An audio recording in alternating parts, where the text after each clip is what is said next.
We continued with statements on the next group of issues, namely core obligations, control measures, and voluntary approaches. After that, we began our consideration of measures to support implementation, including capacity building, technical assistance, and finance. I am happy to note the continued recognition of the need for mutual support if we are to be successful in meeting the objective of this instrument. I also heard a recognition of the likely need for us to be innovative as we move forward. Our first order of business is to invite the co-facilitators of the informal group that met yesterday to report back on the results of their discussions. I would like to thank all those who joined the informal group and provided the group with their input. Now, may I invite the co-facilitators to report back on progress so far. Please, you have the floor. Ecuador and Canada.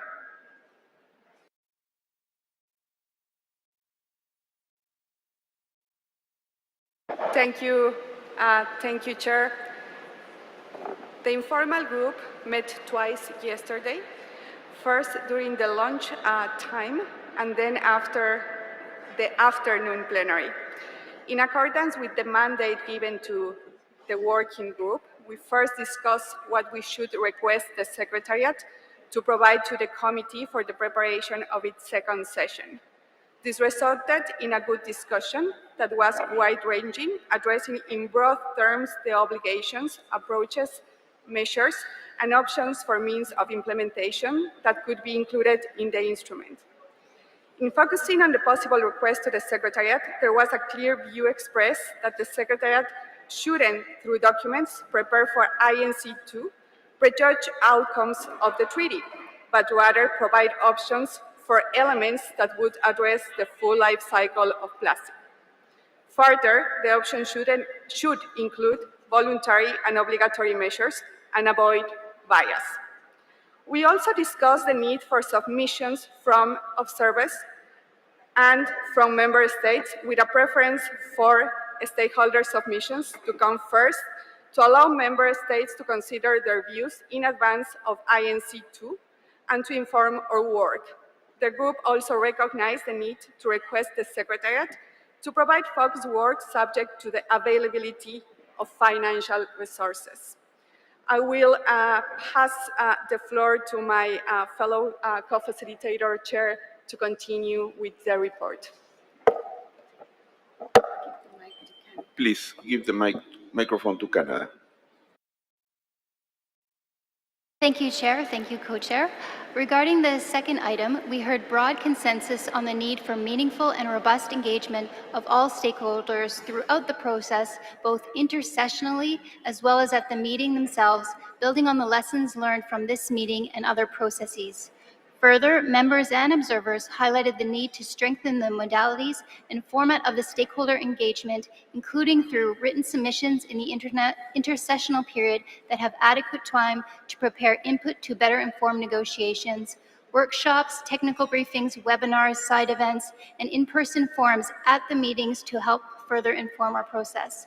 Many noted that these could be held intersessionally and be hosted by member states or stakeholders themselves. Observers stated their willingness and desire to be engaged throughout the process, noting challenges with accreditation and transparency. Engagement should be accessible and communicated to all in a clear and transparent manner. There was some concern that the engagement with stakeholders not divert resources from the INC process, noting the need to better support delegates from developing countries to participate in the negotiations. Chair, the group has not yet finalized its work on these issues, and it is ready to continue, upon your request, to present an outcome text for the INC. Thank you. Thank you very much to Ecuador and Canada. As I understand it, the informal group will require some more time to complete their work. So I propose that the group meet during the lunch break from 2 to 3 p.m. today to review point 1 of their mandate. In the evening, from 7 o'clock onwards, the informal group will review point 2 of their mandate. I thank very much the co-facilitators from Canada and Ecuador for the work they undertook yesterday and will continue today, and also thank all the participants in the group. Colombia is asking for the floor on behalf of GRULAC. Colombia has the floor. Thank you, Mr. Chair. GRULAC congratulates and thanks both co-chairs of this informal group. GRULAC reiterates that in order to have an effective future instrument with ambitious goals, developing countries need commensurate means of implementation to achieve its objectives. These include the provision of new, additional, predictable, and adequate financial resources, access, development, and transfer of technology, and capacity building.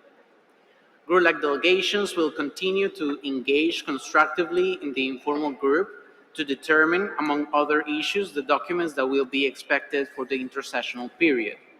In this regard, we believe that it is important for such document or documents prepared by the Secretariat in consultation with the Chair to present specific options with concrete language regarding means of implementation, including capacity building and technology transfer, as well as financial and technical assistance, taking into account the whole value chain with a life cycle approach from the design and innovation both in the upstream and midstream to the disposal and recycling infrastructure needed in the downstream. These elements should build upon and significantly elaborate on what has already been produced by the Secretariat, take into account the submissions by Member States and other stakeholders, and provide concrete and non-exhaustive options for deliberation by Member States. Thank you, Mr. Chair. I thank the distinguished representative of Colombia on behalf of GRULAC. I give now the floor to the distinguished representative of Japan.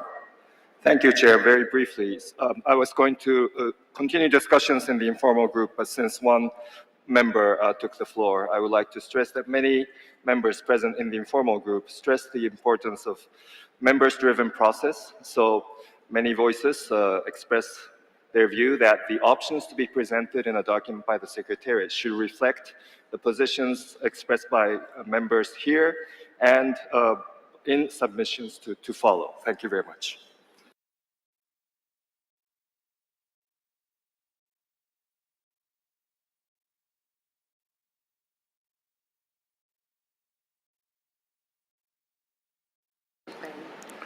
Yes, I have been informed by the co-chairs that, as I mentioned, they will continue this discussion at lunch, and they will circulate by email a text. So you will be receiving an email with the text for the discussion.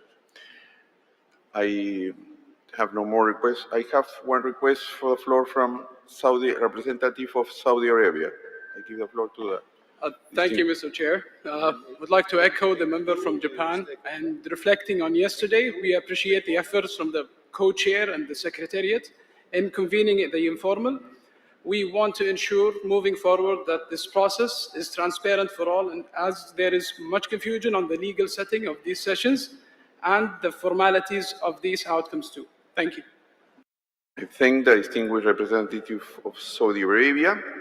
So I would like now to move on to the other elements, including scientific and technical cooperation and coordination, research, and awareness raising.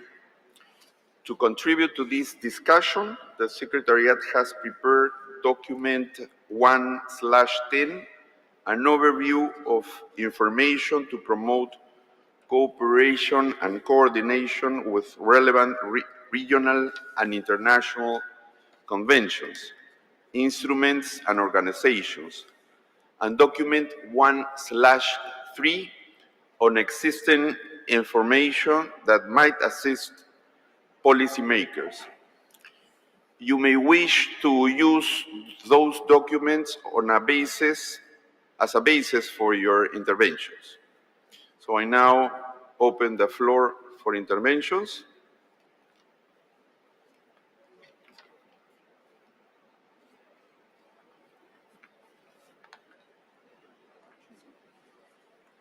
I give the floor to the distinguished representative of Chile. Chile tiene la palabra. Gracias, señor presidente. En primer lugar, quisiéramos agradecer a la Secretaría por incorporar este tema en la agenda, ya que al igual como ocurre en otros acuerdos internacionales, la ciencia juega un rol fundamental, ya que permite una toma de decisiones informada y basada en evidencia, lo que nos otorgará la posibilidad de encontrar el camino adecuado para ser lo más ambicioso posible en el desarrollo de las negociaciones. En este sentido, instamos a que se apoye la investigación científica y el intercambio de experiencias, de manera de evaluar los impactos del plástico, los residuos marinos y los microplásticos en los ecosistemas acuáticos, el medio ambiente marino, la seguridad alimentaria, la salud humana y el bienestar de las personas. Instamos, además, a que se establezca una lista de fuentes de información preparadas por organismos internacionales, como son la OCDE, UNEP, OMI, UNITAR, APEC, ASEAN y la OMC, entre otras. Chile considera que existe una clara necesidad de generación de conocimiento científico para el establecimiento de líneas de base sobre el ingreso de plásticos al medio ambiente y para tener metodologías adecuadas para la evaluación objetiva de los impactos y riesgos de la contaminación por plásticos y microplásticos. Respecto de la coordinación y cooperación técnica, debemos destacar la sinergia que debe existir entre los diversos tipos de convenios que conforman la Agenda Química Internacional, como lo son el SAICOM, los convenios de Basilea, Rotterdam, Estocolmo y Minamata, la Convención de Viena y su Protocolo de Montreal, sin dejar afuera otros acuerdos internacionales que pueden aportar experiencias e información relevante, como son el Convenio sobre la Diversidad Biológica, CITES o la CONVEMAR, por lo cual hacemos un llamado a no duplicar esfuerzos respecto de aquellas materias que ya se han regulado. Respecto de la sensibilización, creemos, tal como lo ha expresado la distinguida delegada de México en otros puntos de la agenda, debe existir una adecuada campaña de información y difusión que permita fomentar el conocimiento y participación de la ciudadanía en relación a este proceso de negociación y al futuro acuerdo. Finalmente, consideramos que fomentar e invertir en educación ambiental es fundamental para lograr un positivo cambio cultural en el mundo y para que este nuevo acuerdo ambiental sea exitoso, ya que con la mejor educación podremos tomar mejores decisiones y transitar desde una primavera silenciosa a un verano estridente. Muchas gracias, señor presidente. Agradezco al distinguido representante de Chile, and I now give the floor to the distinguished representative of Antigua and Barbuda. Thank you, Mr. Chair. In order to foster progression and strengthen ambition, the instrument may be periodically updated, taking into account developments in science and technology, evaluations of progress, and recommendations from a scientific, technical, and economic mechanism, including a potential body or bodies under the instrument. AOSIS considers that the scientific, technical, and economic mechanism will be critical to promoting research and development and providing reports, assessment, guidance, recommendations, and a platform for the consideration and transformation of information, data, science, and technology, and in a rights-based manner, traditional knowledge, knowledge of indigenous peoples, and local knowledge systems to support the implementation of the instrument in its annex and/or protocols. Thank you. I thank the distinguished representative of Antigua and Barbuda.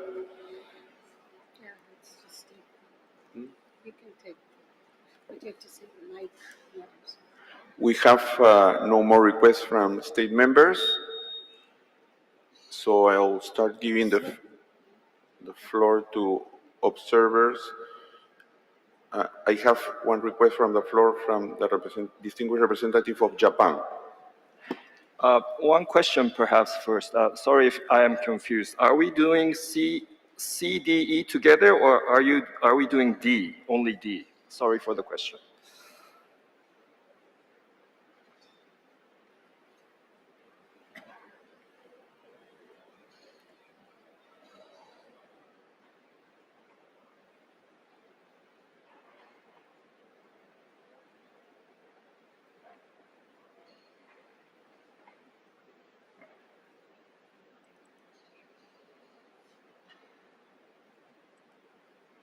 Yeah, we are doing sub-item C, 3C, support to monitoring and evaluation of progress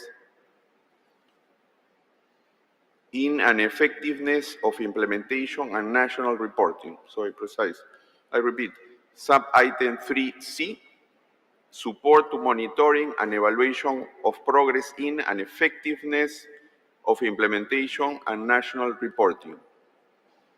So we'll be opening the floor for states and regional groups for this issue. Thank you, Chair. May I make the statement on 3C? I give the floor to the distinguished representative of Japan. Thank you, Chair. I would like to present our position, Japan's position on 3C. National action plans will constitute the most essential part of the instrument, particularly with regard to monitoring and evaluating implementation and progress. National action plans and implementation of the plans shall be reviewed collectively under a robust and transparent PDCA mechanism in light of the objectives and common goal of the instruments. Experts on plastic and the Conference of Parties will have a role in the peer review. The mechanism should ensure the continued progressive strengthening of all actions of all individual parties and also collective achievement over time towards the global goal. An instrument allowing the progressive strengthening of efforts is important, taking into account the fact that science and technology is expected to make progress. The implementation of fundamental measures to prevent leakage, including waste management, should be monitored as a priority. National action plans shall be updated regularly. The updated plans shall not be less ambitious than the previous plan. In order to facilitate comparison of efforts, there should be a common format or template for the national action plans. The format used in the G20 implementation framework for actions on marine plastic litter may serve as a basis for the instrument. The G7 format was, of course, agreed by G20, a group which includes many countries where plastic is produced and from which there is plastic pollution into the ocean. The periodic stocktake of global efforts should also take place regularly. I thank you. I thank the distinguished representative of Japan. I give the floor to the distinguished representative of the European Union.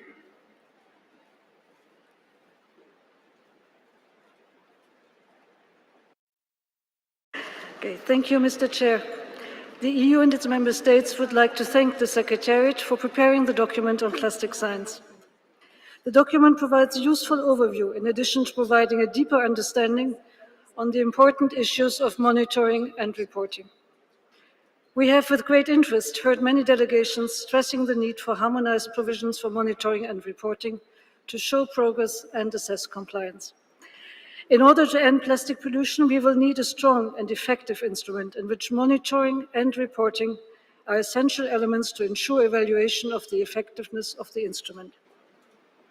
The EU and its member states find it important that the future instrument includes provisions for national assessment and evaluation of the state and impacts of plastic pollution on the environment. This includes monitoring and reporting on plastic production, trade and value chains, as well as on plastic leakages. To ensure the effectiveness of such provisions and to avoid a scattered and overburdened landscape, the EU and its member states stress the need for a common framework of indicators and methods to support harmonization of monitoring and reporting at the national, regional, and global level. This could be done efficiently by building upon already existing monitoring and reporting protocols, for example, those used in different regional sea conventions and other relevant regional and international instruments, for example, the Minamato Convention, as well as the SDG monitoring framework. Furthermore, we believe that national action plans could be an efficient tool for implementation of monitoring and reporting.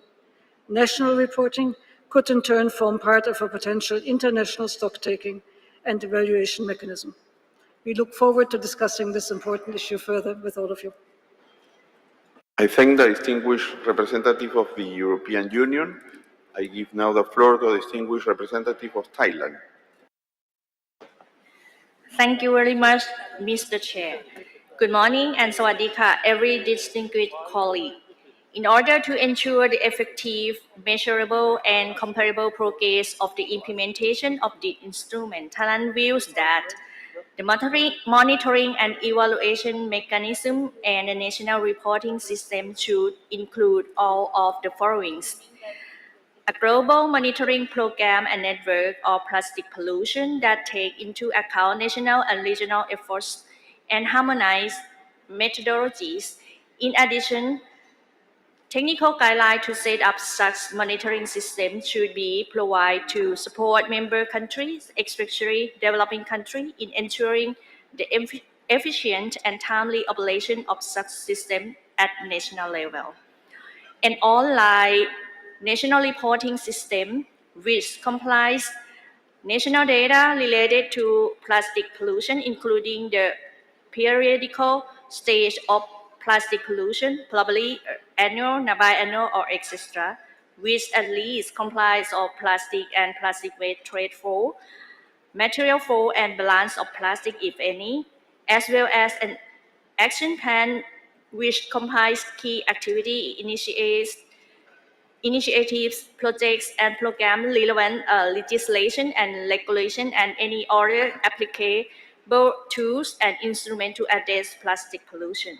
Third, the effectiveness evaluation framework and scheme to measure the progress of efficiency of the instrument at all levels, national, regional, and global levels. Furthermore, to support the effective implementation of member countries, in particular developing countries and countries with economy in transition. The Global Knowledge Hub on plastic pollution mitigation and management can help taking stock of best practices from member states, such as model of economic incentive or taxation, legislation option, national action plans, applicable plastic waste management scheme, and etc. In conclusion, the proposal, as mentioned, should be built upon the concrete mechanism on technical and financial assistance, as well as capacity building program, ensuring the achievement have been met. Thank you very much. ขอบคุณค่ะ I thank the distinguished representative of Thailand, and I now give the floor to the distinguished representative of Saudi Arabia. Thank you, Chair. Regarding monitoring and evaluation of progress and the effectiveness of implementation, we believe it is too early to discuss the issues of monitoring and evaluation, especially considering the lack of agreement on the substantive issues and the current progress. Forward-looking developing countries have their own unique circumstances and capabilities, and monitoring shall not put burden on developing countries. We believe that building and supporting capacities with the necessary tools is extremely important, while this monitoring and evaluation shall be nationally driven with no common standards for reporting. Thank you. I thank the distinguished representative of Saudi Arabia. I now give the floor to the distinguished representative of Fiji. Thank you, Chair. I have the honor to deliver the statement on behalf of the Pacific States. We, the Pacific States, suffer the downstream consequences of unsustainable design of plastic products and the inappropriate management of end-of-life plastic product. We require the new international legally binding instrument on plastic pollution to deliver strong outcomes for all countries in the downstream waste management phase of plastics life cycle to assist in addressing climate change and biodiversity loss, reflecting on our triple planetary crisis. As a region, the Pacific has limited influence on the quantities and types of plastic that arrive in our countries. We are greatly challenged in transitioning to the circular economy. We therefore strongly urge the development of binding control measures and obligations to ensure global transparency of information on the presence and the identity of chemicals in plastic materials and products throughout their life cycle. Monitoring and evaluation is key to the success of the new instrument, to ensure its effectiveness and to ensure that we are truly delivering on our agreed obligations. To track progress and these agreed obligations, a global monitoring program that sets targets and indicators with time frame must include full transparency and traceability arrangements. This should include monitoring and verification of sources, levels, types, and impacts of plastic pollution on a regular basis, particularly in the marine environment, and periodic reporting on national source levels and types of plastics being produced.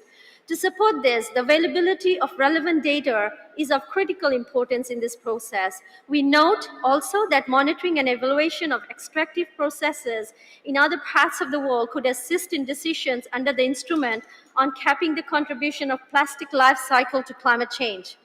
Monitoring progress against national action plans should also have measurable, time-bound targets, including reduction targets, along with corresponding performance indicators, and with coverage of the full life cycle of plastic, and taking into account national circumstances, and in particular the special circumstances of small island developing states.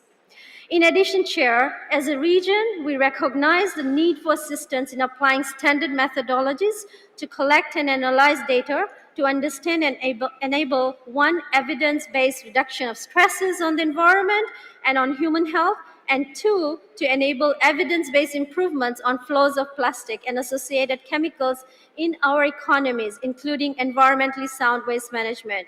We see an important role for a subsidiary scientific, economic, and technical body to provide guidance and support on these needs. Finally, we see information gathered under monitoring provisions should contribute to a periodic review of the effectiveness of the instrument in achieving its objectives by parties to assess whether further action is required. I thank you, Chair. I thank the distinguished representative of Fiji. Je donne la parole maintenant au distingué représentant du Congo.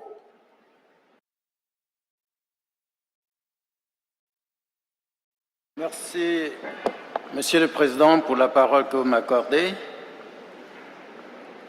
Je suis un peu mal à l'aise d'intervenir avant le groupe Afrique, mais je resterai solidaire à la déclaration du groupe Afrique, qui sera lue certainement par le Ghana. Nous avons l'honneur d'appuyer toutes les bonnes intentions sur le développement de ce nouvel instrument.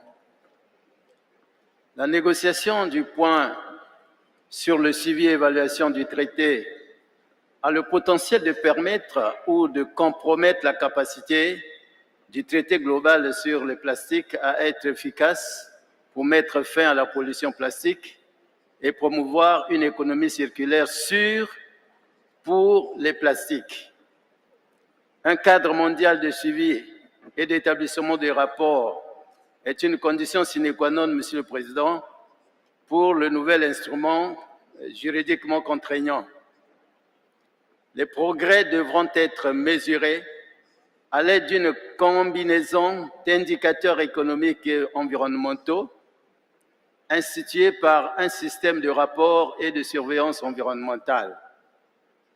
Ce sont des activités complémentaires et interdépendantes qui, ensemble, aideront. Monsieur le Président, tenant compte de l'évolution des intrants plastiques dans l'économie et la présence de pollution plastique dans l'environnement, un cadre qui oblige à rendre compte de l'approvisionnement en matières premières pétrochimiques pour les plastiques, la production de plastique vierge, l'utilisation du plastique, la gestion des déchets et la transparence chimique permettra de déterminer le succès ou l'échec relatif des interventions politiques afin de les renforcer s'il y a succès ou de les corriger s'il y a échec. Voilà, Monsieur le Président, nous vous remercions pour cette attention que vous avez accordée à notre petite déclaration. Merci beaucoup. Je remercie les distingués représentants du Congo. I now give the floor to the distinguished representative of Brazil, followed by Switzerland and Cuba.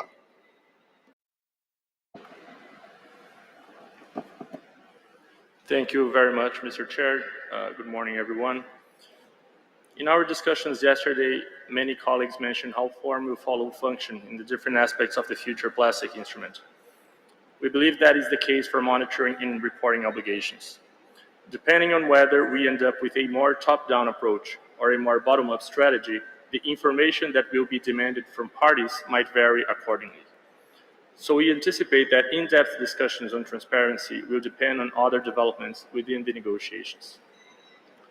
It is important to note, however, that regardless of specific reporting requirements, assessment of the instrument's effectiveness will depend on information, and some of that information is currently not readily available. The overall endeavor of reporting on the full life cycle of plastics represents a considerable challenge, especially for a continent-sized developing country like Brazil. For many stages of the process, existing information is scattered around different government agencies and not readily available. And for many sectors and subsectors, there simply isn't any current reporting or monitoring requirements, and therefore no data available. Given the broad mandate at hand, we anticipate that the initial inventories and reports to be presented prior to the development of countries' national action plans will represent a much greater challenge than what we had for the Minamata initial assessments, for instance. All of this is to say that support on a continuous basis will be crucial for developing countries to prepare technically sound inventories and reports. This will be in the interest of the whole membership and external stakeholders, as data will be key to assess whether the agreement is achieving its objectives or not. It is the understanding of this delegation that a dedicated line of financial and technical support for transparency will be necessary in the operating entity of the financial mechanism of the future agreement. We would also note some positive initiatives in other fora that could serve as examples for our discussions here, such as the Partnership on Transparency in the Paris Agreement. I thank you, Chair. I thank the distinguished representative of Brazil. I now give the floor to the distinguished representative of Switzerland. Thank you, Mr. Chair. Monitoring, evaluation of progress and national reporting are of importance to achieve an effective implementation of the instrument. National reporting is the basis that parties can inform about implementation on their level and how they comply with their obligations. This crucial information creates trust among parties about the common effort and the joint respect of their legal obligation. It further allows to gather information about challenges and difficulties, and in this regard, it will be as well important to establish a compliance mechanism. Monitoring and evaluation of progress are key elements to check if the instrument does generate the expected results and is the basis to identify needs and approaches and how to adjust and improve the instrument. To develop the elements and instruments for monitoring, evaluation of progress and national reporting, we can benefit from models in existing MEAs. It will be important to harmonize methodologies and forms to create an efficient system that does not duplicate the administrative burden for member states. We as well agree with the delegates from Saudi Arabia and Brazil that the form of those instruments will depend on the content of the treaty, or as we say, form follows functions. This should be considered in the organization of the further work and its sequencing. Thank you, Mr. Chair. I thank the distinguished representative of Switzerland. Ahora le doy la palabra a la distinguida representante de Cuba.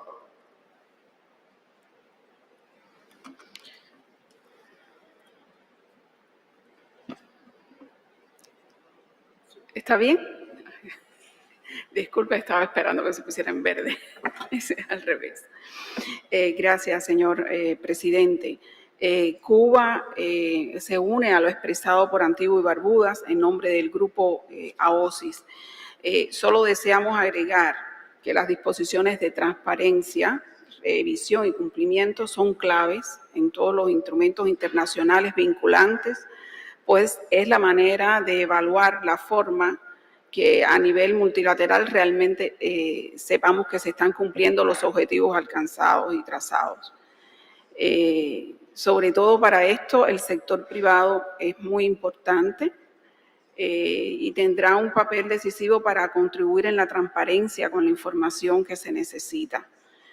Sin embargo, coincidimos con lo planteado con otras delegaciones, todavía es muy temprano para tener precisiones sobre el alcance que tendrían las disposiciones en este acápite, en esta parte de la estructura del acuerdo. Sin embargo, lo que sí deseamos dejar planteado a los miembros es que en cuanto a los compromisos que deberemos asumir como países, como gobierno, se debe tener en cuenta que los reportes, las disposiciones que se establezcan sobre monitoreo, sobre información, transparencia, deben concebirse con la suficiente flexibilidad para los países en desarrollo, similar a lo que tenemos en otros acuerdos multilaterales para el medio ambiente. Las disposiciones que se negocien aquí no deben constituir una carga adicional para los países en desarrollo que ya tenemos y enfrentamos retos con los sistemas informativos nacionales. Por lo tanto, este mecanismo deberá concebirse con una diferenciación para nuestros países. Muchas gracias. Agradezco a la distinguida representante de Cuba. Ahora vamos a tener una intervención online de la distinguida representante de México. Muchas gracias, señor presidente. Como México lo ha señalado en intervenciones anteriores, para la efectividad de la implementación y examen de cumplimiento, los modelos de Minamata, Róterdam y Estocolmo pudieran ser importantes experiencias para considerar en el nuevo instrumento legalmente vinculante. Sin duda, debe existir un órgano subsidiario que se encargue de estas funciones relevantes, que funcione con representación regional y de género balanceada, en el que se reconozcan las capacidades individuales de aplicación y cumplimiento de las partes, considerando principalmente que la disponibilidad de asistencia técnica y financiera no es igual para los países en desarrollo, por lo que un enfoque facilitador y cooperativo pudiera ser un mecanismo que apoye a los estados a una mejor aplicación del nuevo instrumento. Así que este nuevo instrumento debe incorporar conceptos de monitoreo encaminados al cumplimiento de los objetivos, que tenga relación directa con la asignación de recursos para países en vías de desarrollo. También podría considerar la evaluación de las liberaciones en matrices ambientales, incluida la preparación y el mantenimiento de inventarios y estimaciones de liberaciones. En el texto del tratado, México considera que deberán desarrollarse los principales elementos que las y los expertos legales y técnicos que integren dichos órganos deberán implementar para promover el cumplimiento e implementación, y cuyas funciones también implican la evaluación exhaustiva y periódica de los reportes de las partes, a fin de que dichos órganos proporcionen balances, datos y recomendaciones que puedan servir para evaluar la eficacia y para avanzar en el cumplimiento del objetivo del tratado. Muchas gracias. Agradezco a la distinguida representante de México. I will now give the floor to a distinguished representative of the United States, followed by Turkey and South Africa. Thank you very much, Mr. Chair. The United States believes that it will be critical to include binding obligations related to transparency and accountability in our future instrument, robust national reporting, and an effectiveness evaluation of the aggregate actions taken under the instrument to achieve the objective must be designed to provide a strong backbone for such transparency and accountability. A robust national reporting obligation will ensure that all parties are individually contributing to the achievement of the objective, allow the parties to assess the progress of the overall instrument in meeting the objective, and contribute to the eventual effectiveness of the instrument. The United States supports a reporting obligation that calls for the provision of relevant information from parties on a regular basis. Reporting obligations should serve a clear purpose, be precise, respond to the specific obligations of the instrument, be manageable and not overly burdensome, be transparent, occur on a regular basis, based on reasonably available information, and avoid duplicative reporting with other MEAs. The reporting requirements of this future instrument should also be broadly applicable to ensure that sufficient data is available for parties and stakeholders to allow the governing body of the instrument to evaluate and make future decisions for the instrument on the basis of our reporting. To help in this regard, where possible, a harmonized set of metrics could be developed to measure progress under the instrument.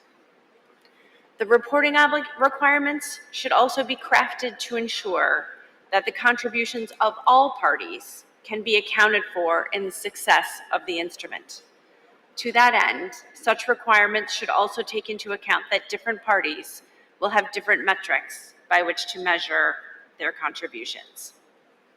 Turning to the effectiveness evaluation, the United States seeks a science-based, cost-effective, global effectiveness evaluation.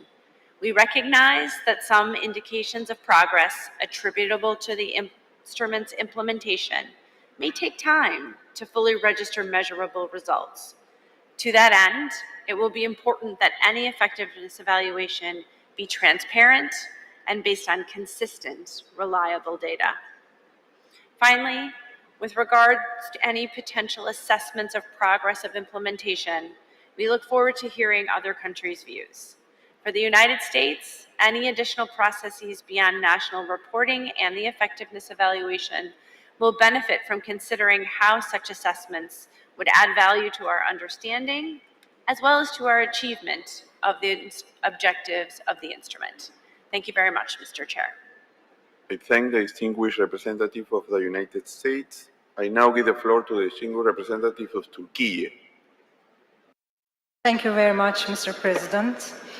We believe that a reporting format that will include the most basic parameters should be developed first without putting additional burden on the shoulders of the countries that are already carrying out different reporting on different platforms. We think that monitoring the effectiveness of the new instruments and monitoring of the national actions plans can be considered as two separate issues. Transparency and timing are important in monitoring the objectives and the contents of the National Action Plan. While preparing the national reporting formats, it's important to consider the effectiveness in the preparation of the formats of the monitoring reports simultaneously. Such monitoring and reporting can be used as a successful tool in measuring the success of national reports and the effectiveness of the contract. On the other hand, it's absolutely necessary to have scientific evidence at the core of our work to monitor our national reports. In this context, we think that the establishment of the new instrument, a science policy interface group, should work and feed the instrument scientifically.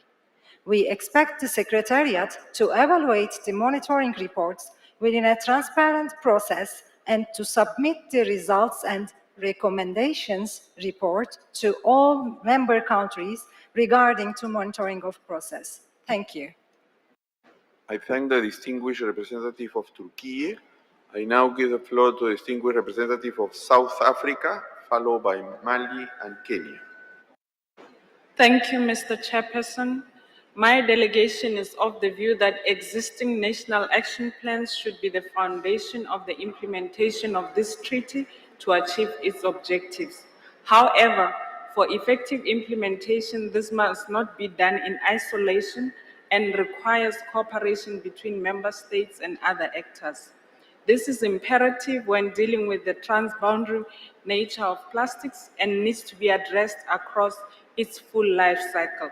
In addition, cooperation on monitoring should be supported by a digital data and information sharing platform accessible to all member states, thereby fostering support and collaboration.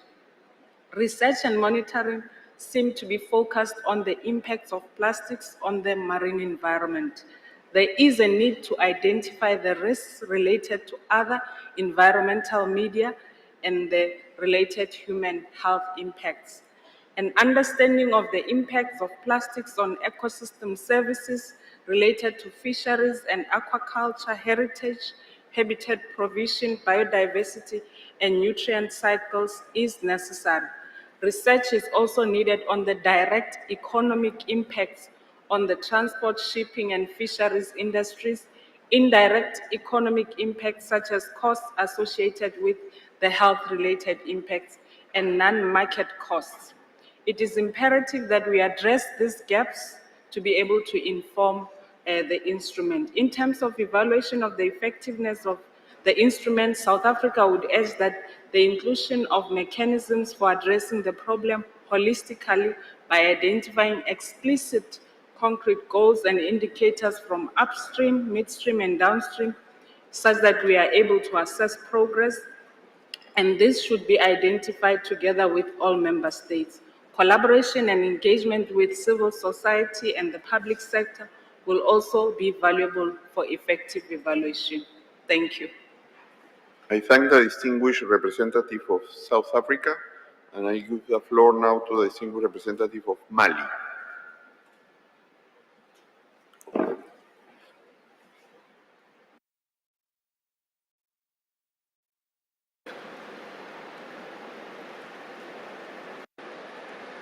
Merci bien, Monsieur le Président. En soutien de ce que sera la déclaration du groupe africain sur la thématique, ma délégation soutient qu'il faille d'abord que les parties, notamment les pays en voie de développement et à économie en transition, comme le nôtre, soient aidés à développer des capacités de mise en œuvre. Voyez-vous dès lors, Monsieur le Président, que les différentes dispositions du futur traité sont intimement liées. Ainsi, les capacités développées aideront à la génération de l'information requise pour le monitoring et l'évaluation. Aussi, pour la génération de données fiables et comparables, il est impérieux de développer des projets sous-régionaux et régionaux. Tout cela, Monsieur le Président, est lié à un mécanisme financier assurant des ressources nouvelles, additionnelles, prévisibles et facilement accessibles, assurant la mise en œuvre effective tant souhaitée. Enfin, pour les besoins du monitoring, il est impérieux d'élaborer des outils simples et dont la mise en place est inclusivement partagée par les parties en tenant compte des facteurs d'échec du monitoring des autres traités. Je vous remercie de votre bien aimable attention. I thank the distinguished representative of Mali. I give the floor now to the distinguished representative of Kenya. Thank you, Mr. Chair. I'm reading this statement on behalf of the African Group. The African Group wishes to see a strong monitoring and evaluation structure backed by a harmonized set of indicators to measure our collective success towards the goals of the Plastic Treaty. This will enable us to ensure accountability of stakeholders across the value chain and increase transparency across upstream, midstream, and downstream activities we wish to monitor according to the control measures. The treaty needs a periodic review of effectiveness to measure how far parties are complying and achieving the objectives of the treaty, according to information gathered from our monitoring activities. The monitoring and evaluation schemes need to have flexibility with a view to accommodating new evidence and innovative solutions as we try to resolve the plastic problem. Mr. Chair, Africa is a net importer of plastics and has juvenile linear waste management systems. During the transition to the anticipated new plastic regime, Africa will need more information on types, chemistry, volumes, and impacts of plastics, including information on the producers, so as to design appropriate response measures. Inasmuch robustness of monitoring and evaluation our region aspires to have, we have significant gaps in sourcing data and capacity to analyze existing ones. More often than not, our data sources are disparate and lack systematic arrangement to fit the purpose of the upcoming treaty. The region thus seeks continuous capacity related to data sourcing, data aggregation, and measurement, as well as various equipment to do so. Finally, Mr. Chair, our region sees the value of international cooperation both North-South and South-South, including the provision of the requisite means of implementation tied in with our local monitoring and evaluation schemes, including developing regional centers of excellence. This will help us to develop baselines, set out monitoring modalities, and evaluate progress according to measurable indicators and preset targets as agreed in the treaty and the national action plans. I thank you, Chair. I thank the distinguished representative of Kenya on behalf of the African Union. Ahora le doy la palabra al distinguido representante de Chile. Muchas gracias, señor presidente, por darnos nuevamente la palabra. Entendemos, como lo expresó otra delegación, existe una confusión respecto a los puntos de la agenda, por lo cual, y para no repetir nuestra intervención en el siguiente ítem, solicitaríamos que fuera incorporado al reporte para no ocupar más tiempo en aquello. Por eso nos gustaría en este momento hacer nuestra intervención respecto al punto de agenda 4.3c. En primer lugar, queremos agradecer a la Secretaría por preparar los documentos relativos a este tema. Respecto al monitoreo, Chile considera que el desarrollo de planes de acciones nacionales son una potencial herramienta mediante el cual las futuras partes del acuerdo debieran comunicar de manera objetiva el estado de situación y las medidas legislativas, judiciales, administrativas y de cualquier otra índole que hayan adoptado con el objetivo de reducir la contaminación por plásticos. En complemento, creemos firmemente que estos deben ser regidos bajo el principio de no regresión y su naturaleza debe ser evolutiva, procurando avanzar hacia metas más ambiciosas en cada ciclo de presentación de estos. Ciertamente, para que el futuro tratado logre exitosamente el objetivo de reducir la contaminación por plásticos, consideramos que debiera haber una evaluación de los planes de acción nacional presentados, por lo cual proponemos que las partes analicen periódicamente la eficacia del acuerdo en el logro de los objetivos, de manera de considerar si las nuevas medidas debieran ser adoptadas por las partes a la luz de la mejor ciencia disponible y los avances tecnológicos. Respecto del monitoreo y del cumplimiento, Chile considera fundamental el procurar un enfoque facilitador que permita a las partes la posibilidad de cumplir con el acuerdo, buscando alternativas que faciliten su aplicación plena. Una de las opciones podría ser utilizar el sistema de revisión entre pares, lo que permitirá compartir experiencias regionales e internacionales en busca de aunar visiones respecto de este tema. Chile cree firmemente que el monitoreo al cumplimiento de los planes de acción deben ser trazables, objetivos y basados en evidencia, ya que es la única forma de tener un conocimiento real del estado de implementación. En este sentido, y tomando en consideración la resolución 514, que señala que el futuro acuerdo debe fomentar la actuación de todos los interesados, incluido el sector privado, además de promover la cooperación a nivel mundial, regional, nacional y local, tal como se establece en otros acuerdos internacionales, nuestra delegación considera necesaria la participación de los actores no estatales mediante, por ejemplo, el envío de reportes sombra paralelos a los planes de acción nacional con el objetivo de reformar el cumplimiento de las disposiciones de este acuerdo. Para una efectiva implementación, creemos que se debe establecer una adecuada creación de capacidades, ya que permitirá empoderar a aquellos países que se encuentran en una posición disminuida respecto de otros. Para esto, se deben crear mecanismos adecuados de asistencia técnica que permitan disponer de todas las herramientas necesarias para el efectivo cumplimiento de este acuerdo. Finalmente, señor presidente, y tal como lo indicamos en el punto anterior de la agenda, entendemos que ninguna de estas medidas pueden ser aplicadas sin un financiamiento adecuado. Muchas gracias. Agradecemos al distinguido representante de Chile. Hemos tomado debida nota de su anterior intervención y le agradecemos su comprensión. I will now give the floor to the representative of Gabon, followed by Norway and Bahrain. Merci, Monsieur le Président. De prime abord, permettez-moi de vous féliciter pour la qualité de la tenue des travaux.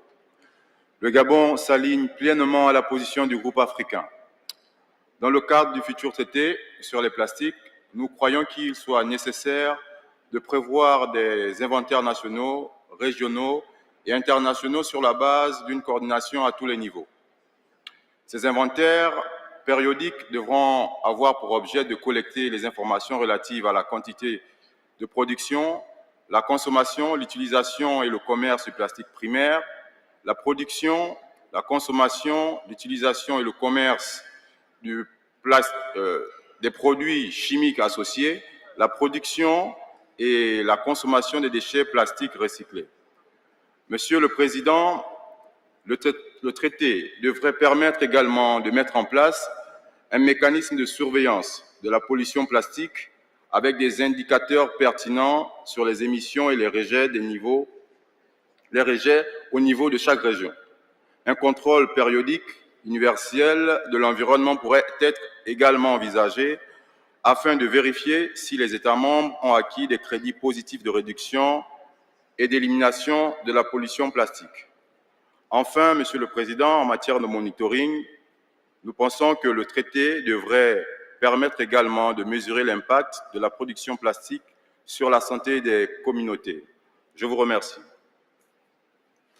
I thank the distinguished representative of Gabon. I now give the floor to the distinguished representative of Norway. Thank you, Chair. The treaty must include the obligation to report at regular intervals. The reporting format should include all relevant aspects of the implementation of the treaty, including of the general obligations, control measures, and voluntary approaches, as well as available data on the impact of plastic pollution on the environment and health. While reporting requirements should be sufficient to inform the Conference of the Parties and the global community, we must make the most to streamline the reporting process to lessen the administrative burden. We should learn from other agreements that have a high reporting rate, such as the Minamata Convention. The Conference of the Parties should also have access to monitoring data and continuously consider this data in the further development of the treaty. Transparency in the value chain of plastics, including in the production of polymers, is necessary to gain sufficient information about plastic products. Disclosure of polymer production volumes, including the content of hazardous chemicals and of recycled material, is required. Norway supports the comments made by the United States on an effectiveness evaluation. Finally, Norway would like to see parties commit to developing, implementing, and reporting on national action plans, and we consider this a core obligation of the treaty.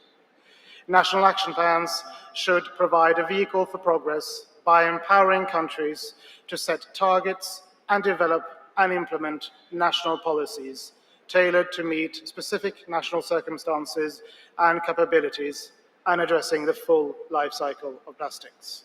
All sources and relevant sectors should be included. I thank you. I thank the distinguished representative of Norway. I now give the floor to the distinguished representative of Bahrain, followed by the United Kingdom and Pakistan. Thank you, Chair, for giving me the floor. I will be very brief. First, I would like to thank the Secretariat of INC for the preparation and development of the documents that are rich in information, which will certainly facilitate our discussion and negotiation. We believe that national reporting is a fundamental element of transparency, and it is very essential for ensuring the effective implementation of the instrument. It is also give an indicator of which parties have difficulties so that assistance could be provided to strengthen their compliance capacity.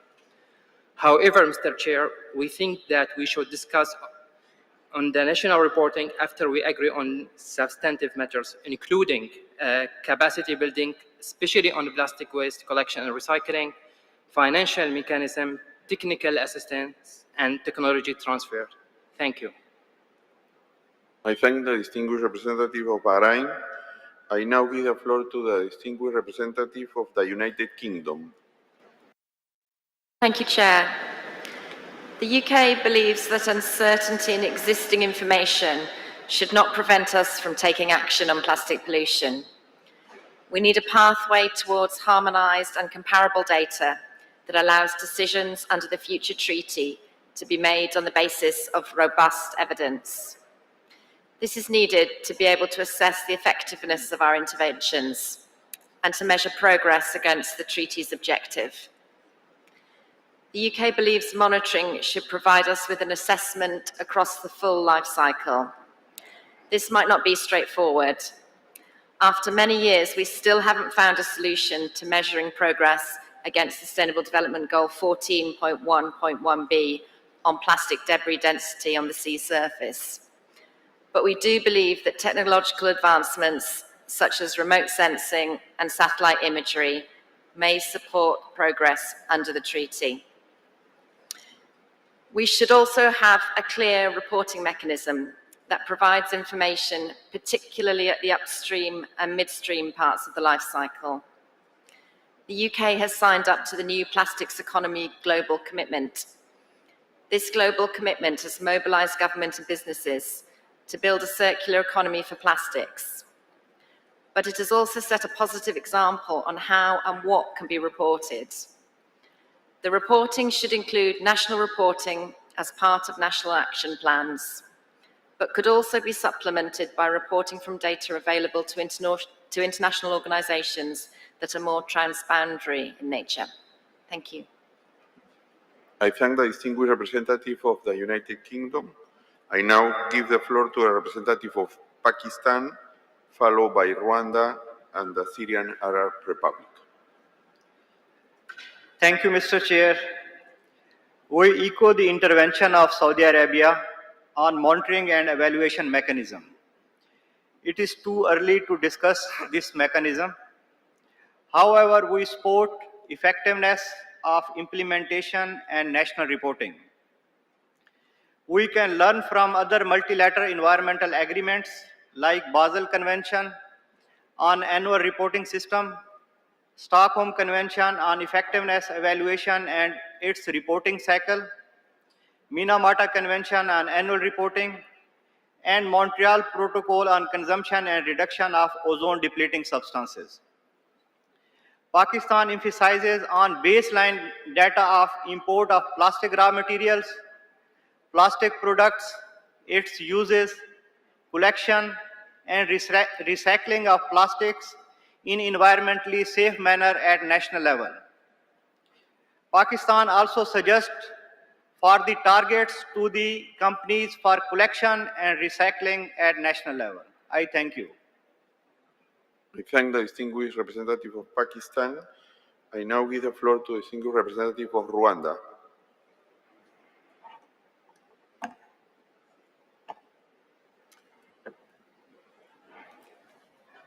Thank you, Chair. Rwanda aligns to the statement of the African Group delivered by Kenya. A global monitoring and reporting framework is a must for the legally binding instrument to end plastic pollution. Progress needs to be measured to monitor the evolution of plastic pollution in the environment and on the creation of a circular economy for plastics. The monitoring and reporting system should comprise of the environment, social, and economic indicators, which help to track compliance of countries against the international targets through implementation of national action plans. Transparency should be embodied in the instrument. Thank you. I thank the distinguished representative of Rwanda. I give now the floor to the distinguished representative of the Syrian Arab Republic, followed by China and Nigeria.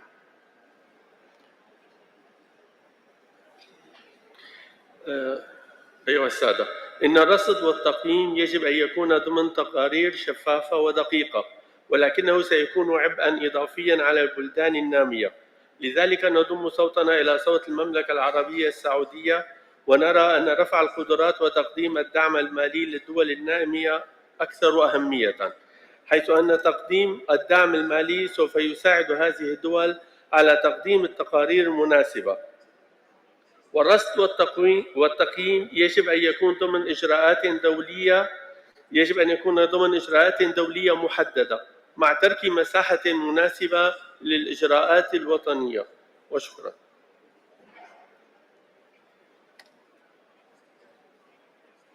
I thank the distinguished representative of the Syrian Arab Republic. I give the floor to the distinguished representative of China.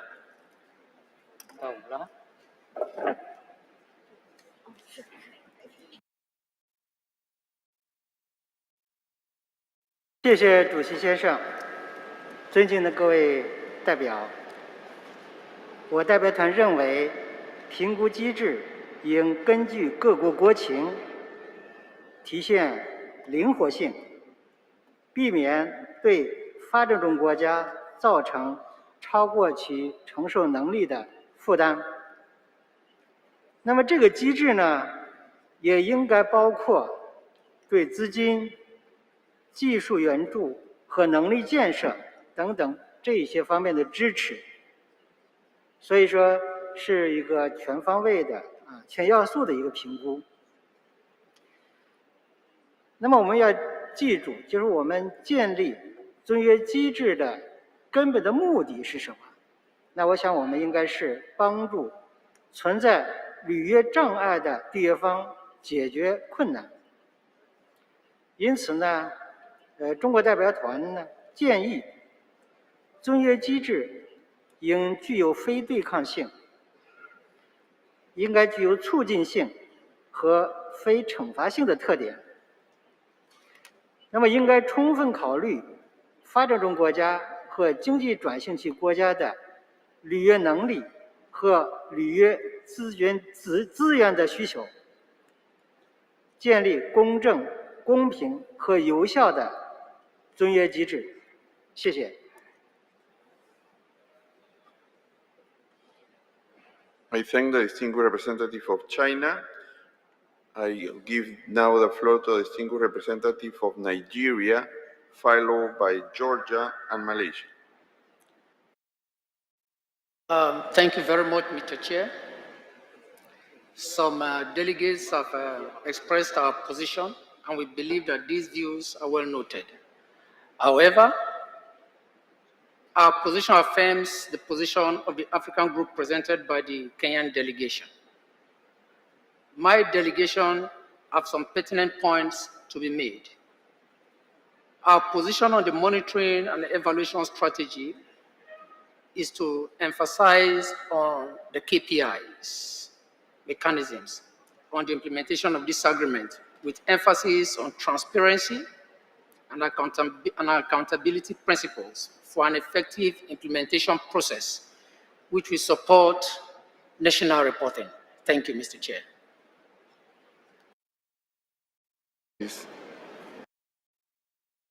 I thank the distinguished representative of Nigeria. I give the representative of Georgia. Thank you, Mr. Chair.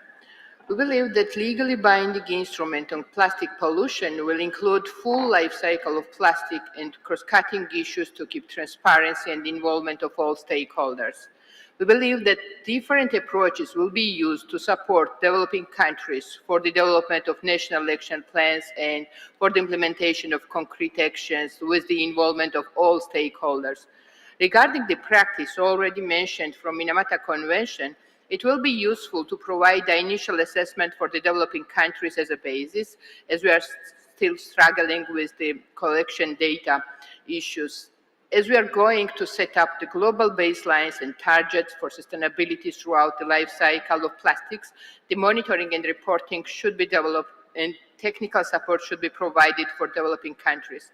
It will be necessary to have at international level the harmonized, strong monitoring and reporting mechanisms for the analyzing of all the resources. We believe that the implementation of the legally binding instrument will create relevant capacities such as national action plans for the countries, which will to ensure the successful implementation of obligations and requirements of international instruments. Thank you. I thank the distinguished representative of Georgia. I give the floor now to the distinguished representative of Malaysia, followed by Cameroon and Montenegro. Thank you, Chair. Distinguished delegates. Well, as we all know, stages of implementation of National Action Plan vary among member states. And we know for sure in some countries, such policies have been introduced long ago and have been well established. Hence, the level of implementation, progress, as well as its reporting differs while progressing towards the global common. National efforts to address plastic pollution require regional cooperation as well as international cooperation on topics such as alternative, standards, product design, and management of plastic waste, among others.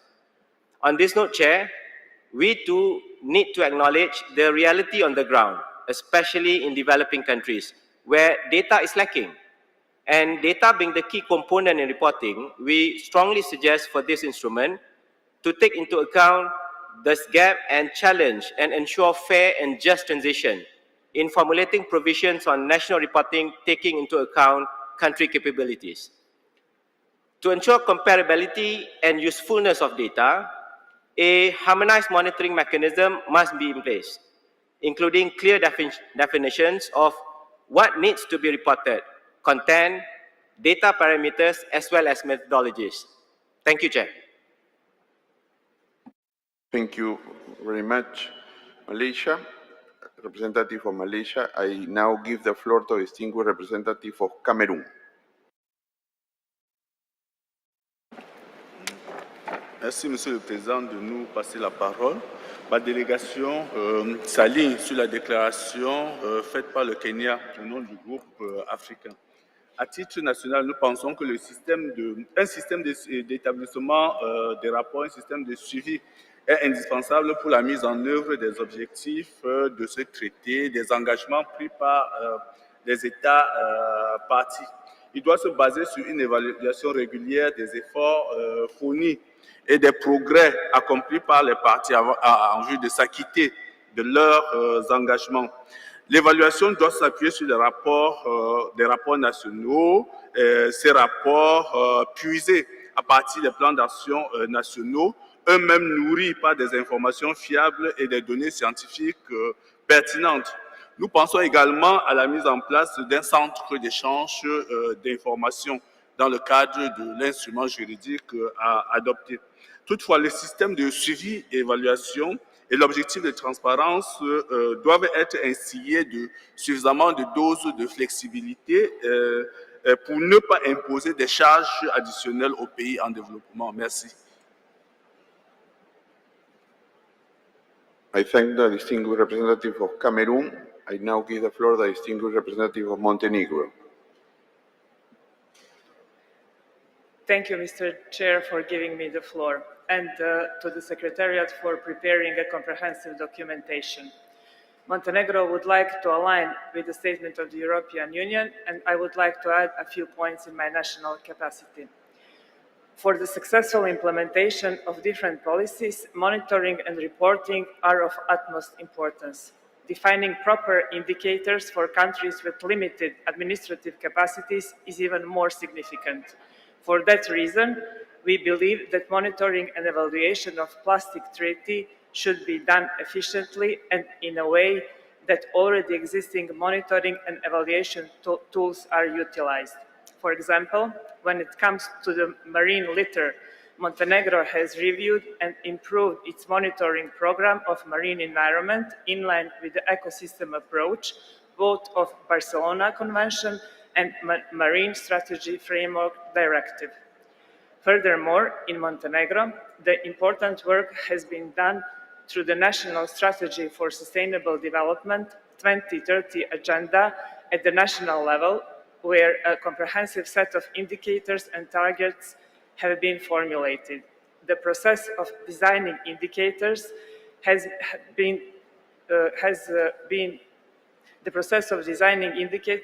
to be based on data and information sharing principles and be developed in synergy with existing programs and processes.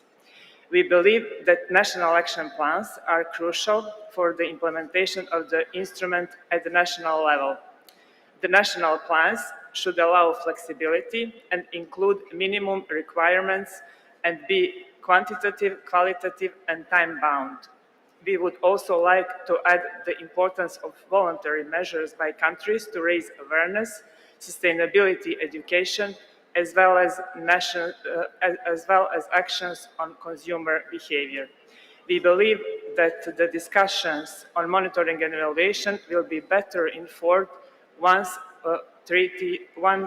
there is treaty progress and where there are considerations in other elements. I thank you, Mr. Chair.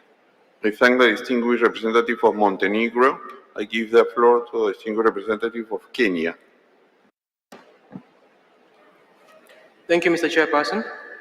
Kenya aligns itself with the statement made by the African Group.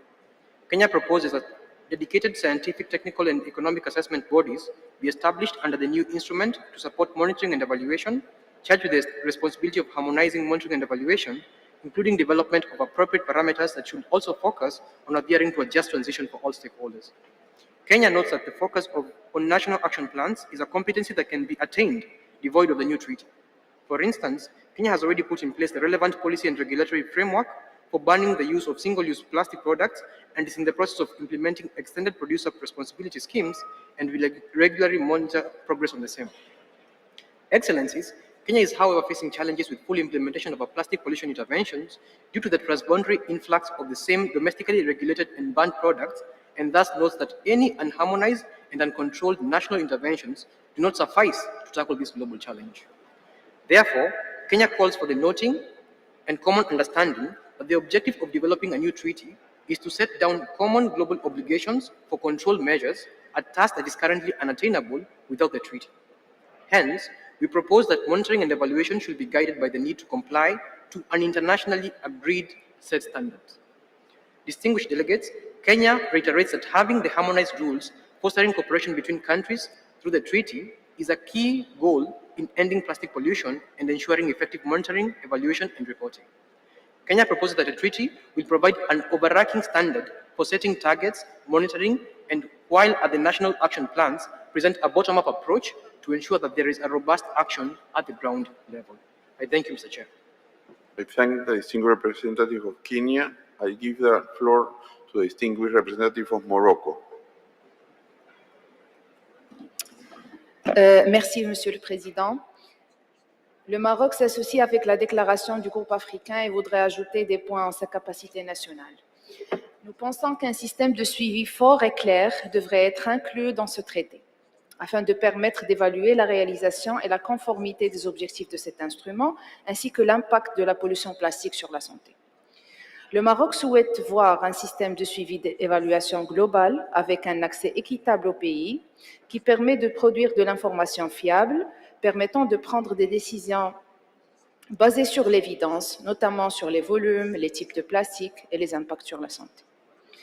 Des systèmes de reporting national pourraient être également envisagés dans le cadre des plans d'action nationaux en prenant en considération les capacités des pays.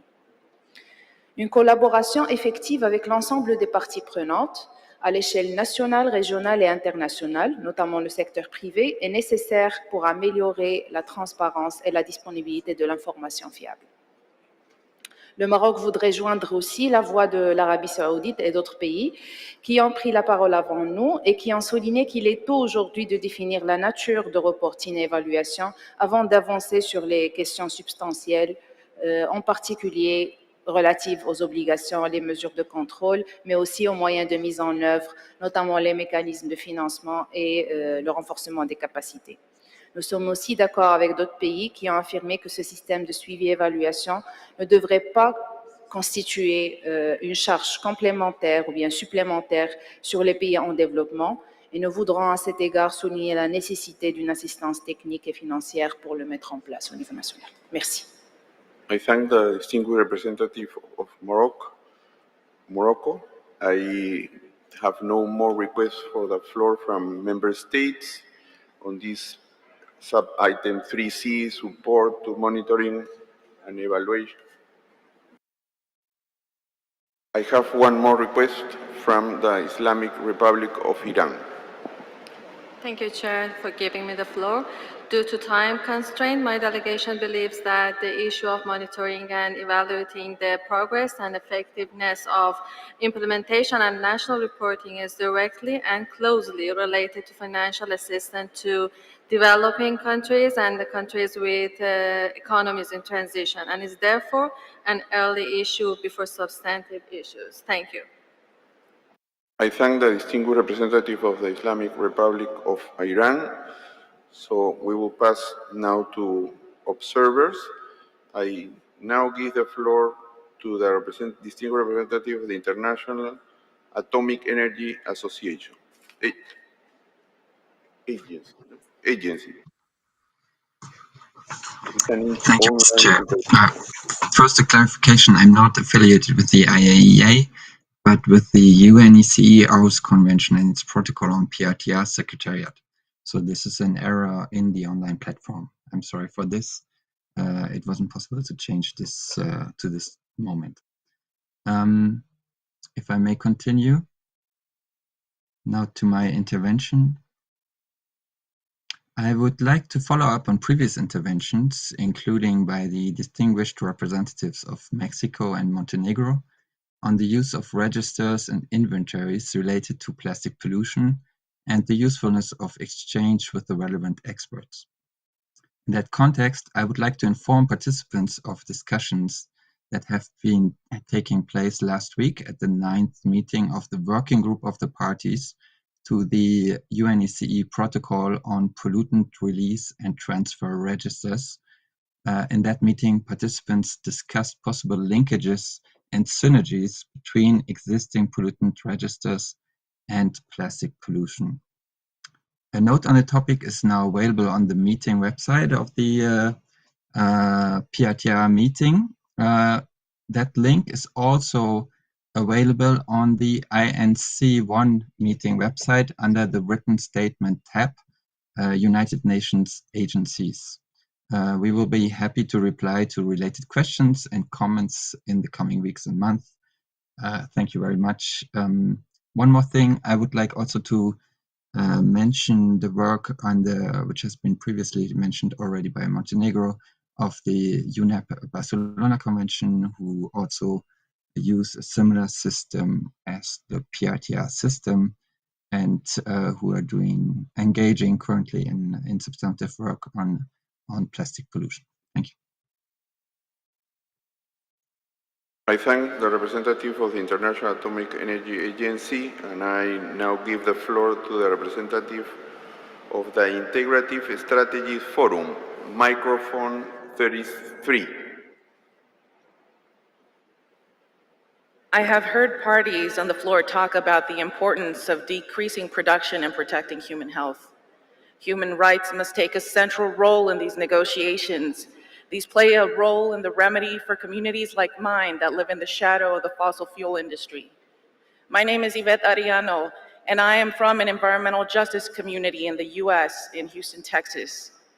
Our community is dedicated to the eradication of toxic multi-generational harm on communities living next to fence line of toxic facilities that also are involved in plastic production. We advocate to eliminate the disparities of environmentally vulnerable communities and seek to increase effective access to justice, including redress, remedy, and the inclusion in the decision-making process. My community is home to the largest petrochemical complex in the nation and one of the largest in the world. Plastic producing facilities expose communities like mine to constant emissions, and when exposed to extreme weather such as hurricanes, floods, and freezes, these facilities become ticking time bombs, experiencing fires and explosions, sometimes lasting days on end, emitting millions of pounds of toxic emissions. Even under normal conditions, there is a constant exposure of toxics producing both long and short-term effects. The same industry that plays a role in the plastic production plays a role in the climate crisis, and addressing human rights begins at extraction and production. In scope, we agree with many countries that enforcement mechanism is needed to include tracking and reporting throughout the plastic life cycle is vital. For this to be an effective instrument, it must track emissions at every point of emission, not just those coming out of the stack, but every emissions point, including valves and chemical storage. Living in a community constantly experiencing odors and symptoms, including headaches, nausea, and long-term issues, including reproductive harm that I face, as well, is the reality for many. The parties in developing the treaty should request that the Secretariat examine how climate change affects the risks arising in the plastics climate crisis. Emerging science demonstrates how plastics are interacting with the plankton in the ocean to potentially disrupt the oceanic carbon sink. Plastic can contribute 56 gigatons of carbon to the climate, and tracking must also include the effects of an ever-changing climate. As extreme weather becomes our new normal, we request that the tracking of these conditions that affect the plastic's life cycle, including production, be included in order to prioritize actions under current and future conditions. Finance and technology transfer and knowledge sharing are critical so that countries in the global south have access to the same materials in the global north. Safe product design is essential, but can't be limited to countries that can afford it. I also request the consideration of formal inclusion of historically oppressed communities in the INC process. We are encouraged to see an effective tool that addresses our current and future generations in this environment. Thank you. I thank the representative of Integrative Strategies Forum. I will give the floor now to the distinguished representative of Papua New Guinea. Thank you, Chair. Papua New Guinea agrees that the new legal instrument should have a specific provision for effective reporting, evaluation, and compliance. It will be vital for identifying gaps and further actions required for planning, design, and implementation of future national level activities. Evaluation should be based on available scientific, environmental, socio-cultural, and technical information that are submitted by parties. The new instrument must also include an assessment of the financial and technical needs, including capacity building programs for developing countries. With regards to national reporting, mandatory obligations to report on control measures, on the reduction of plastic production and manufacture, imports, exports, and reduction of plastics, including microplastics, must be included.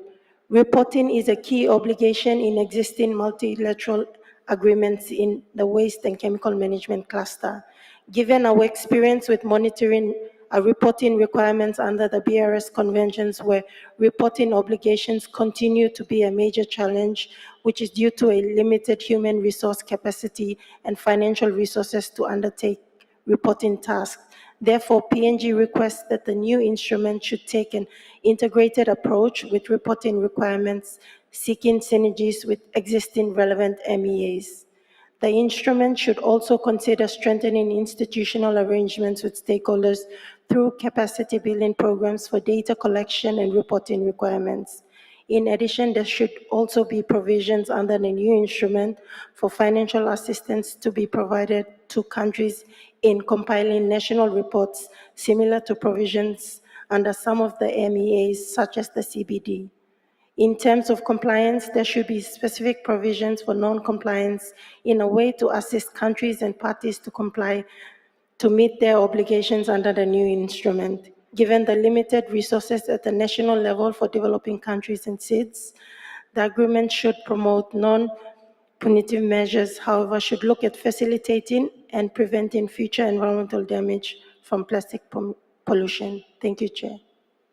I thank the distinguished representative of Papua New Guinea.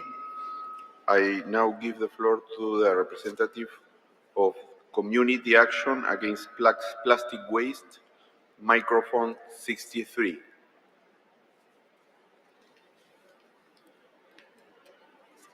Thank you, Chair. I am Abubakar Mohamed Musa, speaking on behalf of INC Youth Focus Group of the Major Group for Children and Youth. Firstly, we are aware that to eradicate plastic pollution, the management of such waste takes paramount importance. However, we also strongly think that equal attention should be given to transitioning to alternative materials that are not harmful to the environment as a whole. Firstly, we want to draw the attention to a 2015 report from UNEP titled Biodegradable Plastic and Mineral Litter. We are highlighting 3 points from the summary. One, that claims and counterclaims about the biodegradable of of polymers in the environment appears to be influenced by commercial interests. 2, public perceptions about whether an items in biodegradable can be influenced latent behavior. Number 3, based on available evidence, biodegradable plastic will not play a significant role in reducing marine litter. Therefore, we are highly urged that scientific findings should be guidelines, this instrument creation and implementation, and that we do not hurry into moving to alternatives that end up creating problems to solve later. Secondly, on effectiveness of implementation, 1, we are in solidarity with the statements that the core of the instrument on reporting of implementation should be respectful of the principle of common but differentiated responsibilities. 2, we support designing a global mandatory measures to restrict virgin plastic polymer productions. Number 3, while national action plans should be an option to be considered, we also want to highlight that over-reliance on this method will lead to inefficiency, as we see happening in the context of national determined contribution and Paris Agreement.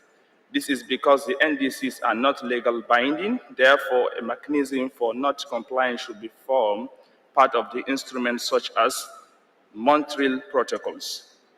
If you want to get it right, catch them young. Thank you very much, Mr. Chair. I thank the representative of Community Action Against Plastic Waste, and I now give the floor to the representative of International Pollutant Elimination Network, IPEN, microphone 77.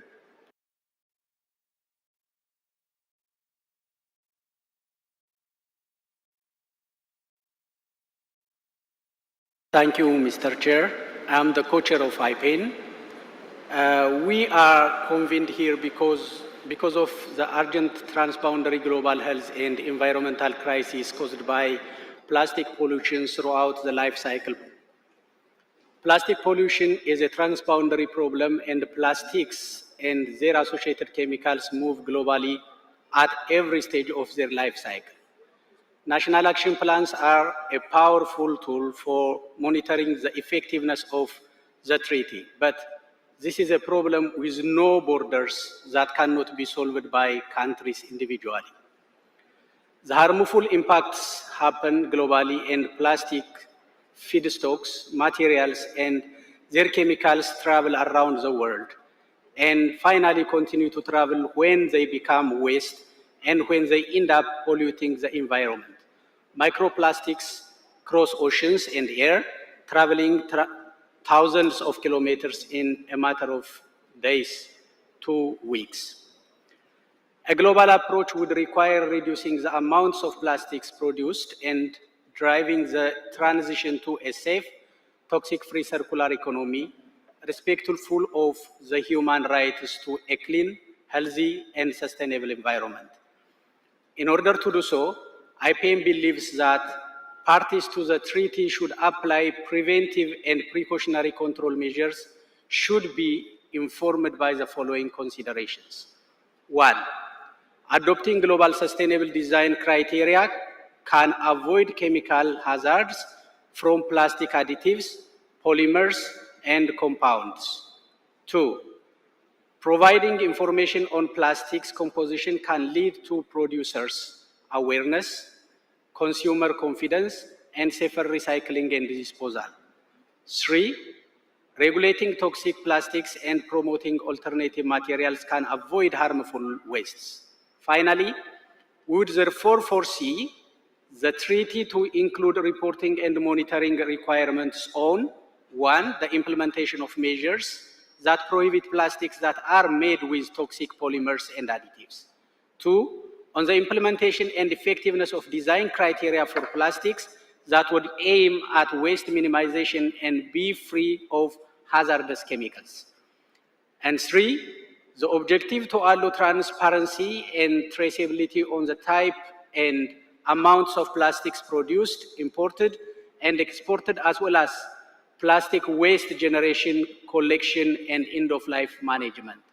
Thank you, Mr. Chair.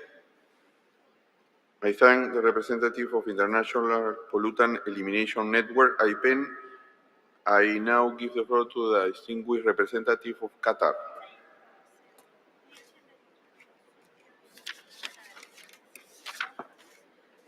سيدي الرئيس، من أجل إيجاد صك ملزم ومتوازن لابد من وضع خطط وطنية معنية بالحد من التلوث بالمواد البلاستيكية تكون متضمنة تدابير وحوافز تنفذ على المستوى الوطني، وتصميمها وفق احتياجات كل بلدة وظروفها الخاصة، وتحديثها بشكل دوري، ومنها تضمن أنها وصلت إلى الأهداف المرجوة، وتحقيقا لاقتصاد دائري مأمون للمواد البلاستيكية على أن يكون اقتصادا عادلا يحمي النظام المناخي. شكرا.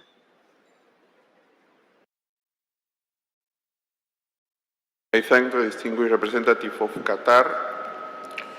I will now give the floor online to the engineers Australia.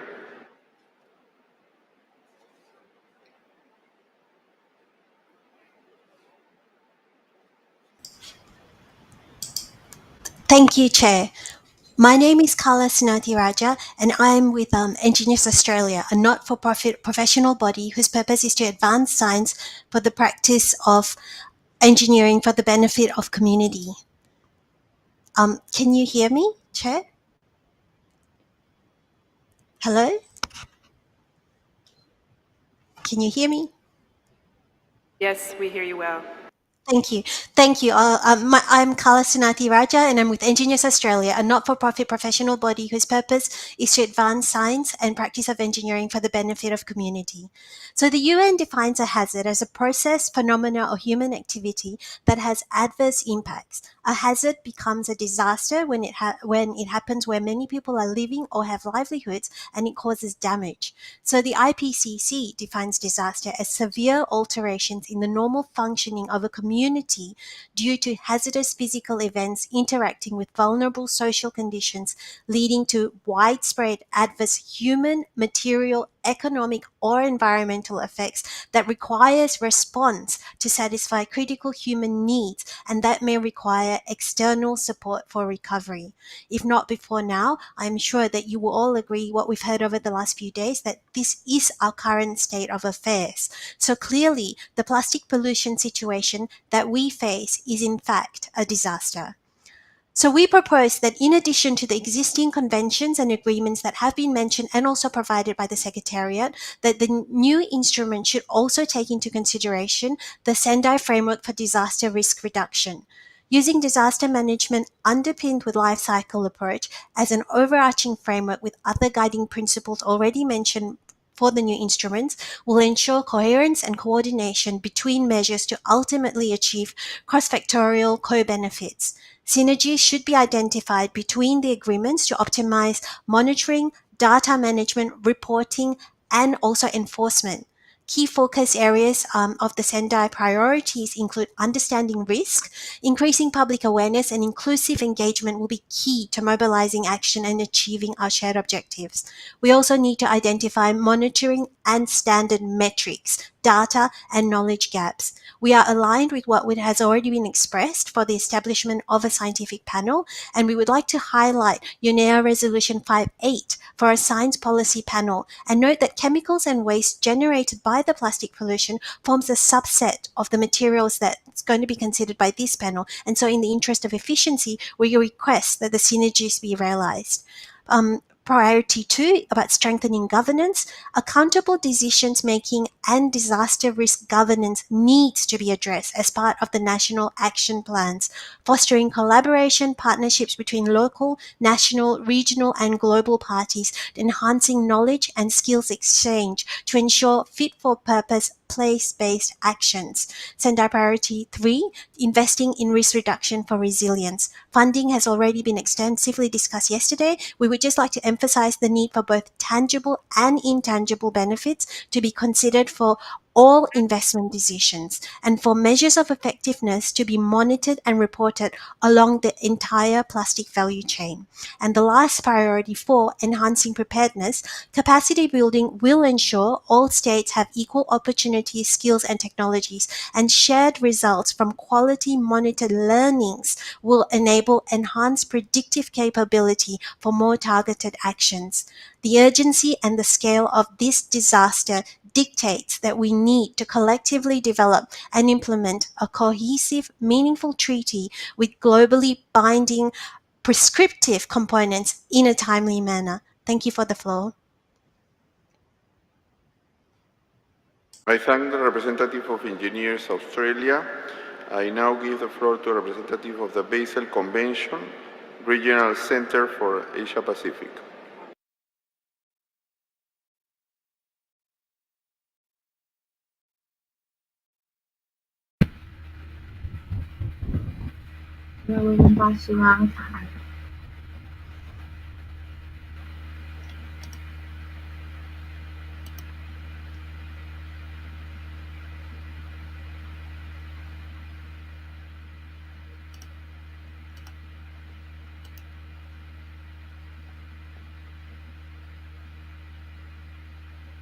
I think we're having a technical problem, so we will give the floor to the representative of Trash Hero World, microphone 10.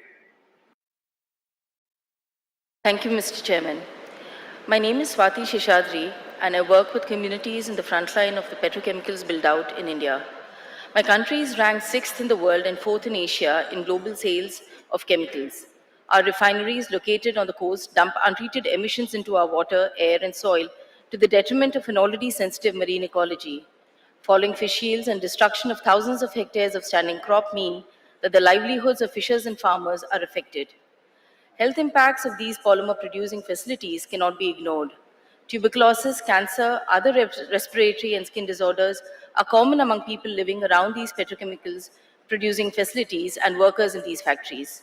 We suggest that the new instrument includes monitoring on the impact of plastic production on the health and human rights, in particular of communities surrounding petrochemical plants and the workers in them. While these impacts of the petrochemical industry go unaddressed, our country is planning investments of more than 3 times the current investment. Changes in the way these facilities are permitted, constructed, and allowed to export toxic resins to the world should, of course, be an essential part of a newly legally binding treaty. My country is also currently pursuing a policy which supports incineration of plastic waste in the form of waste-to-energy projects and burning in cement kilns. This is actively supported by the industry, including some of the corporations present here. These incinerators release dioxins, furans, heavy metals, acid gases, and particulates. The Global Plastics Treaty must proactively disincentivize false solutions like incineration at the global level and require such policies at the national level as well. It is critical that the member states recognize the upstream impacts of the petrochemical industries while defining and addressing plastic pollution. We are concerned that several member states are peddling the narrative that plastics are needed for the growth of developing countries. However, a fossil fuel-based development will not result in more children going to school, increased dignified employment, or better health and social parameters. Instead, by supporting continued virgin plastics production and use, we are supporting increased toxicity and destruction of resilient livelihoods and causing people to spend more on medical bills rather than on nutrition. We urge the leaders of the world present here to recognize this and ensure stringent measures to regulate at the global level the upstream part of the plastic's lifespan. Finally, developed countries have been exporting harmful material and technologies to the developing countries in the Asia-Pacific region, including incineration technology and crude oil for us to refine on behalf of all of you. We cannot be the dumping ground for the world, not for your waste to be incinerated using technologies you have declared unfit for yourselves, and to produce petrochemicals for you while our lungs choke. This form of resource colonialism has to stop. Thank you. I thank the representative of Trash Hero World. We will have the online intervention of the representative of the Basel Convention, Regional Center for the Asia Pacific region.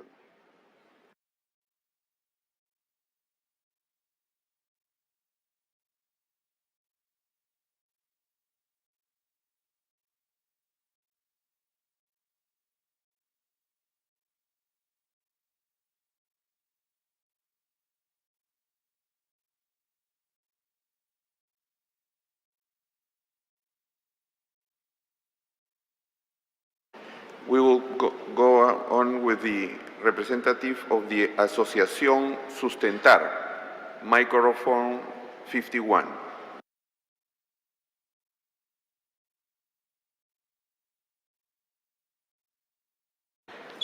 Thank you, Chair. My name is Agustina Besada. I'm from Asociación Sustentar and from Plastify, a social enterprise with a mission of minimizing the use of disposable plastics in the world. We work with youth, governments, and companies to help them transform by activating systemic change to reduce the use of unnecessary plastics through the redesign of operations and products while measuring and visualizing impact. This is why we believe a legally binding global treaty to regulate the use of plastic is absolutely urgent and necessary. There are three concepts that are fundamental to us. First, recycling is not enough. Only 9% of plastic is recycled, and the process has proven to be inefficient, toxic, and limited. We need to be aware of false magic solutions. Reduction should be the key.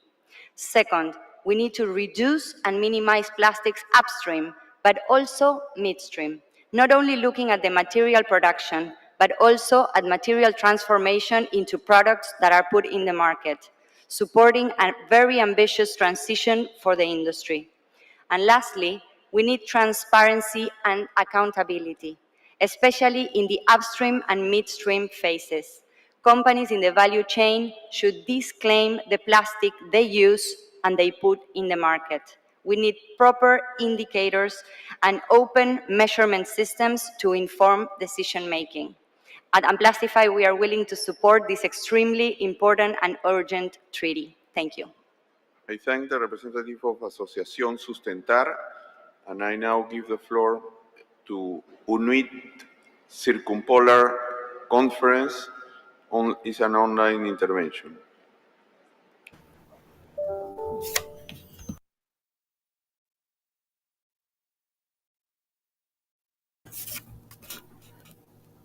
Nakamik. Thank you, Mr. Chair. Since it is the first time speaking, we congratulate you on your election. Can you hear me? Yes, we hear you. Nakamik, I'll start again. Thank you, Mr. Chair. Since it's our first time speaking, we congratulate you on your election. Thank you to Uruguay for hosting and the Secretariat for the organization of the meeting. I speak on behalf of the Inuit Circumpolar Council, which activates for 180,000 Inuit across the circumpolar Arctic. The Arctic ecosystem, which provides sustenance and traditional foods to Inuit like myself, is increasingly being contaminated. The source of the contamination, such as a variety of chemicals, often arrive from the south. Plastics and microplastics have now made it up into the Arctic. For this reason, the ICC wants to see an instrument that includes the precautionary principle, addresses the full life cycle of plastics, and follows a human rights approach. An emphasis must be the reduction of sources. All transport pathways and association issues, including microplastics, needs to be addressed. In terms of existing frameworks, both the Minamata Convention on Mercury and the Stockholm Convention on Persistent Organic Pollutants can serve as examples. Both highlight the Arctic and indigenous peoples in the preamble of the treaty text. In the same way, a treaty on plastics should note the distinct vulnerabilities of Arctic ecosystems and indigenous peoples and their communities, since plastics are compounding existing chemical pollution threats, add to climate change impacts and biodiversity loss, and thereby to a diminishing of the integrity of overall Arctic environment. Consistent with international human rights law, the significant role of indigenous knowledge needs to be recognized and included in the treaty. There is precedent for some recognition in the agreement to prevent unregulated high seas fisheries in the Central Arctic Ocean where indigenous peoples and indigenous knowledge are explicitly included. Monitoring of plastics in the environment needs to be included in the treaty text. To achieve a holistic understanding of plastics in the environment, it is important to draw on the best available knowledge, including indigenous knowledge, in monitoring activities. We have many existing monitoring frameworks and programs that need to be recognized in this regard. For example, I am co-leading a community-led monitoring project in my home region of Nunavut in northern Canada. We work in partnership with scientists to ensure that Indigenous knowledge is included in our work, together with science.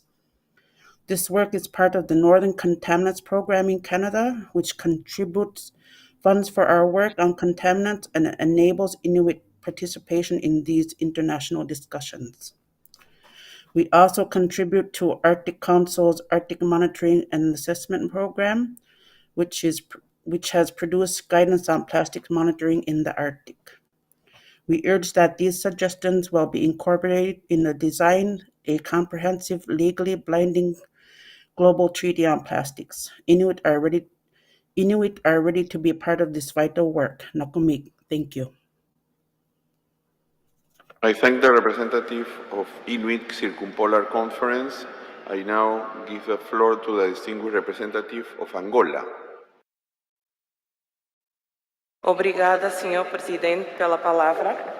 Em primeiro lugar, felicitar a República Oriental do Uruguai pela recepção, hospitalidade e organização deste magno evento. Em segundo lugar, expressar as nossas felicitações a si pela indicação para dirigir este plenário. Sr. Presidente, a República de Angola está alinhada com a declaração apresentada pelo representante da República do Ghana em representação do Grupo dos Países Africanos, sendo para nós uma grande honra fazer parte do presente processo de elaboração de tão importante instrumento internacional que dará diretrizes para o fim da poluição plástica. Por outro lado, Angola apresenta uma longa costa marítima, tendo sido alvo da contaminação por resíduos plásticos. Para tal, têm sido realizadas várias campanhas e iniciativas para mitigar tal mal ambiental, tal como a Convenção da Corrente Fria de Benguela, o Fundo Azul, criado para financiar projetos e melhoria da qualidade de vida das populações que integram a Bacia do Congo. Igualmente, tem-se intensificado a realização de campanhas de sensibilização com vista a garantir uma melhor educação ambiental no seio das comunidades. Igualmente, está em curso a elaboração de um projeto de lei com vista a minimizar a poluição dos resíduos plásticos no mar por fontes terrestres.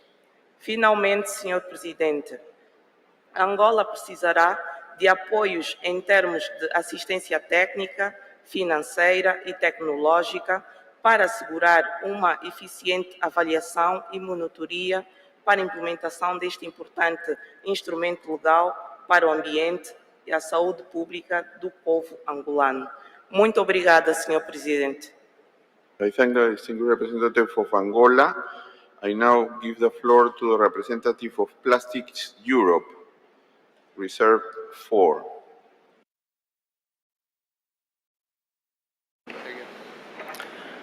Thank you. I am from Plastics Europe, speaking on behalf of the chemicals and plastics industry. We appreciate the comment from the delegate of Cuba.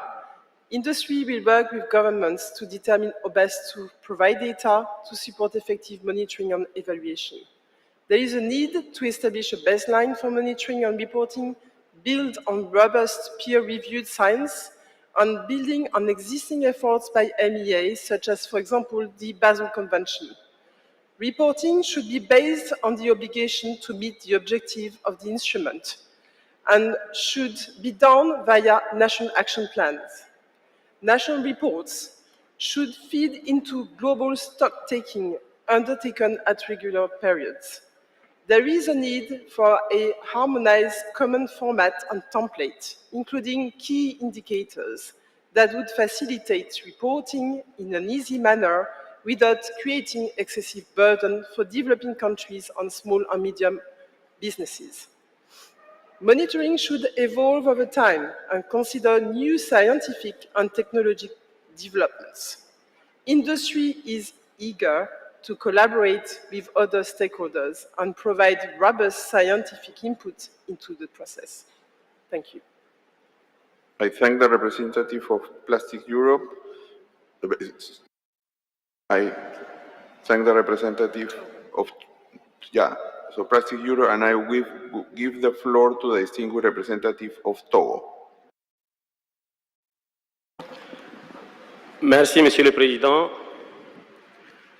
Ma délégation se joint à la déclaration du groupe Afrique et souhaite apporter sa contribution sur le point relatif au suivi et évaluation. Monsieur le Président, la pollution plastique étant connue comme un fléau qui contribue à la dégradation de la santé humaine, des écosystèmes et particulièrement les écosystèmes aquatiques et marins, nous suggérons que le futur traité prenne en compte dans le suivi et évaluation les mesures visant à prendre en compte dans les rapports nationaux les paramètres quantitatifs et qualitatifs susceptibles d'établir un état de référence sur la vulnérabilité des écosystèmes et des États face à la pollution plastique. Ainsi, les rapports périodiques pourraient par la suite rendre compte des efforts consentis par les États dans le respect des dispositions du futur traité.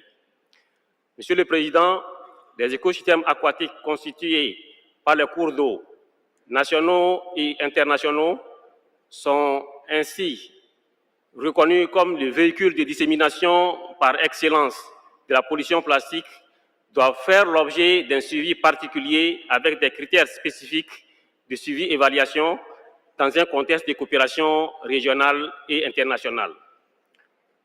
Pour terminer, Monsieur le Président, nous tenons à souligner que toutes ces mesures ne peuvent être effectives et efficaces que lorsque les États, surtout les pays en développement, disposeront des appuis substantiels de façon pérenne, aussi bien sur le plan technologique que financier, pour mener des campagnes de collecte de données et d'informations dans le cadre de ces processus en collaboration avec toutes les parties prenantes. Je vous remercie. Je remercie le distingué représentant du Togo. With this intervention, we have arrived to the end of the discussion of sub-item 3, support to monitoring and evaluation of progress and effectiveness of implementation and national reporting. The importance of a clear monitoring and reporting system is recognized as essential to provide transparency and progress in implementation and to enable us to evaluate effectiveness of the instrument. Several of you noted the need to avoid adding unnecessary burden to parties. I also take note of the call by many of you that some countries will require technical and financial assistance in this area. I also know the need to not duplicate actions and suggest lessons that can be learned from other areas. Some delegation mentioned also that it's a little bit early in our work to discuss this, but it is important. So with this, I will suggest that we should move now to sub-item 3D, other elements including scientific and technical cooperation and coordination, research and awareness raising. To contribute this discussion, as I mentioned, the Secretary has prepared document 110, an overview of the information to promote cooperation and coordination in relevant regional and international conventions, instruments and organizations, and document 113 on existing information that might assist policymakers. So you may wish to use those documents for the interventions. I now open the floor for interventions on this item.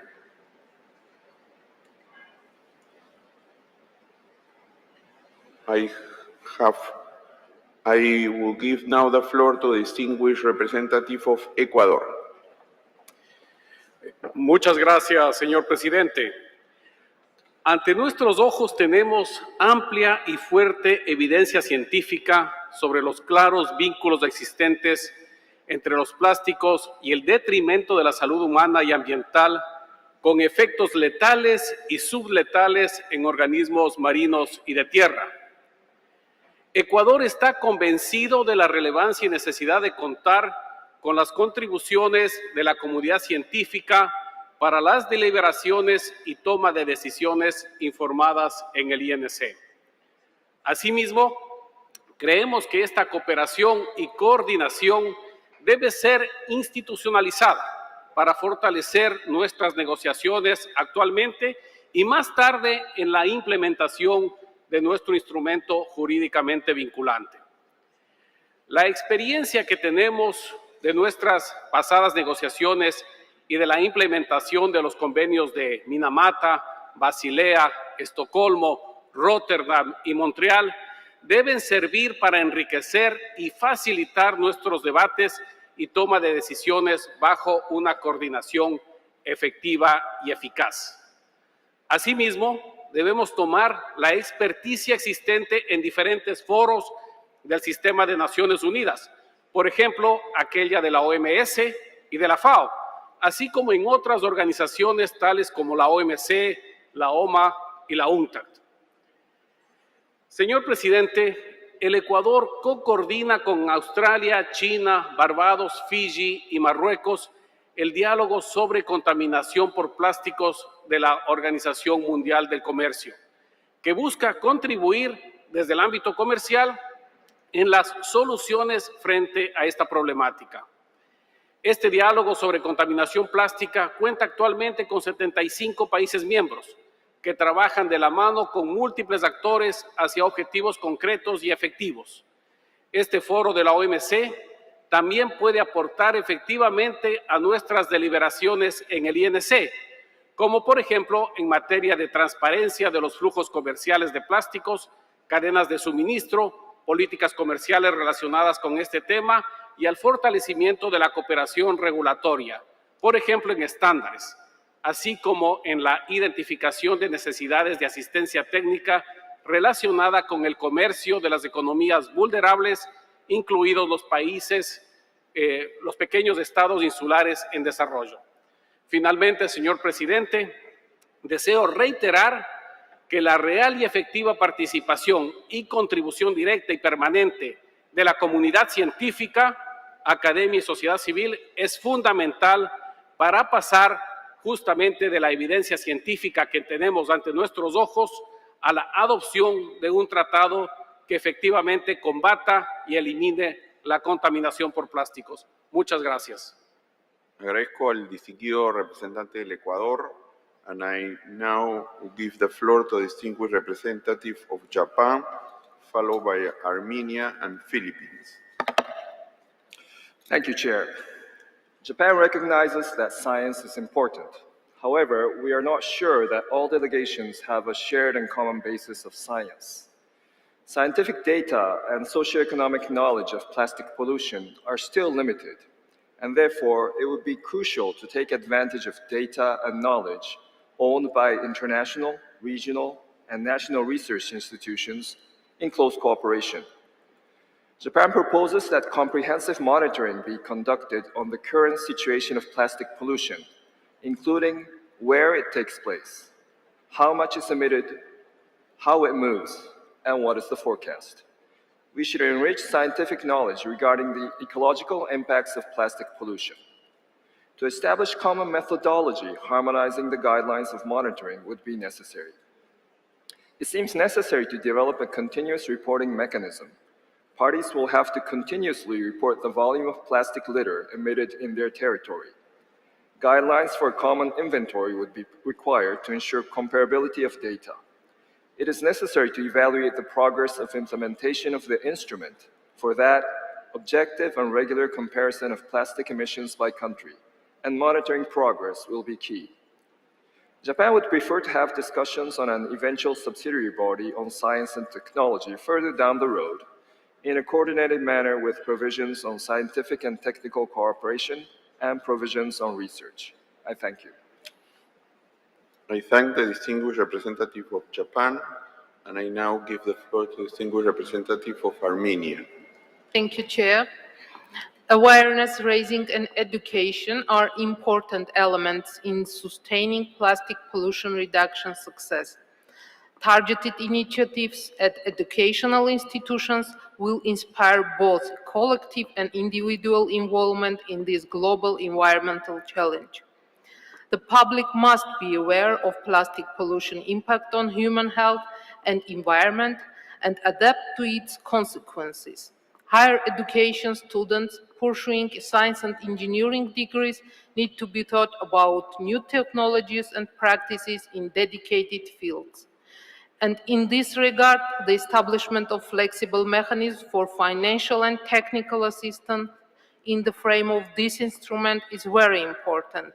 The toolbar should contain capacity building component, training, information and support services, which will help countries build the national capacity of strategic stakeholders to create the necessary enabling environment for the effective implementation of national action plans, and establishment of global information, communication and education service that will provide the stakeholders with publications, e-services and other tools that can be used for a national information and awareness campaigns and support of plastic reduction objectives. Thank you. I thank the distinguished representative of Armenia. I will now give the floor to the distinguished representative of the Philippines, followed by Thailand and Brazil. Thank you, Chair. As an archipelagic country at the peak of the Coral Triangle, the Philippines has been holistically addressing waste management through our law on solid waste management. This was recently amended by the new law espousing the extended producer responsibility for plastic packaging. Further, the Philippines established its own national plan of action on the reduction, prevention, and management of marine litter. However, we realize that national legislation and national action plans alone are not enough to address the plastic pollution and its transboundary issue. In this regard, the Philippines submits the following positions relative to scientific and technical cooperation and coordination, research and awareness raising. Developing countries' capacities and technological know-how should be strengthened through the necessary support to be established in this treaty in developing standardized calculation methods for setting baselines and tracking progress towards adopting such for comparison globally. The vulnerability of archipelagic and small state island countries cannot be overemphasized.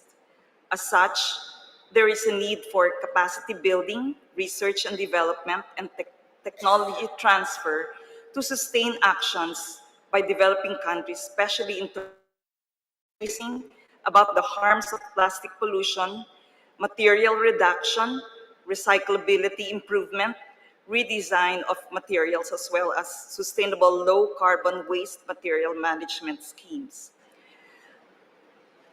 Mr. Chair, we support the creation of a dedicated intergovernmental scientific body that will provide widely accepted scientific and technical guidance to implementing states. The scientific body's function should also include tracking progress of global reduction targets and monitoring of leakage, litter, and microplastics into oceans. Further, it can look into the development of possible alternatives to plastics, as well as the determination of their impacts to human health and environment. Thank you. I thank the distinguished representative of the Philippines.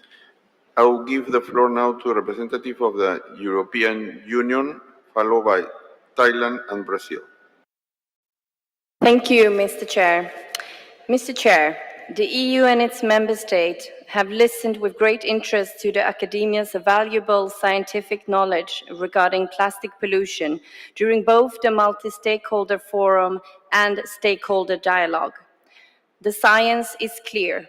We need to urgently tackle plastic use and plastic disposal as a major contributor to the triple planetary crisis of climate change, biodiversity loss, and pollution. These crises are intrinsically interlinked, and by putting an end to plastic pollution, there will be a positive spin of impacts on many other global challenges, as well as a direct benefit to human health. In order to do so, the EU and its member states believe that the negotiations need to be punctually informed by the best available scientific knowledge.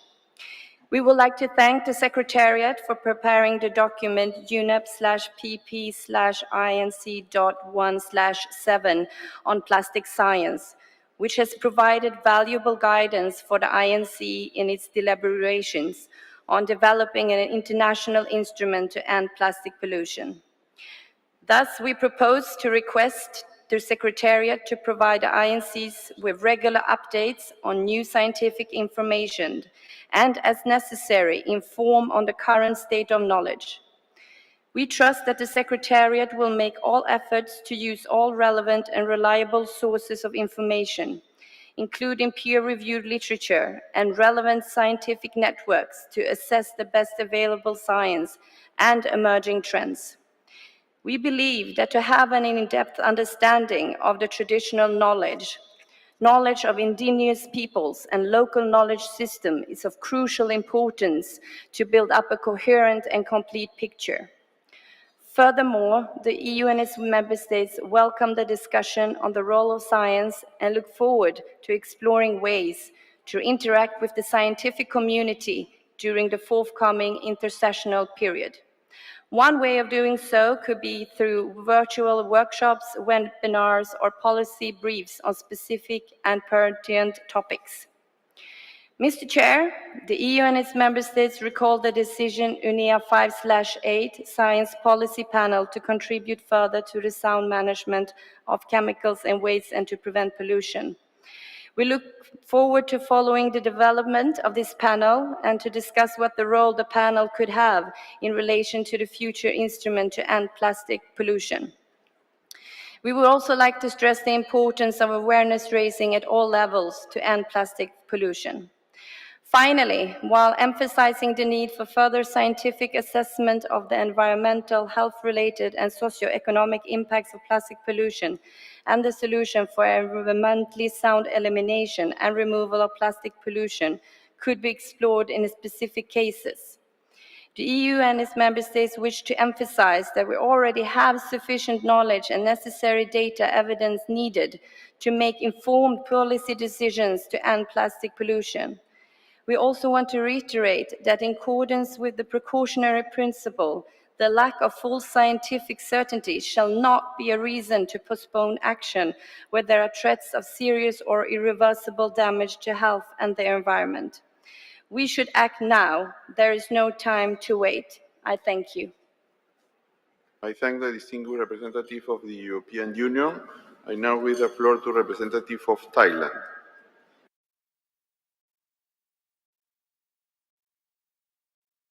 Thank you very much, Mr. Chair.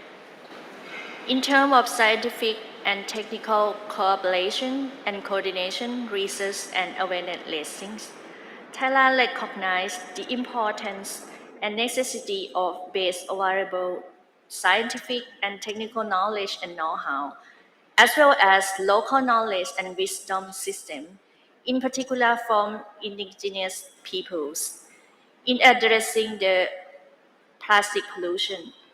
Those are required the cooperation and coordination among relevant existing MEAs, intergovernmental organizations, NGOs, new testing of SPP on chemical waste and pollution, and member states, including academic and research institutes, to collect existing findings and produce new findings in supporting the negotiation and implementation processes.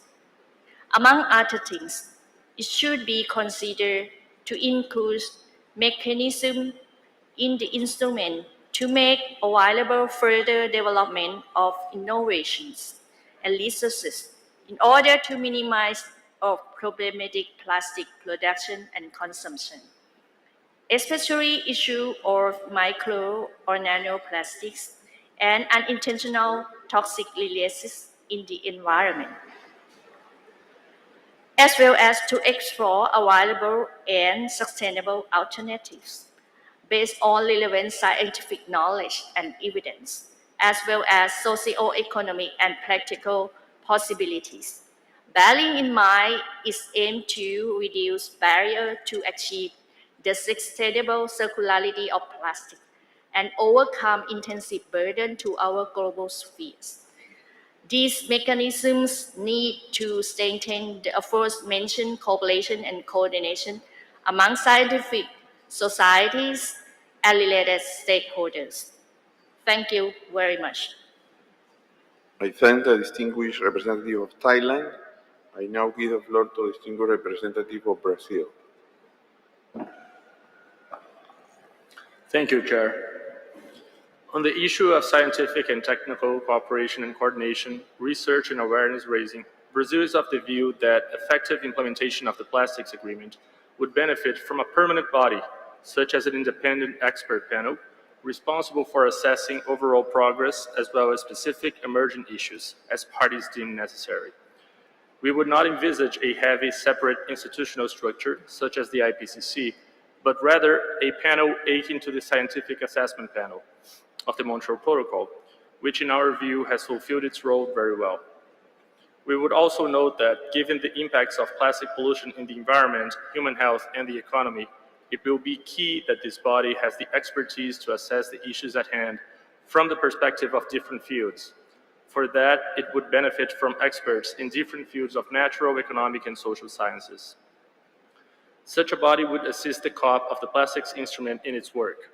However, evidence-based information is needed for our work at the INC as well, as other delegations have pointed out. We will only be able to have thorough discussions on possible control measures if we have peer-reviewed scientific data that informs us on why such measures are needed and what would be the possible repercussions of their implementation. As a committee, we need to have access, for instance, to the state-of-the-art in research on the impacts of plastics and their additives in human health on the full life cycle of plastics, in particular on vulnerable populations such as workers. A large body of literature is already available out there, but we need it to be reviewed and compiled as an input for member states in our negotiations. It is up to this committee to agree on a way to have access to this type of information. One way would be to request the Secretariat to prepare specific documents on scientific literature covering different fields, building upon the more general document that was prepared for this meeting. We are cognizant of the burden already put on the Secretariat in terms of document preparation. So if that is not a viable option, this committee must come up with alternative solutions to have this kind of information in a structured format to facilitate our negotiations moving forward. I thank you. I thank the distinguished representative of Brazil. Now we will have an online intervention by Mexico. The distinguished representative of Mexico. Gracias, señor presidente. Agradecemos a la Secretaría nuevamente por la preparación de los documentos. We can hear you. ¿Me escuchan? ¿Sí me escuchan o no? No.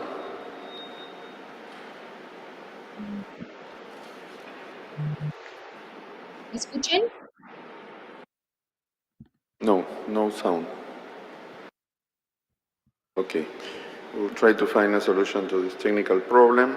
I will now give the floor to the distinguished representative of Saudi Arabia, followed by the representative of the United Kingdom, and then Angola. Limited.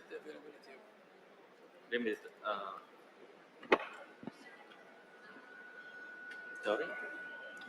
Thank you, Mr. Chair, for giving us the floor. Saudi Arabia would like to highlight the importance of supporting research and development in finding technical solutions, such as circularity approaches and investigating sustainable technical solutions throughout the plastic value chain.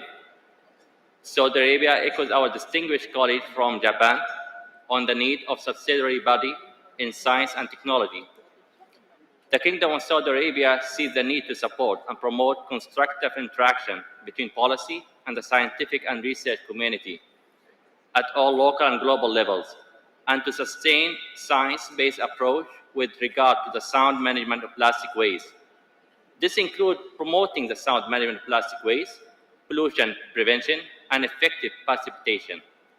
The international community should focus on finding sustainable and innovative solutions for waste management through proper scientific evidence and build on these outputs to drive policies. These solutions, including technologies, should ensure comprehensive alternatives without limiting them to certain types. Since the capabilities and infrastructure differ from one country to another, it should be based on the importance that all scientific evidence must be robust and clear, with a clear approach that evaluates alternatives to the current material and does not create more harm to economic growth as well as environmental impact. Finally, Saudi Arabia is looking forward to the outcomes and contribution of the UN Resolution 8, titled Science Policy Panel, to contribute further to the sound management of chemicals and waste and to prevent pollution. Thank you so much, Mr. Chair. I thank the distinguished representative of Saudi Arabia. I now give the floor to the distinguished representative of the United Kingdom. Thank you, Chair. The UK sees the value in considering the need for a scientific subsidiary body that provides evidence for progressing action under the treaty and believe this should include social scientists and economists. When considering the activities and composition of this mechanism, the UK believes it will be important to bear in mind the following points. We should be mindful of the parallel negotiations that are ongoing on a science policy panel to contribute further to the sound management of chemicals and waste to prevent pollution, making sure that these are complementary and not duplicative. We should take account of country and regional differences in the provisions of this knowledge and include region-specific expertise. We should ensure that traditional and indigenous knowledge is also included. The UK also believes it is important that the academic community is able to contribute meaningfully to the INC process itself and welcomes a closer engagement with the academic community throughout these negotiations.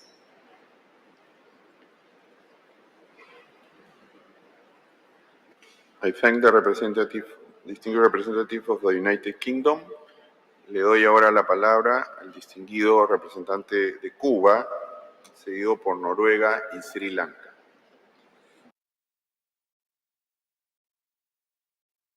Muchas gracias, señor presidente.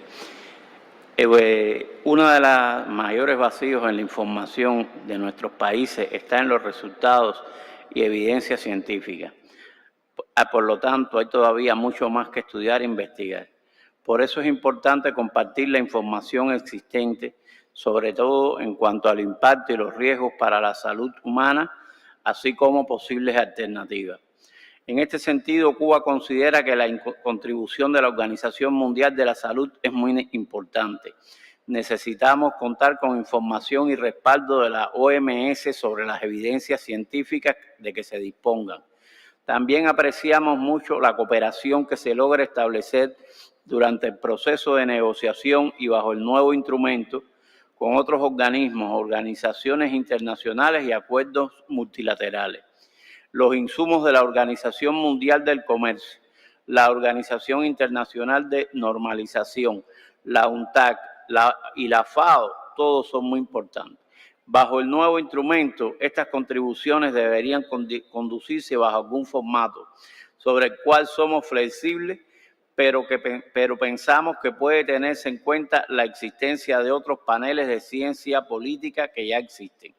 En relación con la educación y la sensibilidad, mi país considera que es un tema esencial, pues es uno de los objetivos que deberíamos lograr con este instrumento, es cambiar los patrones de producción y consumo insostenibles de los productos plásticos, en especial aquellos de un solo uso. Y es precisamente la educación y la sensibilización al público una vía clave para lograr los cambios en la forma de usar esos plásticos. Por esto, Cuba considera incluso que las medidas de educación y sensibilidad deberían considerarse dentro de las obligaciones generales del nuevo instrumento, por el efecto que pueden tener en el logro de nuestros objetivos. Muchas gracias. Agradezco al distinguido representante de Cuba, and I now give the floor to the distinguished representative of Norway. Thank you, Mr. Chair. It is clear that science must guide us, both in our discussions in the INC as well as in our decision-making within the new treaty. We have seen science continually expand and deepen on the topic of plastic pollution. A key feature for the scientific and technical cooperation within the new treaty should be that we build on existing sources and continually expand our knowledge. There are already a number of existing sources of information, research programs, and platforms for knowledge sharing and scientific cooperation, as listed in the meeting documents prepared by the Secretariat. We expect these existing information sources to be of great importance in our negotiations. Our negotiations take place simultaneously with those on the new Science Policy Panel for Chemicals, Waste, and to Prevent Pollution. Although the outcome of those negotiations is not settled, Norway expects the panel to be able to play an important role for the new treaty once established. We equally see that the IPBES for biodiversity and IPCC for climate change will provide relevant information. Norway is ready to discuss the establishment of a treaty-specific science policy instrument with limited and defined tasks. Thank you. I thank the distinguished representative of Norway. I now give the floor to the distinguished representative of Sri Lanka. Yes, thank you, Chair. Regarding the research and policy formulation, I would like to say that promotion, research and development to make countries well informed of scientific data is very important because the scientific data flow is not very sufficient for some of the countries. And increase and improve awareness creation based on scientific data through media communication to make communities understand the risk is very important. Will enable them to take voluntary measures to minimize usage of plastics. At present, what we have found on this research data is environmental aspects, we have a certain amount of data. And regarding the human health, also in certain areas, we don't have any conclusive data. Therefore, more further research improvement is also very important. We have to identify that also as a very important item under this INC. And also, I think the WHO will be able to guide the communities on countries on how to act on these things. And for an simple example, if I take now, all of us are using this face mask due to COVID-19 and the microplastics that we inhale through this mask. And have we done any research on it? So likewise, I think the research also should be more streamlined and improved so that we can make policy decisions based on the research data. So I hope more attention should be given to research and the flow of data to all the countries to make decisions, policy decisions. Also, the communities, make communities aware for them to take precautionary measures. Thank you. I thank the distinguished representative of Sri Lanka. I give now the floor to the distinguished representative of Turkey.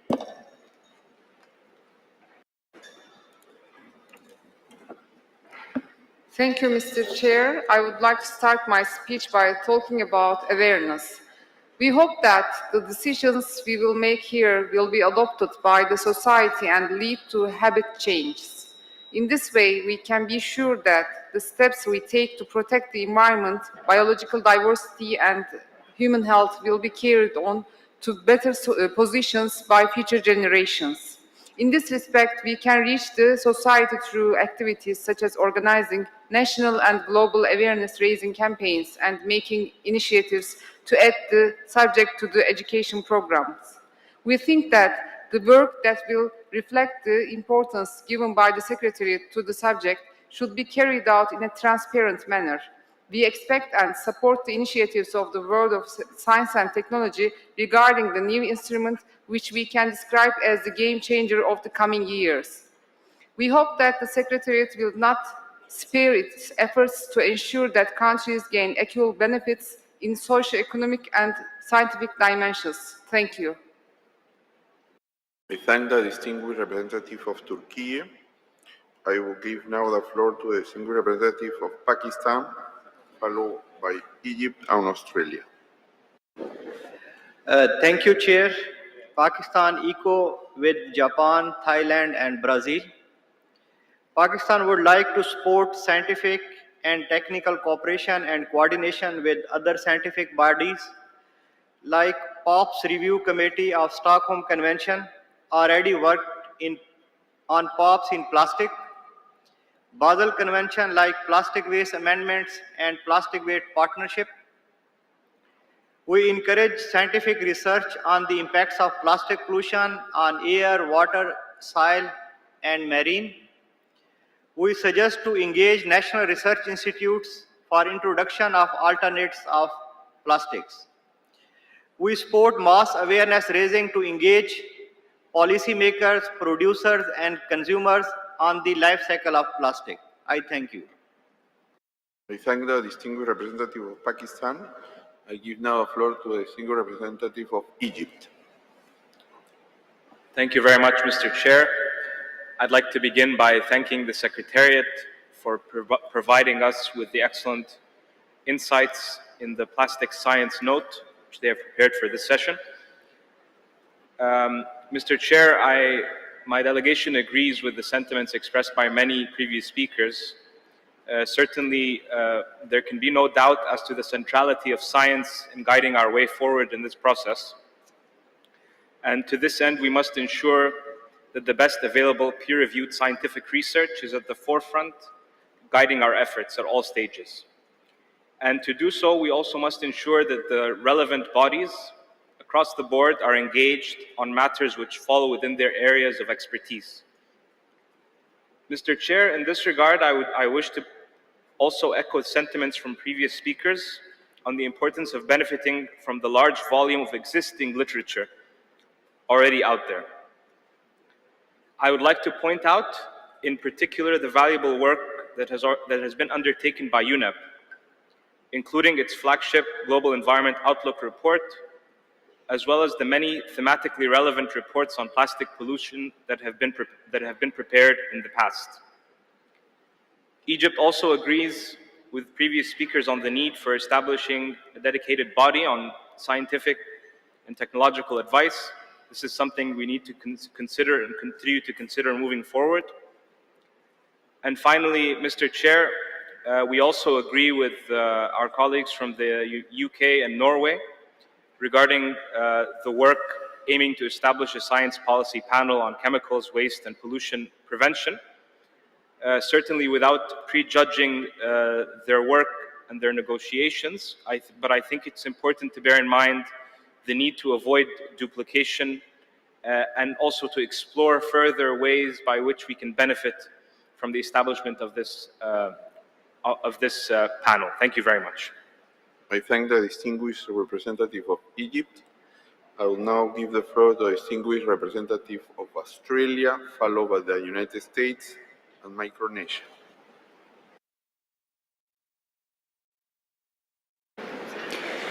Thank you, Chair. The Australian delegation highlights the importance of robust scientific and technical evidence and ongoing innovation to achieve our joint goal of ending plastic pollution. There is significant expertise and experience and research available across the globe. Australia supports interventions made during this session by others, including delegations from Ecuador and Japan, that the INC process should look for ways to draw upon the existing multilateral, technical and scientific work streams and ensure that the science is understood by all parties and informs our work. Australia would welcome the establishment of a dedicated scientific and socio-economic mechanism to support implementation of the instrument on plastic pollution. To ensure its effectiveness, the mechanism should provide unbiased and balanced advice on clearly defined questions put to it by the parties and include representation from all regions. The mechanism should also draw upon Indigenous and traditional knowledge. Chair, Australia has world-leading expertise it could offer to support the work of a future scientific mechanism. For example, our National Science Agency, the CSIRO, has an Ending Plastic Waste mission to drive Australia's circular economy and create systemic change through data science, materials and manufacturing, recycling processes and whole-of-life circular economy solutions to reduce plastic pollution entering the environment. We encourage early discussions at INC meetings on the potential scope of work and governance for such a mechanism, so that it can be operational at the time the instrument is finalised. Thank you, Chair. I thank the distinguished representative of Australia. I give now the floor to the distinguished representative of the United States. Thank you, Mr. Chair. Over the course of this week, we've heard delegations mention many scientific and technical issues. These topics span a wide range, such as product design, alternative materials, types of recycling, additives and toxicity, and impacts of plastic on human health and the environment. The United States believes it will be extremely important to consider the inclusion of provisions related to research and scientific and technical cooperation and coordination to answer questions and to find solutions to the challenges we face. The United States recognizes that the instrument offers a unique opportunity to facilitate sharing of information and research results on the many aspects of plastic pollution to increase knowledge, to better address the issue, and to reduce its environmental and social impacts. Collaborating to advance scientific research, monitoring, and assessment and innovative technologies and design solutions will be essential. Further, the new instrument should allow flexibility to incorporate or utilize new evidence and solutions as they become available. In our view, the instrument could build on existing information and have a role in encouraging cooperation among parties, as well as with other international organizations as appropriate on scientific research and the exchange of scientific information. We also recognize the critical role of all actors in research and development for combating plastic pollution: the private sector, the scientific community, established international technical and scientific bodies, and many others. We also support the inclusion of traditional knowledge, as mentioned by the EU and UK and others. There's a lot to understand, but collectively we can achieve more working together. Similar to Armenia, the United States also strongly supports provisions on awareness raising, education, and information exchange to facilitate the reduction and elimination of plastic pollution. Provisions in these areas could focus on increasing public understanding to support efforts to improve circularity of plastics, reduce leakage into the environment, minimize the use of problematic and unnecessary plastics, consider plastic alternatives, and enhance reuse and recycling of plastic products. Provisions could also increase awareness and encourage trainings with relevant intergovernmental and non-governmental organizations and vulnerable populations about the effects of plastics on the environment and potential effects on human health based on scientific information. The United States is eager to hear what other states, as well as stakeholders, are thinking in terms of possible mechanisms to encourage awareness raising, education, and exchange of information. Thank you. I thank the distinguished representative of the United States. I now give the floor to the distinguished representative of Micronesia. Thank you very much, Chair. We agree that cooperation and coordination between bodies that conduct research into and disseminate knowledge about plastic production, consumption, and pollution will be key to the effective implementation of the instrument. The Secretariat has helpfully identified a number of existing international instruments and intergovernmental processes that could be relevant in this matter, including the BRS conventions, the Law of the Sea Convention, the Convention on Biological Diversity, and the UNFCCC.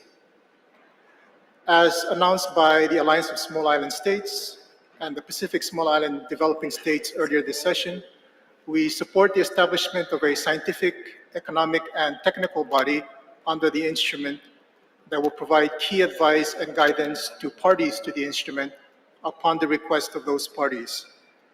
In our view, such a body could, upon the request of the parties to the instrument, synthesize key data, information, and knowledge produced by similar bodies under other instruments and processes to develop a comprehensive understanding of the plastic pollution crisis, which could then provide a basis for robust recommendations to the parties of the instrument in our implementation. As also announced by the Alliance of Small Island States earlier this session, including this morning, the work of a scientific, economic, and technical body under the instrument could provide a platform for the consideration and transmission in a rights-based manner of traditional knowledge, knowledge of indigenous peoples, and local knowledge systems of relevance to understanding the impacts of plastic pollution and how to address them. This is in line with the UNEA resolution launching the INC, in which we all agreed to consider, among other things, the best available science, traditional knowledge, knowledge of indigenous peoples, and local knowledge systems. We echo the interventions made before us by the EU, Thailand, the United Kingdom, Australia, and the United States, among others, that it is important to have a comprehensive understanding of traditional knowledge, knowledge of indigenous peoples, and local knowledge systems in order to inform our actions under the instrument, alongside the important contributions of science. We also think that the intervention from the Inuit Circumpolar Council earlier today provided a useful example of how this is already working in practice in the context of the Central Arctic Ocean. And IPBES and the IPCC, among other key bodies, already do this work of incorporating the relevant knowledge of indigenous peoples and local communities. So we have precedents that we can cite and build upon for our important work here. Thank you. I thank the distinguished representative of Micronesia. We'll try to have the Mexico by online. I give the floor to the representative of Mexico. Gracias, señor presidente. ¿Me escuchan? No, no la oímos. ¿Me escuchan ahora?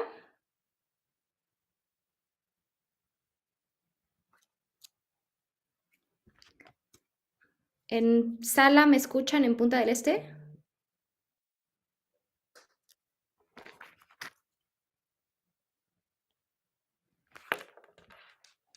Creo que tienen problema en Punta del Este.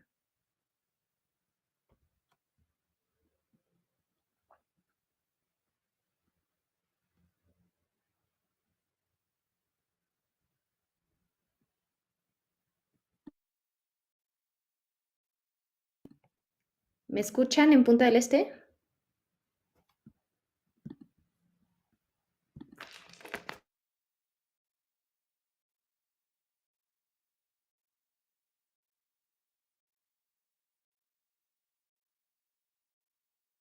Pollution.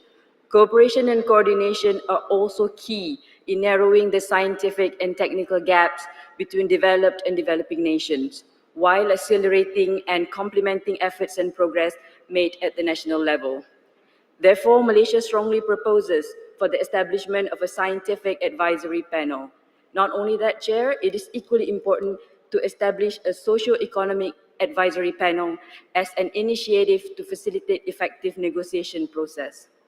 These panels will provide a platform for the parties to access peer-reviewed, high-impact scientific research findings, among others, and to incorporate these findings in national action plans and strategies. This is also to ensure cooperation, effective coordination, continuity, and coherence between the instrument and existing multilateral environmental agreements in order to avoid duplications. It is also necessary for the instrument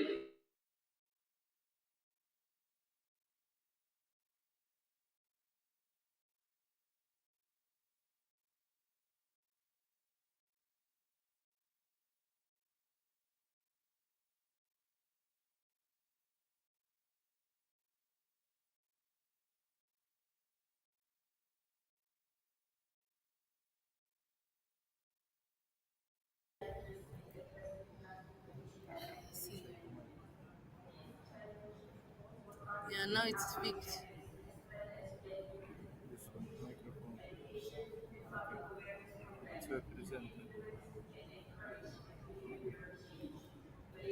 underscores the urgent need for increased collaborative efforts between the state and non-state actors to complement each other's efforts and hard work in advocacy and raising awareness in ending plastic pollution. Thank you, Chair.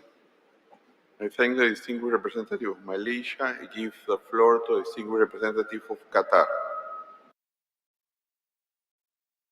سيد الرئيس، من ناحية البحوث والسياسات العلمية نحن نؤيد ما جاء من الجميع وأيضا اليابان والمملكة العربية السعودية، حيث بعض الدول في حاجة ماسة لمعرفة أفضل العلوم المتاحة، وأيضا ما توصلوا إليه من بحوث وتقارير علمية ومشاركة الهيئات العلمية الأخرى للمساعدة على بناء القدرات والتدريب والفهم والتوعية، والمساعدة أيضا على اتخاذ القرارات، وأيضا مساعدة الدول النامية من ناحية التنفيذ والامتثال. وشكرا.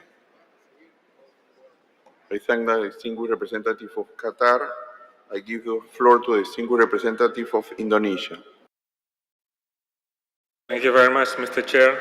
We echo previous speakers that our endeavor should be supported by science, evidence-based data and information, and that we need to maximize the already existing literatures, including those produced by UNEP, as has been pointed out by a distinguished colleague from Egypt.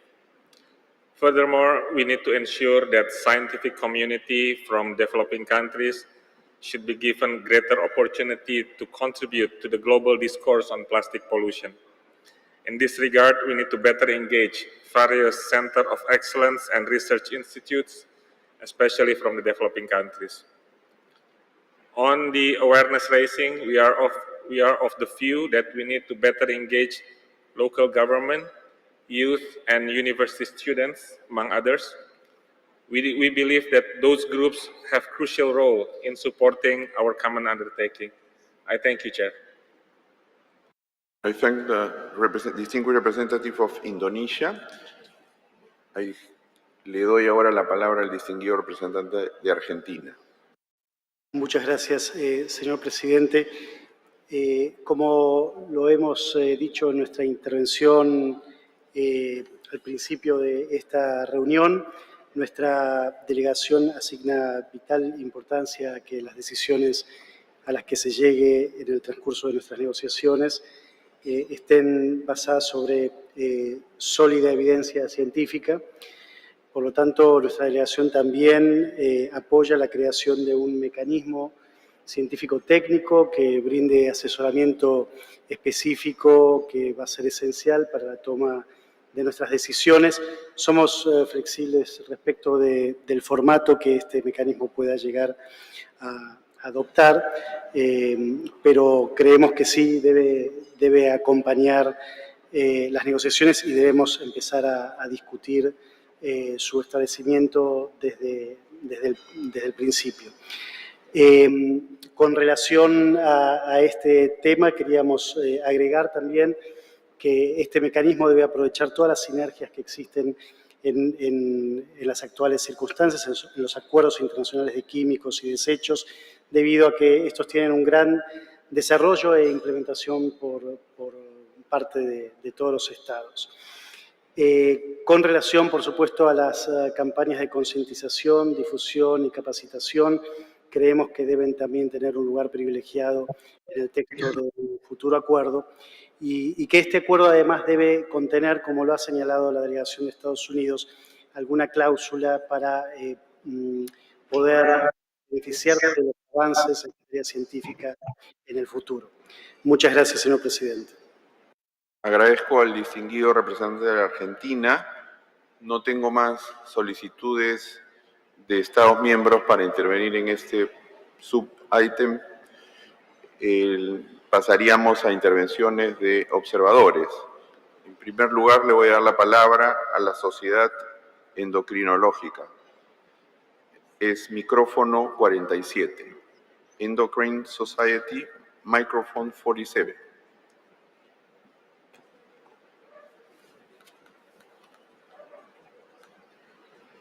Muchas gracias, señor presidente, por la oportunidad de dar esta intervención. Thank you, Chair. We appreciate the opportunity to give an intervention on measures to improve the effectiveness of implementation and enhance scientific and technical cooperation and coordination. First, we reiterate emphatically that the Plastics Treaty is a global public health treaty. We observe with profound alarm statements suggesting the absence of health effects of chemicals in plastics, contradicting consensus statements by WHO and others. We remind delegates of the strong scientific consensus that chemicals in plastic cause non-communicable diseases. The effects are concentrated in the most vulnerable, including children, pregnant women, and women workers with unique exposures. Implementation efforts should expand on existing national and international efforts, including restrictions that address the hazards of chemicals in plastic. For example, endocrine-disrupting chemicals used in plastic materials are treated with particular emphasis in EU laws and regulatory policies. We also highlight the ICCM4 resolution stating that continued actions on EDCs by all stakeholders are required to achieve the goals of CICOM. We note that several delegates have raised the issue of regrettable substitutions. The instrument should therefore treat bisphenols, phthalates, and PFAS as classes of hazardous chemicals using existing scientific information. As a scientific and medical professional society, we urge that scientists be engaged in all contact groups and treaty processes to provide and facilitate technical assistance on this issue. We also emphasize that global obligations will be required to even begin to deal with plastic pollution and the associated negative consequences for human and environmental health. Plastic pollution is a transboundary issue, and these pollutants continue to leach harmful EDCs throughout their life cycle. We note that the European Food Safety Agency, based on peer-reviewed scientific evidence, has proposed to lower the tolerable daily intake of bisphenol A or BPA by 100,000-fold because these chemicals are hazardous at extremely low and environmentally relevant levels and impact reproductive health, among other harms. Finally, we would like to point out that as a global community of scientists and medical professionals, we are here to support all of you, member states, so you can make informed decisions on these important matters. The COVID-19 pandemic has reminded us of the crucial need to follow the science. We urge the INC to follow the human health and environmental science on chemicals used in plastic and engage with scientists as with other international public health crises throughout this process. Thank you, Chair. I thank the representative of the Endocrine Society. Me han informado que el problema técnico se ha solucionado, así que vamos a intentar dar la palabra a la distinguida representante de México. Gracias, señor presidente. ¿Me escuchan? Sí, esta vez sí. La tercera es la vencida. Gracias. Agradecemos a la Secretaría nuevamente por la preparación de los documentos sobre otros aspectos, como la cooperación y coordinación científica y técnica, la investigación y la sensibilización. México reitera lo expresado por GRULAC en su declaración inicial. Conocemos la importancia de la interfaz ciencia-política y reiteramos el llamamiento para que el Comité Intergubernamental tenga en cuenta en todo el proceso la mejor ciencia disponible, los conocimientos tradicionales, los conocimientos de los pueblos indígenas y los sistemas de conocimientos locales, así como la educación ambiental y la difusión de transparencia y acceso a información de todos los sectores relacionados con la contaminación plástica. Una disculpa, un momento. Asimismo, se incluye la evidencia sobre la afectación a la salud humana. México coincide con el señalamiento de Ecuador y otros estados respecto a la preocupación sobre la toxicidad y los peligros a la salud que traen aparejados los productos plásticos y coincide en que la información que la ciencia, las organizaciones especializadas de la sociedad civil y la arrojada por los múltiples foros multiactores es muy valiosa e indispensable para avanzar en el cumplimiento de los objetivos del nuevo instrumento. Señor presidente, México considera que el resultado de este acuerdo debe ser lo suficientemente flexible como para adaptarse a los nuevos retos y descubrimientos científicos y al mismo tiempo permitir a los Estados miembros periodos de transición para su aplicación teniendo en cuenta las circunstancias y capacidades nacionales. La necesidad de una mayor colaboración internacional para facilitar el acceso a la tecnología, el desarrollo de capacidades y la cooperación científica y técnica deberá cubrir todas las brechas. Hacemos hincapié otra vez en la transparencia de la información de todos los sectores, incluyendo el sector privado. Pero es importante que también se complemente y mejore la coordinación con los instrumentos regionales e internacionales existentes. Tenemos ya muchos convenios que abordan cuestiones de interés para este nuevo instrumento, así que debemos fortalecer el intercambio de conocimiento, incluyendo para la próxima adopción de un marco post-2020 del Convenio de Diversidad Biológica, en la que México estará abogando activamente por generar sinergias bajo un enfoque de derechos humanos. Finalmente, como se señaló el día de ayer, México reitera que será fundamental desarrollar una campaña de información global para cambiar nuestros insostenibles patrones de producción y consumo actuales. Muchas gracias, señor presidente. Agradezco a la distinguida representante de México. Estamos llegando al final de nuestra sesión de la mañana. Tengo todavía en mi lista algunos pedidos de la palabra de miembros observadores. Así que en la tarde, en la sesión de la tarde, concluiríamos esta lista de intervenciones de los miembros, de los observadores, y con eso terminaríamos el subítem 3D, que era Other Aspects, including Scientific and Technical Cooperation and Coordination, Research and Awareness Raising. Y inmediatamente entraríamos a tratar el tema 3E, Stakeholder Participation and Action. Esperamos esta tarde terminar los sub-items 4 y 5 sobre Standard Articles on Final Provisions y Sequencing and Recommended Further Work to be undertaken. I would like also to inform you that I have prepared a draft decision on the draft provisional agenda for the second session of the INC that we are mandated to prepare according to Rule 3 of the draft rules of procedure provisionally applied, by which the committee shall review the draft provisional agenda and revise it as it deems necessary and agree to forward it to its next session for adoption. The document has been uploaded under the In-Session tab on the dedicated web page. Please review the document and be prepared to agree on it to forward to INC2 for its adoption. Thank you very much.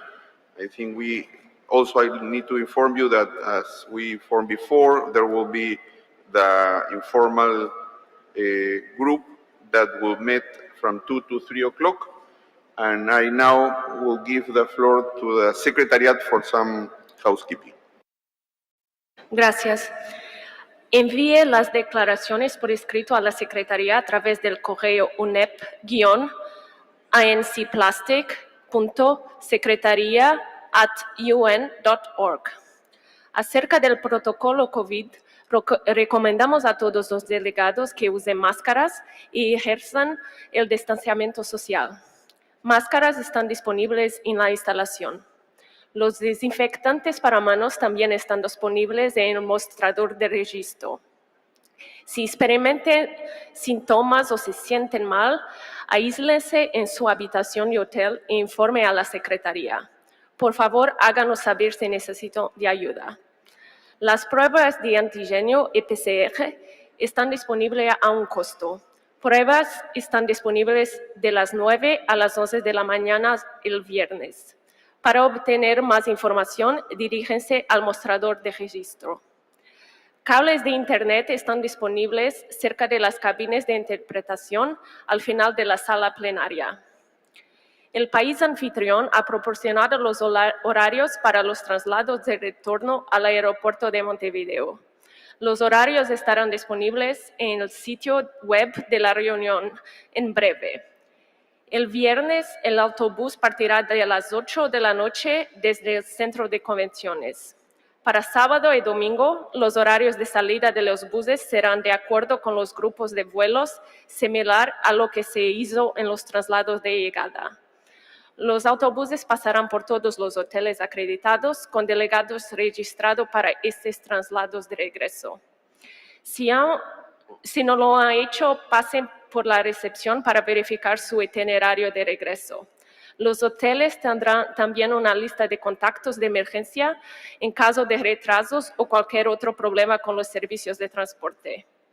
A la solicitud del país anfitrión, pedimos a los delegados reducir el uso plástico de un solo uso en el centro de convenciones, ya que en los últimos días se han recorrido una gran cantidad de residuos plásticos de un solo uso.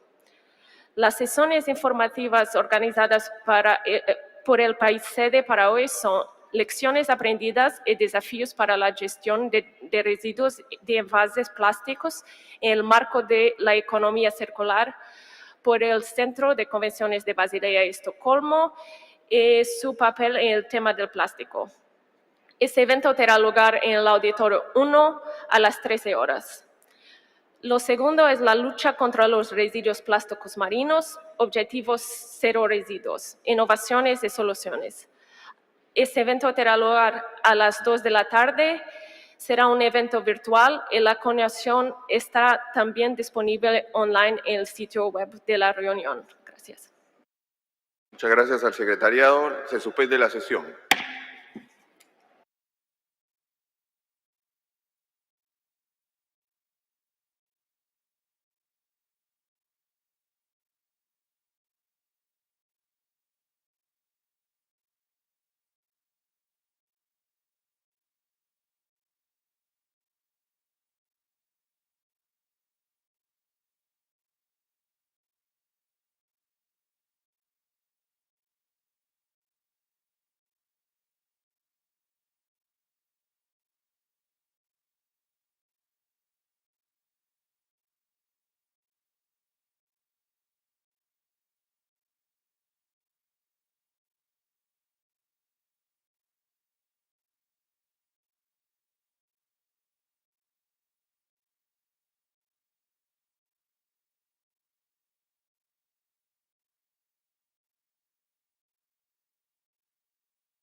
Check. Check, check. Check. Check, check. Check. Check, check. Is it good? Check, check. Check, check. Check. It's focus, right?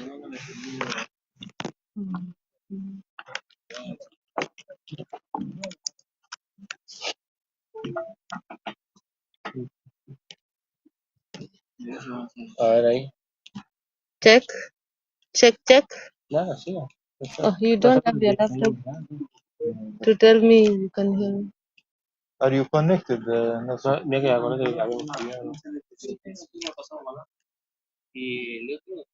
Check. Oh, let me.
Oh, oh.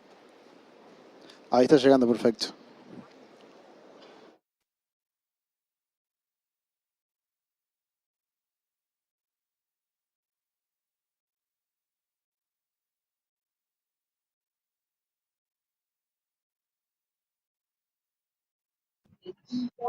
Check.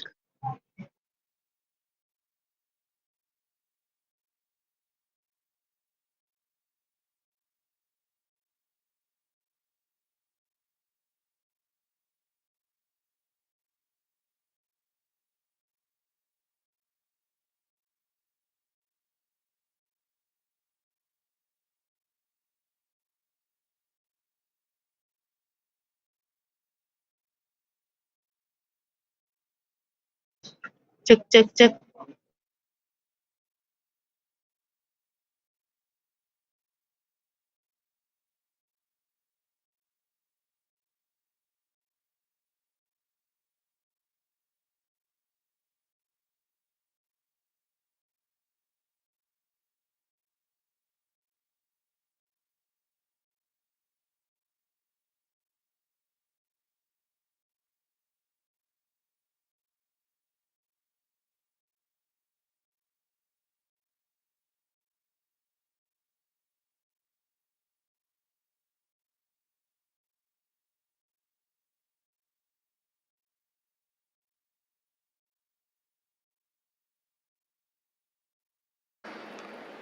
Good afternoon, ladies and gentlemen. Please take your seats.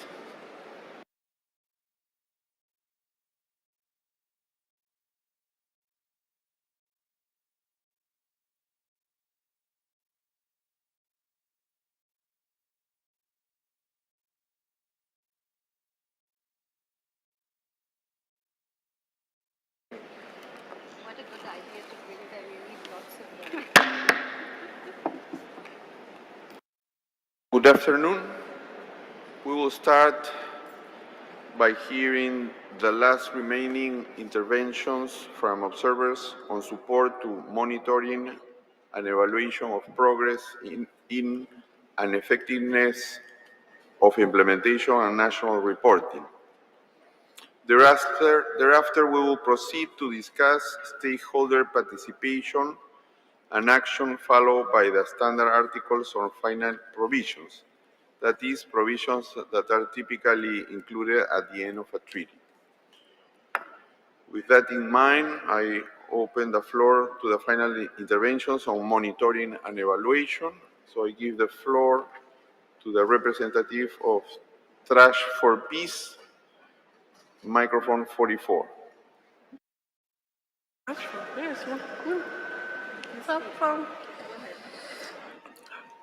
Good afternoon, Chairperson. Thank you very much for giving me opportunity to speak.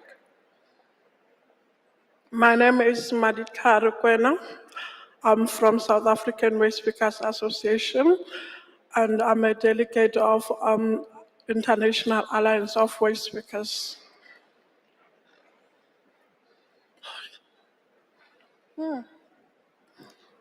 Nalini? Okay, here are my notes. As waste speakers, we think that treaty need to acknowledge the technology transfer of the provinces from south to south, because the waste recycling is more higher rate on those areas.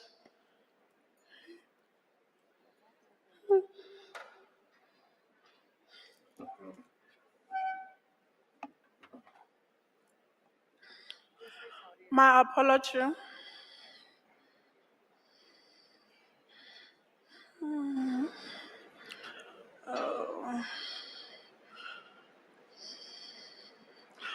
To continue, we welcome Kenyan intervention to include reporting on just transition as part of monitoring and evaluation. Member states should report on just transition of waste workers and the other workers engaged in production, management, and recycling. Welcoming the multi-stakeholders forum, but we feel that resources are required more for participation of waste workers in negotiations than merely organizing stakeholders forum. Secondly, we want multi-stakeholders forum to be organized on thematic lines, such as technology transfer from workers, where workers can share the technologies need to be considerate of unique and specific conditions of all countries. Technology transfer should be appropriate to the existing labor force in the plastic value chain and enable efficiency and more decent and safe work in decentralizing collection, mechanical recycling and reuse system without displacing existing workers. Technology transfer should prioritize South-to-South exchange since many Southern Hemisphere countries are achieving higher recycling rates than in the North. We further recommended that such thematic groups should also ensure that there is sharing within South-to-South and recycling recovery rates are higher in Global South than North because of waste pickers. Another thematic forum on financing need to have a mandate on engaging provide resources to most vulnerable and marginalized workers, work speakers to upgrade, upskills their occupation. I thank you. I thank the representative of Trash for Peace. I give the floor now to the representative of Integrative Strategies Forum.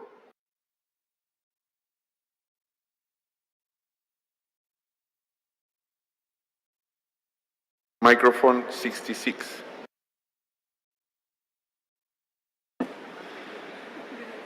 My name is KT Morelli. As part of many environmental justice delegates here, we represent communities and environments directly affected by the entire life cycle of plastic pollution: extraction, refining, creation, use, and wastage. Our communities are mostly Black, Brown, Indigenous, and poor. We have experiential knowledge of human rights violations and direct health effects of plastic pollution. I would like to address with you today the issues in waste management of plastics, specifically incineration and chemical recycling. Chemical recycling using pyrolysis, gasification, incineration, and waste to energy sacrifices human health and common sense environmental protections for the benefit of industry profits. These facilities should be nationally and globally regulated as incinerators, and our regulatory agencies need to be better at addressing the ongoing pollution issues of facilities in the entire waste sector.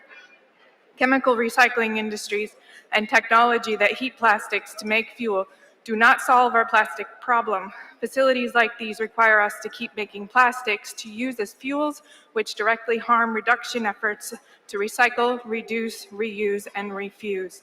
Many of the countries negotiating the United Nations Global Plastics Treaty already recognize that chemical recycling is not permitted in the process to address plastic pollution, as it causes more harm to our air quality, and there is not enough air emission control regulations. As policymakers push industry to move away from fossil fuels and plastic, the future of the plastic-to-fuel industry is at best questionable and at most a dangerous distraction from addressing the root cause of the world's plastic waste crisis. The plastic chemical recycling industry has struggled with decades of technological difficulties, poses an unnecessary risk to the environment and public health, and poses a financially risky future that is incompatible with a climate-safe future and circular economy. A report from Reuters in 2021 found that only 20% of the proposed facilities are operational, with the majority shut down or being canceled, despite tens of millions of dollars in funding. These facilities use incineration processes to break down plastic waste. Research from Gaia confirms that these facilities are in actuality waste to toxic oil plants, processing plastic to turn it into polluting fuel that creates heavy pollution to distressing health issues in nearby communities like mine. In 2022, Natural Resource Defense Council found that most of these facilities are not recycling any plastic. They generate large quantities of hazardous waste and release hazardous air pollutants. The NRDC states that the pyrolysis and gasification release chemicals known or suspected to cause cancer, neurological damage, or other serious health effects like birth defects, and most are cited in communities that are disproportionately Black, Indigenous, and low income. No matter our race, income, or geological location, government regulators are tasked with protecting the health of all residents. I close by urging the member states of this treaty to oppose chemical recycling, pyrolysis, gasification, incineration, and waste to energy, and place the human rights to health and well-being of communities above the profits of the plastic industry. Thank you. I thank the representative of Integrative Strategy Forum. I give the floor now to the representative of International Trade Union Confederation. Is microphone 76. Agradecemos el uso de la palabra, señor presidente. Saludamos a los estados presentes, instituciones y observadores. Mi nombre es Natalia Carrau, represento a la Confederación Sindical Internacional, la Confederación Sindical de las Américas y la Alianza Internacional de Recicladores. Los sindicatos han promovido y construido desde el inicio la perspectiva de transición justa y contamos con el logro de que esta expresión y concepto haya sido incluido en el preámbulo del Acuerdo de París en el marco de la Convención Marco de Naciones Unidas para el Cambio Climático. La transición justa ha sido adoptada por diversos organismos internacionales, intergubernamentales, oficinas de Naciones Unidas, incluida la OIT, que incluso desarrolla las directrices para la transición justa. Muchas intervenciones en este plenario han subrayado la necesidad de no duplicar esfuerzos y de alinear este tratado a lo que otras convenciones en materia ambiental expresan. Es por eso que resulta fundamental incorporar en este instrumento los derechos fundamentales del trabajo y el principio del diálogo social para la implementación de la transición justa en el tratado vinculante. Asimismo, queremos resaltar que la transición justa debe verse como un principio y componente transversal que se aplique a lo largo de la cadena de producción del plástico, incorporando a todos los trabajadores y todas las trabajadoras afectados. Llamamos la atención sobre los trabajadores y trabajadoras recicladores por su contribución histórica a la gestión de residuos y cuidado del medio ambiente y por ser el eslabón más vulnerable de trabajadores dentro de la cadena del plástico. En esta sala hemos escuchado hablar muy poco sobre derechos fundamentales del trabajo y participación de trabajadores, trabajadoras, sobre la contribución de los recicladores, sobre transición justa y sobre el diálogo social. Confiamos en que a medida que avancen las negociaciones para el tratado, estas ausencias sean colocadas como elementos prioritarios y los sindicatos y las organizaciones de trabajadores recicladores sean convocados a dialogar y realizar planteos. Muchas gracias. Agradezco a International Trade Union Confederation. I now give the floor to Global Alliance for Incinerator Alternatives. Observer 40, the microphone 40. Thank you, Chair.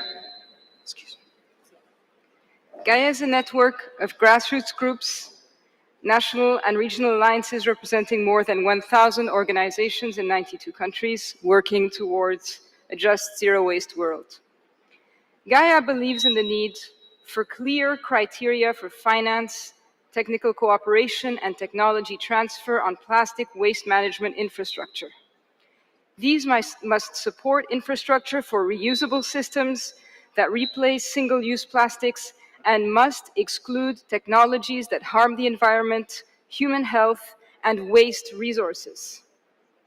Existing but unsuccessful thermal and solvent-based recovery processes for plastics have been marketed as novel chemical recycling or advanced recycling, when in fact their energy requirements are colossal. They do not tolerate mixed or contaminated inputs, making them unfit for post-consumer plastic waste and significant emitters of hazardous waste, or at best, dirty fuel. The incineration of plastic waste emits considerable carbon and also contributes to microplastic pollution.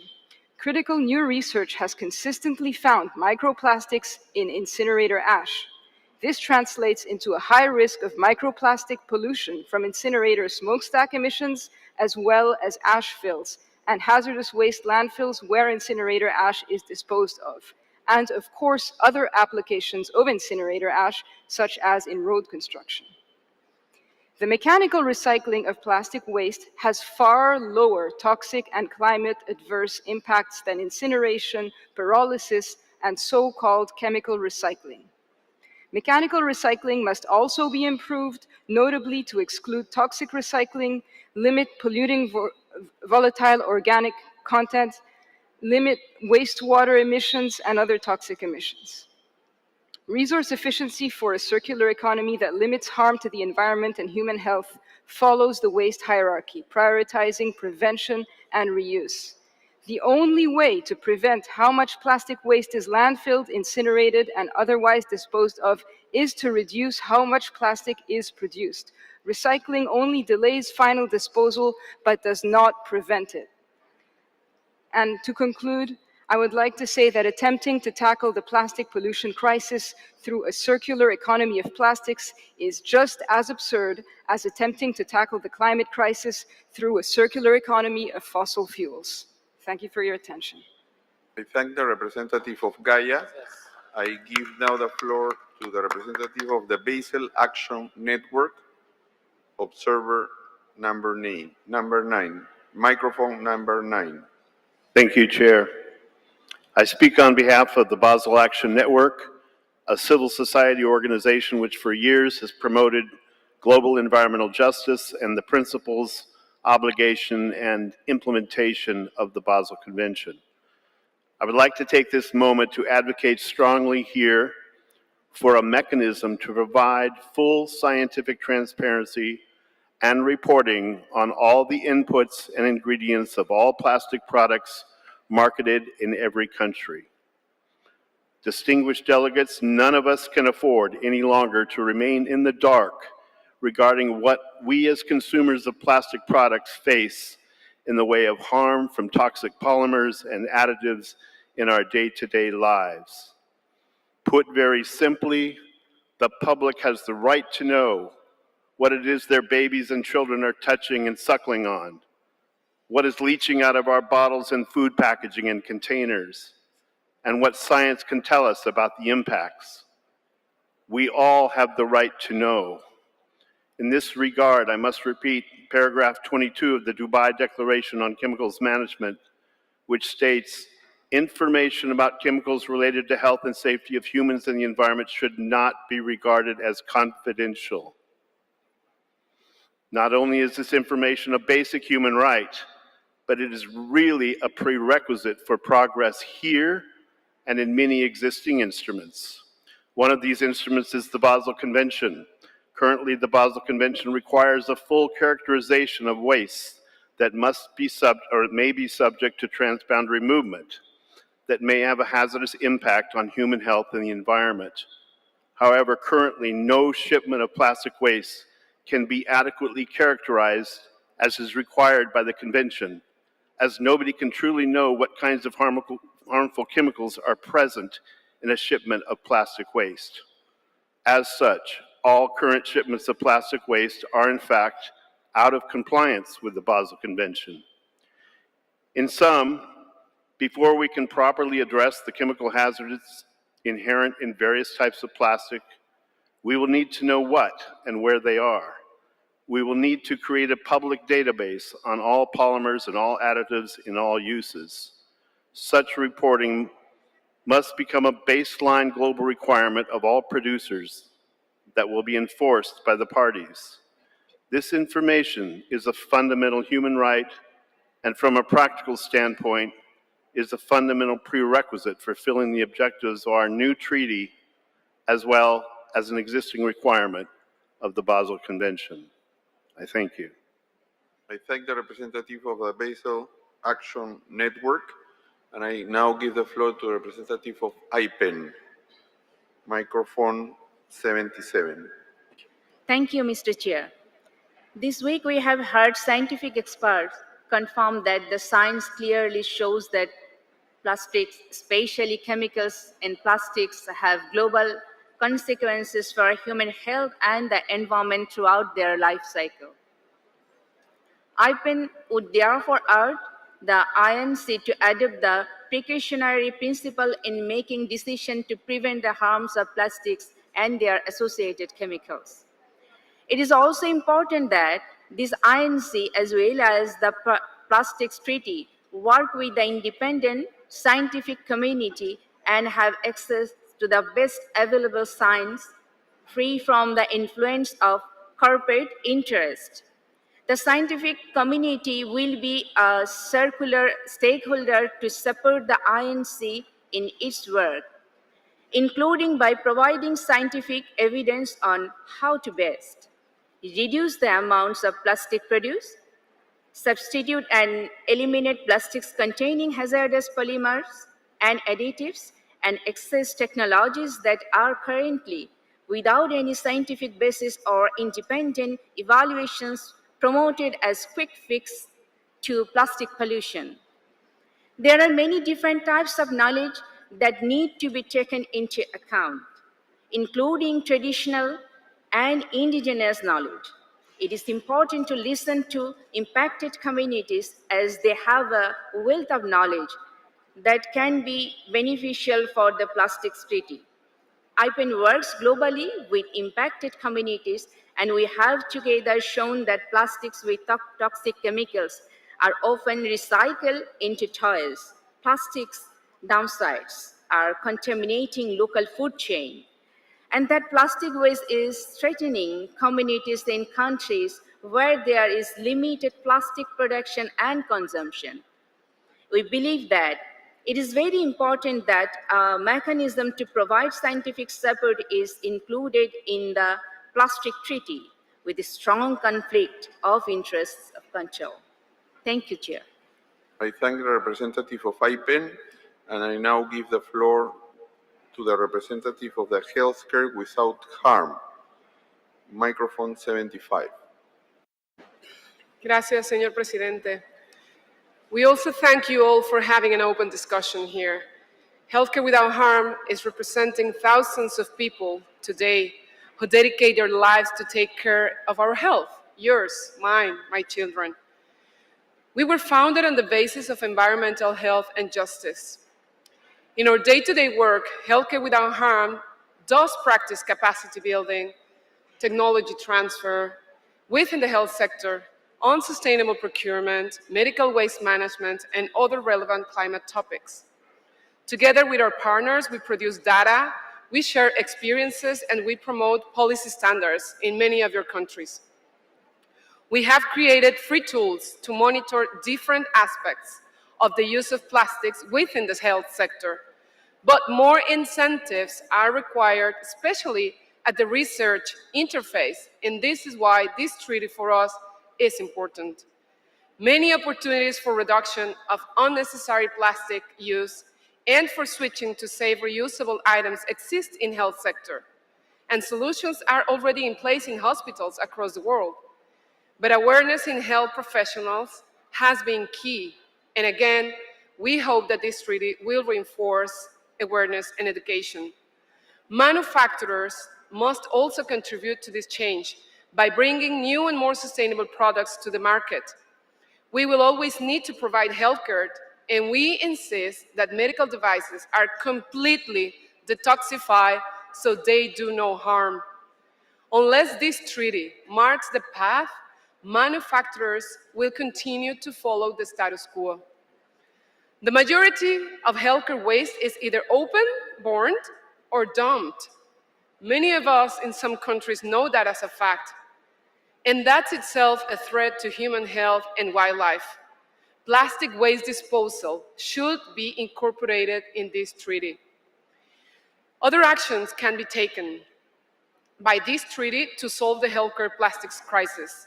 Set national procurement policies, enforce extended producer responsibility for manufacturers, audit plastics used to create a plan to reduce plastic consumption, ensure transparency for chemical information in plastics, and an obligation to report for manufacturers, ban toxic polymers and additives, and align with mechanisms such as the Basel Convention. We will continue to educate and influence shops and food businesses catering to hospitals, as well as training health professionals and procurement officers in hospitals. We have seen successful measures to reduce and replace the use of plastics through sustainable procurement mechanisms and healthcare waste management processes. We are already transforming the market in the health sector, and we need this treaty to set a global legal framework for that.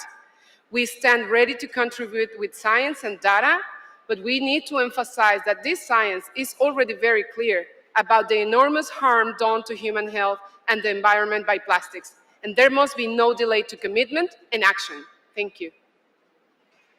I thank the representative of Healthcare Without Harm. This was our last intervention on this sub-item 3D related to scientific and technical cooperation and coordination, research and awareness raising. We heard very important interventions this morning and this afternoon in this subject. It is clear that science is seen as being central for the INC process and for the implementation of the subsequent instrument.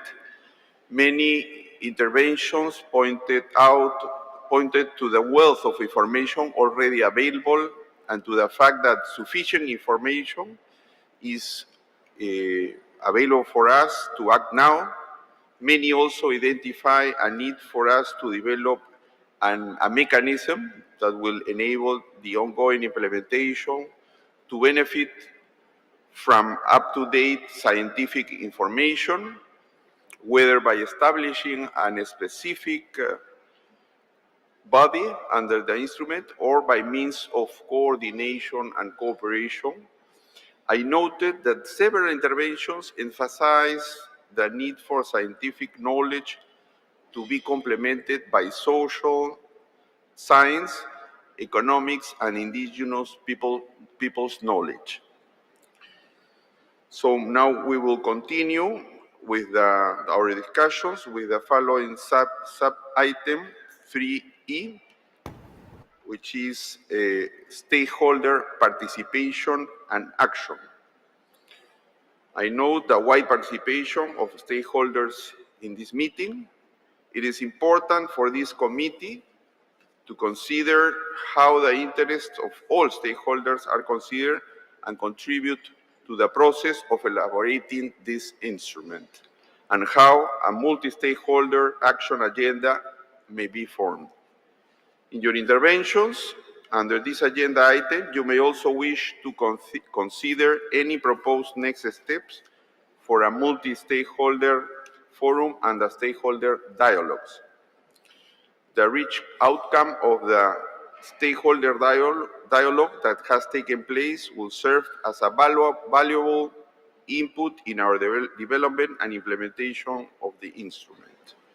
One issue that you may like to consider is whether the INC wishes to request to convene a further forums and stakeholder dialogues, and if so, the timing of them that would optimize the benefits for this process.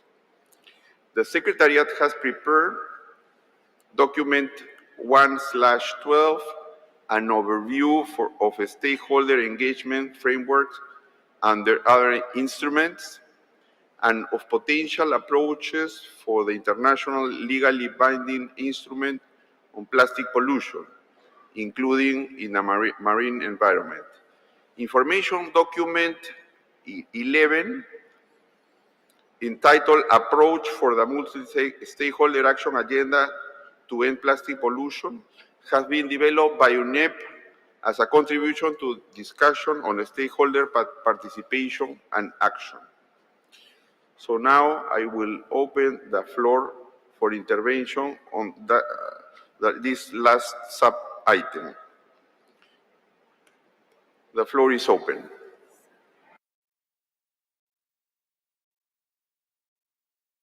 I give the floor now to the distinguished representative of Saudi Arabia. Thank you, Mr. Chair, for giving us the floor, and we reiterate the outcomes of the discussions of the multi-stakeholders need to be transparent and submitted by the Secretary in sufficient time, allowing for member states to review and digest them sufficiently. We see the need for a broad and diverse representation of stakeholders across the value chain, and it is important to differentiate between the committee member submissions and stakeholder submissions, such as physical scientists, social scientists, business and the industry, recyclers, and including the informal sectors as well, to provide member states the opportunity to recognize the perspective of different stakeholders. In regard to the intersessional work, we would be cautious of the limited time we have, and we would request the Secretariat to provide more clarity on the modality of stakeholder participation and activities. Saudi Arabia is suggesting the following for the intersessional work to have constructive stakeholder engagement and participation. Number one, we welcome the suggestion of the workshop and side events while ensuring clear topics are defined well before the events. We see the forum being held well in advance prior to the INC meetings to allow for a comprehensive synthesis of the discussion. We see the most benefit from in-person sessions as the virtual settings are challenging for engagement. To allow for a streamlined discussion, we would suggest the creation of a portal.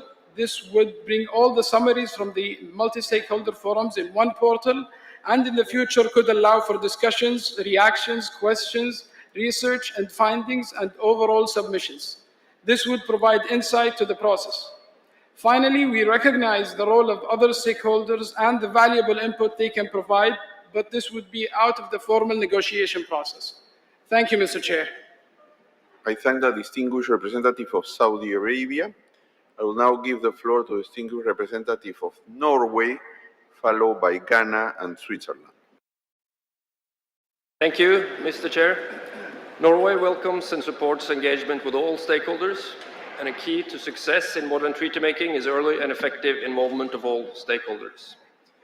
We are seeking the best modalities for stakeholder involvement that support an active and two-way dialogue between stakeholders and delegations without taking up valuable time for negotiations. In our view, the most important point of stakeholder input would be in the intersessional period, where they can provide more targeted written inputs that could be better absorbed by member states before the meeting, as well as contributing to the Secretariat's preparations for the next INC meeting. We believe the main objective of stakeholder involvement should be to enable stakeholders to share their views and to inform negotiations for the legally binding instrument on specific agenda items, including in writing and during the intersessional period. Any in-person meetings for stakeholder engagement would require dedicated financial resources, as this would not be formally part of the INC and should therefore not take away resources from the core operations of the process, such as financing additionally funded delegates. This is a clear priority for Norway. Regarding the development of a multi-stakeholder action agenda, as referenced in the UNEA 5/14 resolution, we are interested in hearing other parties' views, and we are ready to engage on this basis. As of now, we have some general reflections. Firstly, we believe an action agenda should be guided by some general principles, such as on transparency, accountability, measurability, and zero tolerance for greenwashing. Secondly, the action agenda must deliver concrete actions to support the implementations of objectives and measures of the instrument. And thirdly, this action agenda should learn from the experiences of other action agendas and be complementary to existing initiatives, coalitions, platforms, and partnerships related to plastic pollution, or replace existing ones to avoid duplicative efforts. Thank you, Mr. Chair. I thank the distinguished representative of Norway. I give the floor now to the distinguished representative of Ghana. So, I think we should read it. Let's go the first one. Thank you, Chair. The Ghana delegation is grateful for the opportunity to address this session. Ghana is in full alignment with all the statements of the African group that have been made so far, and wish to refer to the multi-stakeholder dialogue session which took place on Tuesday. In this regard, we wish to request the Secretariat to have the synthesis report made available under the in-session documents. We ask that all stakeholders, including industry, the scientific community, the informal sector such as plastic waste pickers, youth groups, and civil society organizations should be recognized and empowered as essential stakeholders in the INC process. Ghana wishes to call for the establishment of a robust monitoring and evaluation system which is evidence-based and makes use of well-established indicators for the monitoring of targets, ambitions, and compliance at the global and national levels. We call for the establishment of a legacy fund, a voluntary fund with generous contributions from industry players to manage legacy plastics, which is the outcome of decades of waste resulting from irresponsible patterns of production and consumption of plastic products. This legacy fund must be established and operationalized in the interim while the INC process is underway. We call on UNEP to establish and manage this fund, which should be made accessible to all member states, especially for countries in the global south. We also suggest that part of the financial instrument that will be established under the legally binding instrument be applied towards the support and sustenance of the Legacy Fund. Ghana calls on the High Ambition Business Coalition and other like-minded coalitions to make ambitious commitments during INC2 towards the establishment and operation of the financial instrument. Mr. Chair, I thank you for the opportunity. I thank the distinguished representative of Ghana. I give now the floor to the distinguished representative of Switzerland, followed by Peru and Indonesia. Thank you, Mr. Chair. Switzerland very much values the engagement, expertise, and inputs from stakeholders. We cannot elaborate an international legally binding instrument on plastic pollution without the engagement and involvement of civil society, scientists, and the private sector. Early and meaningful engagement is therefore essential. We also welcome the coalitions that are emerging from business, scientists, and the civil society that are supportive of an ambitious treaty with a strong global regulatory framework. We are interested in finding the best ways to support a dialogue and to benefit from their inputs. One way to catalyze and mobilize expertise in a concrete and targeted manner is to receive written inputs to inform the negotiations.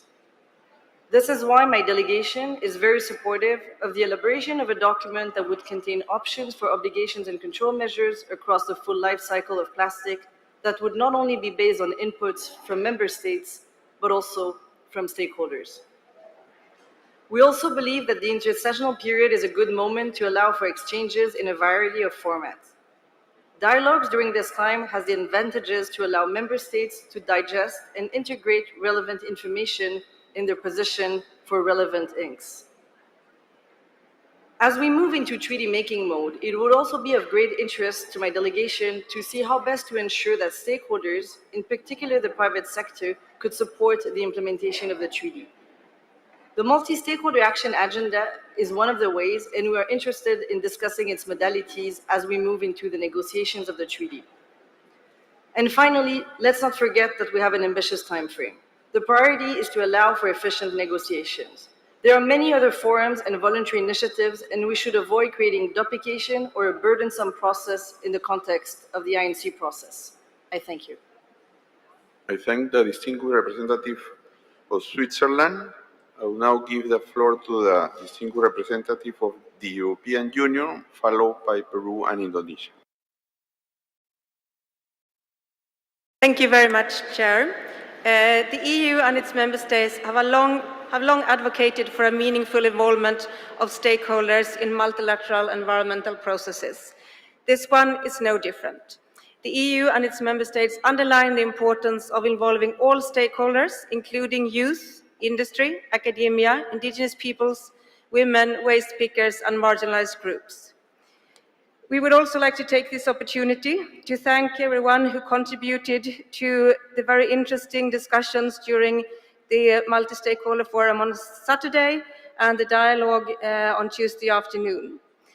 We have since then reflected on how we can improve the Multi-Stakeholder Forum, and I will address this in 3 ways in this issue of when, where we would concur with those who have said that it needs to be taking place in a timely manner so that members can relate to what has been put forward by stakeholders in their preparations for the INCs, which would be a preference for intersessional. On the issue on how, I think we could see a mix of in-person and virtual, depending on the availability and resources. And we would also concur with those who have addressed that these submissions need to be written and with targeted questions. Chair, the EU and its member states continue to support their meaningful involvement throughout the INC process in a targeted way and in different compositions. As we heard yesterday, and we very much oppose these views, such involvement could be arranged in a number of different ways. As said before, in the sessional period, written submissions, regional consultations, as well as side events. Possibilities are many, and we should use them. What is important for the EU and its member state is that the participation of stakeholders is structured and that their input comes sufficiently early in the intersessional period for governments to be able to take into consideration. Regardless of the modalities of stakeholder participation, we should, however, not lose sight of the limitations. Not only have we limited time at our hands to conclude the negotiations, but also limited financial resources. This is particularly important to bear in mind, especially in this deeply concerning situation where only one delegate from developing countries have been funded to participate in this INC. Thus, any decision on the modalities need to be subject to availability of resources. For the EU and its member states, it's also extremely important that the Secretariat prioritize its resources for the negotiation process. We are therefore also interested in further exploring the role of UNEP in the establishment of a multi-stakeholder action agenda. We further consider that the main purpose of the action agenda is to support and drive implementation of the instrument once it is established, while we should continue pushing action in the short term. Tackling plastic pollution cannot wait until the instrument enters into force. To conclude, the EU and its member states also welcome initial discussions on how to encourage actions by all stakeholders and how to initiate a multi-stakeholder agenda as instructed by the UNEA mandate. We are ready and interested in exploring different ways on how aspects of stakeholder engagement can be initiated through the instrument, as well as how can be reflected in the national action plans. Our initial considerations are that structures of multi-stakeholder action agenda should be fit for purpose and learn from other processes such as CBD, SAICEN, and UNFCCC.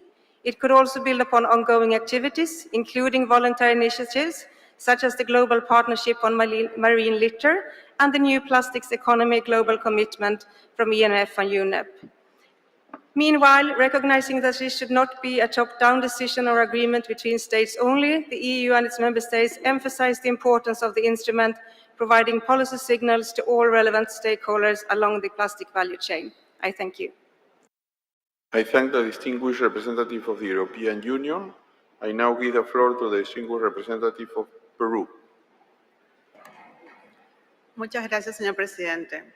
Para el Perú es indispensable que el proceso del INC sea abierto, inclusivo y transparente para permitir la participación de la sociedad civil, el sector privado, la academia, los gobiernos, los consumidores, recicladores y la comunidad científica. La contribución de todas las partes interesadas será fundamental para conocer las preocupaciones de los distintos sectores y escuchar las propuestas para afrontar mejor la contaminación por plásticos. Creemos que la celebración de audiencias públicas en línea o de un foro en línea de múltiples partes interesadas durante el periodo entre sesiones permitirá recibir los aportes de todas las partes interesadas en este proceso y dará tiempo suficiente para que dichos aportes sean escuchados, debidamente analizados y procesados por los estados con suficiente antelación a las reuniones del INC. Las reuniones consecutivas o back-to-back tienen la desventaja de que muchas delegaciones todavía están en camino a la reunión y no tienen el tiempo suficiente para centrarse en ellas. El Perú considera también que se debería poner a disposición una plataforma en línea en la que se puedan cargar las contribuciones de los stakeholders y que todos podamos acceder a ella. Los principales resultados de este foro o las audiencias públicas en línea en 3 sesiones pueden presentarse durante cada INC. Por último, hacemos un llamado a los Estados miembros, al sector privado, a la sociedad civil y a otros donantes para que contribuyan financieramente a la participación de las partes interesadas en el futuro con el fin de hacerla sostenible. Muchas gracias. Le agradezco a la distinguida representante del Perú. And I now give the floor to the distinguished representative of Indonesia, followed by Chile and Cuba. Thank you very much, Mr. Chair. Under this agenda item, I will be very brief. I would like just to echo what previous speaker from Ghana just mentioned, to request to the Secretariat a summary or a synthesis report about the stakeholder dialogue that we have conducted on Tuesday. I think the document will serve as good information for us moving forward. So we would like to request through you, Chair, that the Secretariat can prepare a summary or synthesis report from that dialogue. Thank you very much. I thank the distinguished representative of Indonesia. Ahora le doy la palabra al distinguido representante de Chile. Gracias, señor presidente. Chile, como Estado parte del Acuerdo de Escazú, cree firmemente que la aplicación del principio 10 de la Declaración de Río debe guiar la participación de todas las partes interesadas, al ser fundamental y complementario los diversos roles de los múltiples actores involucrados en el objeto de poner fin a la contaminación por plásticos. Por tanto, mi delegación considera fundamental para el logro de los objetivos del futuro tratado que sean parte de este proceso de negociación los representantes de la comunidad científica, la sociedad civil, la academia, las organizaciones no gubernamentales, los pueblos originarios, el sector privado y la industria. Sin embargo, creemos que debe existir una optimización de recursos respecto a la forma en la cual se desarrollan foros, como aconteció en esta INC1, ya que esto no debe significar, tal como lo han dicho otras delegaciones previas, una disminución de los recursos para los delegados políticos y técnicos gubernamentales participen de esta reunión. Igualmente, al tener tiempo de negociación limitado, dado el mandato establecido por la Resolución 514, es necesario contar con instancias que prioricen y maximicen los espacios de negociación de los miembros del INC. En este sentido, consideramos que el proceso podría armonizar las acreditaciones e intervenciones, utilizando, por ejemplo, los grupos de actores no estatales establecidos en la Agenda 21 y reconfirmados en la Conferencia Río +20, es decir, las ONG ambientales, ENGO, las ONG independientes de investigación, RINGO, las organizaciones sindicales, TUNGO, el Grupo de Igualdad de Género y Grupo de la Juventud, YUNGO, el Grupo de Mujeres y Género, WGC, el Grupo de las ONG indígenas, IPO, el Grupo de Gobiernos Locales y Autoridades Municipales, LGMA, y el Grupo de las ONG empresariales y industriales, BINGO. Señor presidente, Chile considera que la participación de las partes interesadas en este proceso debería expresarse mediante diversos formatos que complementen las posiciones de los Estados miembros del INC. En primera instancia, las partes interesadas deberían tener la oportunidad de presentar insumos al proceso mediante un portal dedicado y con un tiempo diferenciado a fin de informar adecuadamente a los Estados miembros. En este sentido, la Secretaría podría coordinar y agendar la realización de eventos paralelos que se desarrollen durante el transcurso de estas reuniones. Consideramos que estas instancias permitirían intercambios invaluables entre los negociadores y las partes interesadas. Señor presidente, en relación al foro multiactor, mi delegación considera que el formato de este foro presenta ciertamente oportunidades de mejora, ya que se observó un desbalance de quienes participaban en cada una de las mesas, debiendo asegurarse que cada una de ellas existan representantes de gobierno, academia, sociedad civil y otros, lo que permitirá un insumo real de las distintas visiones y discusiones en el tema.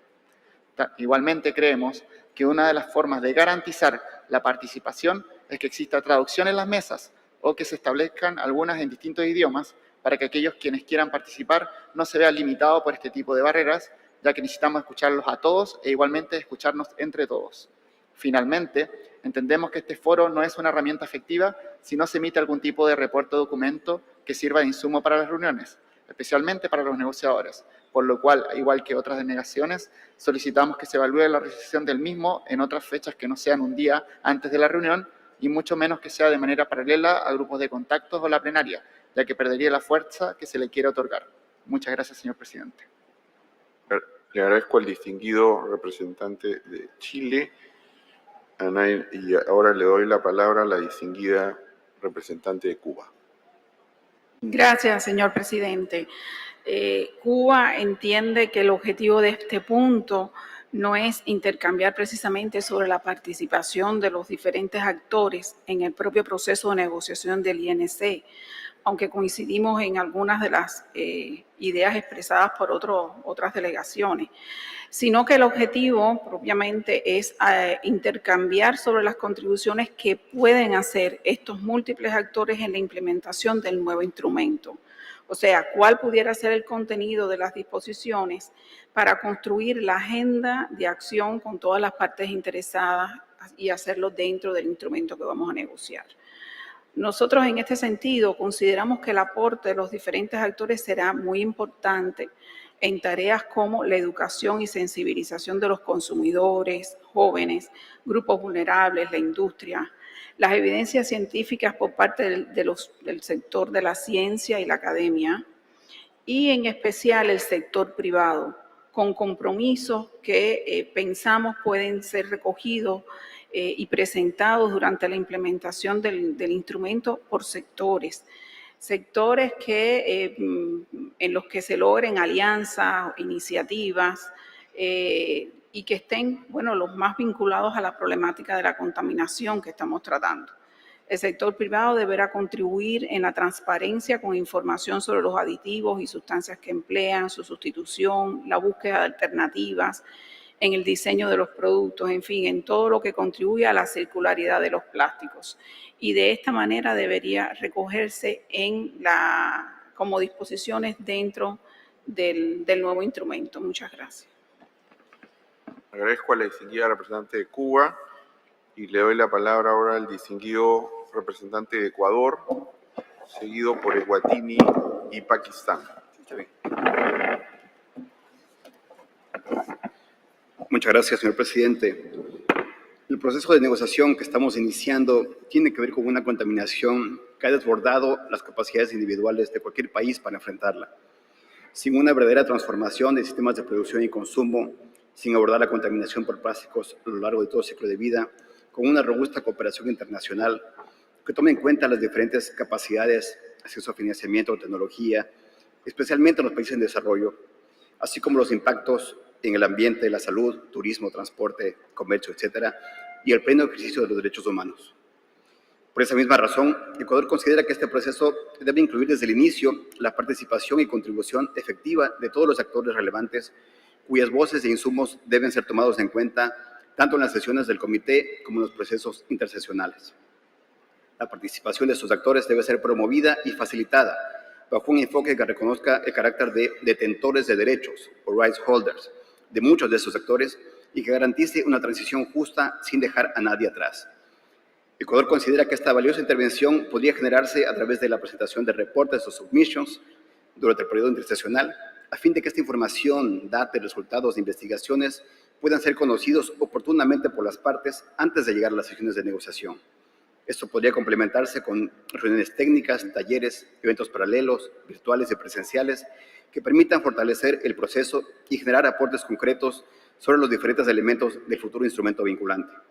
Celebramos el interés demostrado por diferentes partes interesadas en comprometerse con el proceso y enfrentar retos inherentes a la construcción de un futuro tratado, así como el deseo de promover un acceso amplio a estas discusiones de manera transparente.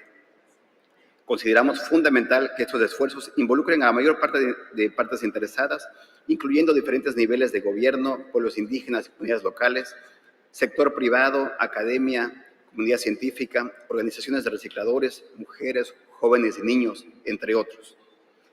Tal como ha sido recogido en el documento de la Secretaría del Grupo de Trabajo, en sus trabajos iniciales, existen ejemplos de buenas lecciones aprendidas en varios acuerdos multilaterales. Cambio climático, biodiversidad, químicos y certificación, la Agenda 2030, así como el marco de la OMS, en el marco de la OMS, todo lo cual nos brinda una base importante para definir la manera más adecuada para garantizar dicha participación.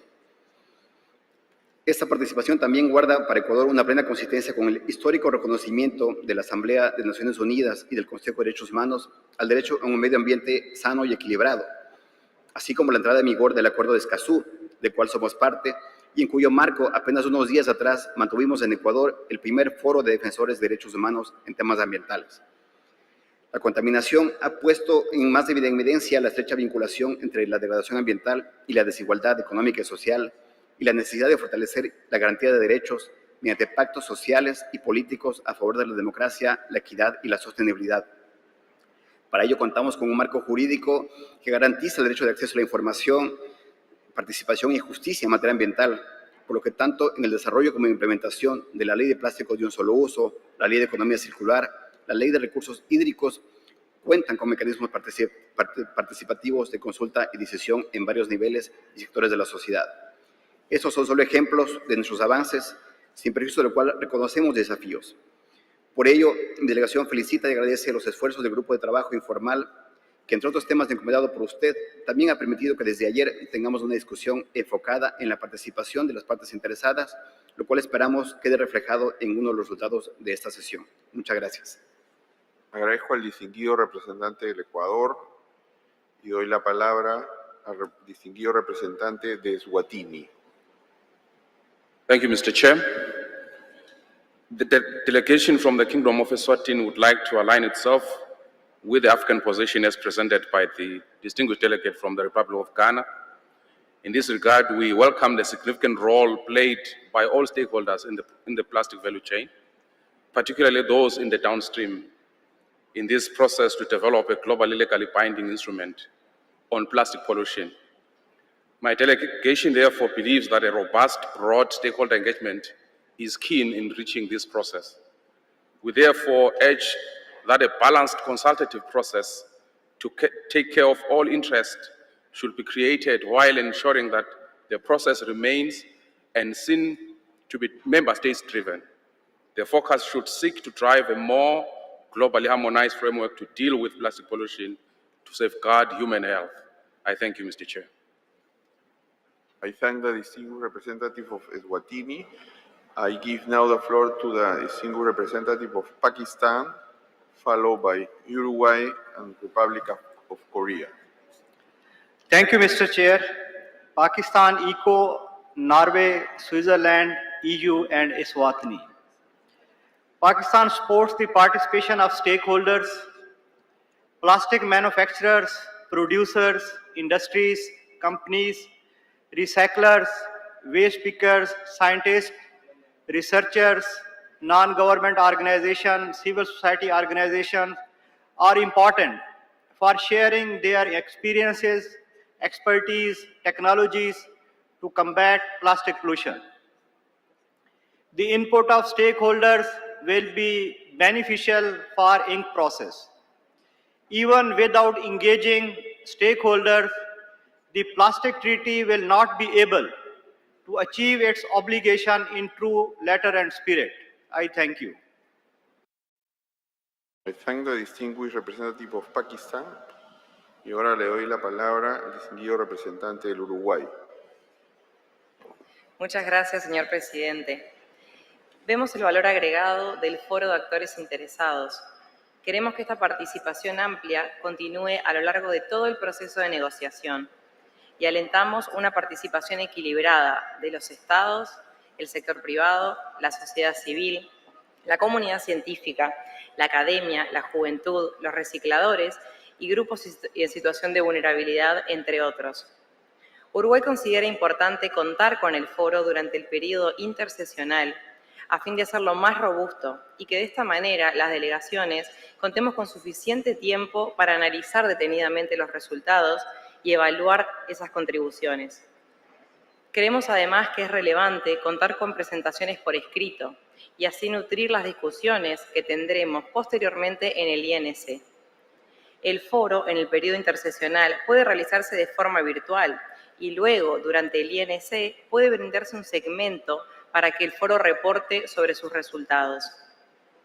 Finalmente, queremos hacer eco de lo mencionado por otros estados sobre la importancia de separar los presupuestos del proceso del INC y del foro, al tiempo que reiteramos la importancia de priorizar una amplia participación de los países en desarrollo en el proceso de negociación. En este sentido, alentamos al sector privado, organizaciones filantrópicas, sociedad civil, donantes y otras partes interesadas a apoyar financieramente al foro. Muchas gracias. Agradezco a la distinguida representante del Uruguay. I now give the floor to the distinguished representative of Korea, followed by Australia and the Philippines. Thank you, Mr. Chair. The Republic of Korea strongly supports multi-stakeholder engagement. A public buy-in is required for the transition needed to a circular economy. We believe that there needs to be a feedback loop between stakeholder dialogue and negotiations. In that aspect, written document and synthesis report from the dialogue to the INC will be helpful. Timing the stakeholder engagement intersessionally so that the member states have the time to reflect on the views expressed by the stakeholders and take those views into account while forming national positions before the start of the INC would bring the most value to the stakeholder engagement, in addition to a multi-stakeholder forum to be held back-to-back the INCs. The stakeholder engagement should encompass all stakeholders, understanding each has a meaningful role to play. Having 4 remaining INCs, we would very much look forward to an agreed modalities of stakeholder engagement as outcome of our discussion in the contact group in this INC1, which can provide predictability to stakeholders as well as national delegates. Thank you very much. I thank the distinguished representative of the Republic of Korea. I now give the floor to the distinguished representative of Australia. Thank you, Chair. Australia considers that strong stakeholder involvement in the development of the instrument, as well as its implementation, is essential to its success. Effective stakeholder involvement can take a variety of forms, including multi-stakeholder fora, stakeholder dialogues, workshops and webinars.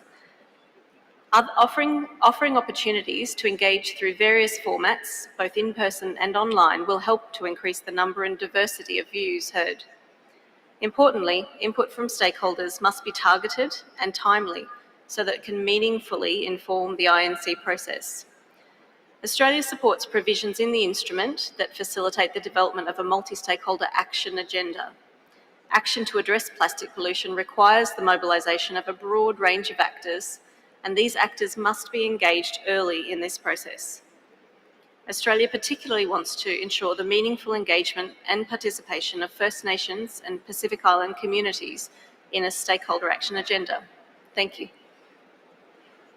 I thank the distinguished representative of Australia. I give now the floor to the distinguished representative of the Philippines, followed by Thailand and Bangladesh. Thank you, Mr. Chair.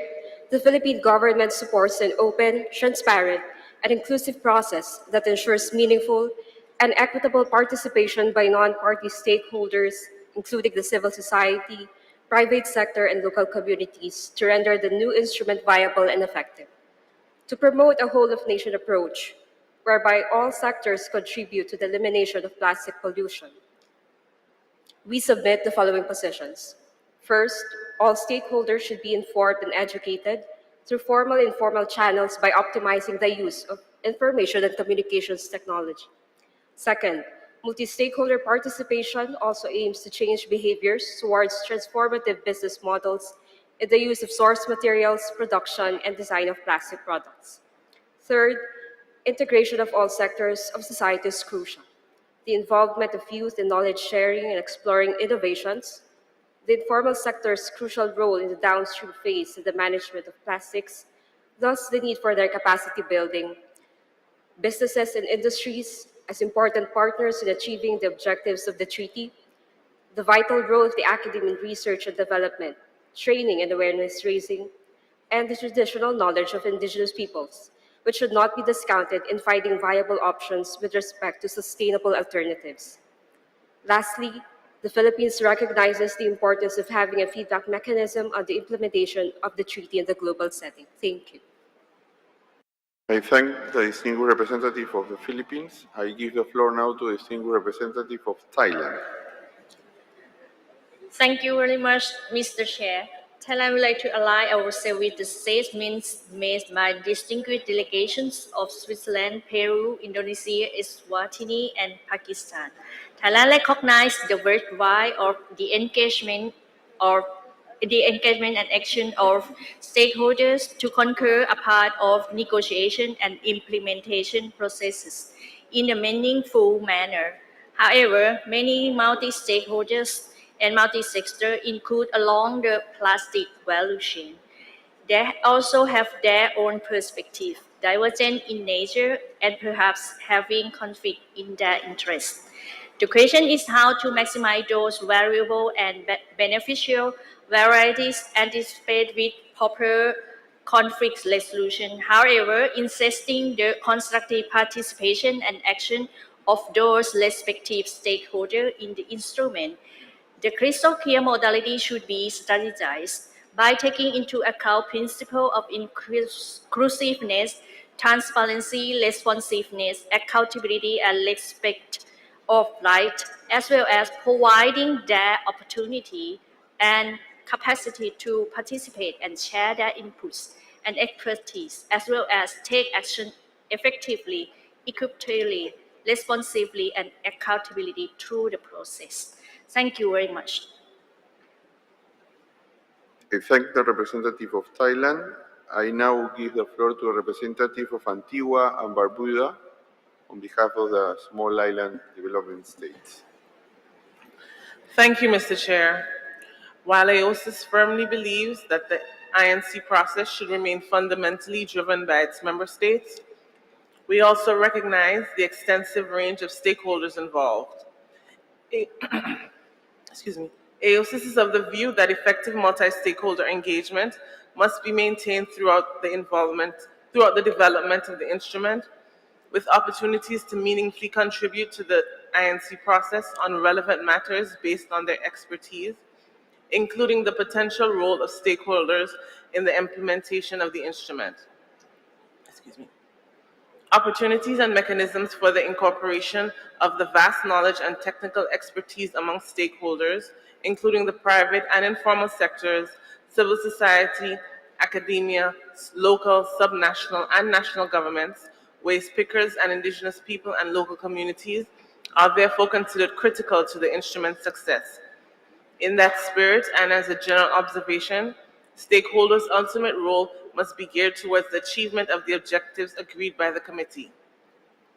To this end, AOSIS envisions two roles for stakeholders. First, they need to have a meaningful role providing information that contributes to the INC process, which is not currently happening through the stakeholder forum. And second, they have a critical role in implementing action to prevent, reduce, and eliminate plastic pollution through the multi-stakeholder action agenda envisioned by the mandate resolution. While AOSIS applauds the organization of the recently convened multi-stakeholder forum, we would advocate for this to be improved upon. AOSIS acknowledges the vast wealth of knowledge and expertise among the various stakeholders, and therefore advocates for more effective modalities to facilitate their contribution to the development of the instrument, particularly in providing expert input on complex scientific, social, economic, cultural, and technical issues, the implications of potential measures, actions, and obligations under the instrument, and the challenges, opportunities, and experiences with current governance frameworks on plastics. The engagement of stakeholders should be complementary to the INC's work program and structured around the specific action areas or clusters of work required for the development of the instrument, so as to ensure the most efficient use of resources, skills, expertise, and time available. The stakeholders should therefore be invited by states to prepare and provide submissions as appropriate ahead of INC sessions in a timely, concise, and strategic manner, recognizing the significant value of their contributions to the process. These submissions and any stakeholder forums should be summarized in a document for the INC. In this regard, we note how this is facilitated under the biodiversity beyond national jurisdiction negotiations as one example.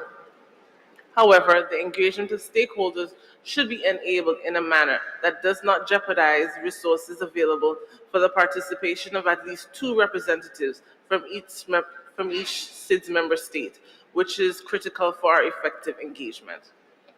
AOSIS also takes this opportunity to call upon delegations to liaise and consult with the various stakeholders from their respective jurisdictions in order to ensure that their national positions consider the experiences and knowledge of these various stakeholder groups. Secondly, the multi-stakeholder action agenda envisioned by the mandate resolution is critical to encourage and accelerate voluntary actions by all stakeholders to address plastic pollution, foster partnerships, joint action, and collaborations pursuant to the implementation of the instrument, mobilize innovative sources of finance and support, develop education and awareness-raising programs on the issue, capacity building to enhance skill base on industry expertise, and promote research and development on science and technology related to plastics. AOSIS submits that there are existing models of multi-stakeholder action agendas under existing agreements to learn from, including the Marrakesh Partnership under the Paris Agreement, a robust and effective action agenda within the climate regime. However, at minimum, the multi-stakeholder action agenda under the Instrument on Plastic Pollution will require a clearly defined mandate and objective, an institutional framework for the exercise of its role and functions, and platforms for engagement and the sharing of progress in implementing actions. AOSIS considers that this action agenda will need to be effectively facilitated by an appropriate mechanism. AOSIS has consistently maintained that engagement of all relevant stakeholders is critical to confronting the plastic pollution crisis, and we look forward to working with all of them in the furtherance of our agreed objectives. Thank you. I thank the distinguished representative of Antigua and Barbuda. I now give the floor to the distinguished representative of Bangladesh. Thank you, Honorable Chair, for giving the opportunity about the engagement of multi-stakeholder. Yes, Bangladesh believe multi-stakeholder financial contribution engagement for successing our INC meeting.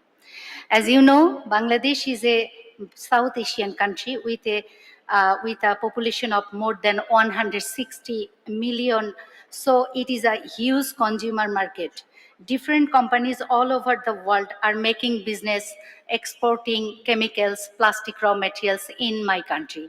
From this backdrop, we appreciate this legally binding agreement. We, along with the developing countries, hope the agreement will facilitate a producer responsibility organization in the global level to expedite domestic EPR initiatives so that the business community will finance under the legal framework a portion of their interest in the developing countries like Bangladesh as they are part of global social corporate responsibility. Thank you, Chair. I thank the distinguished representative of Bangladesh. Now we will give the floor to the distinguished representative of Mexico for an online intervention, followed by China and Mozambique.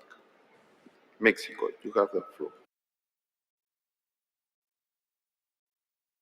México agradece nuevamente a la Secretaría la preparación del panorama de los marcos de participación.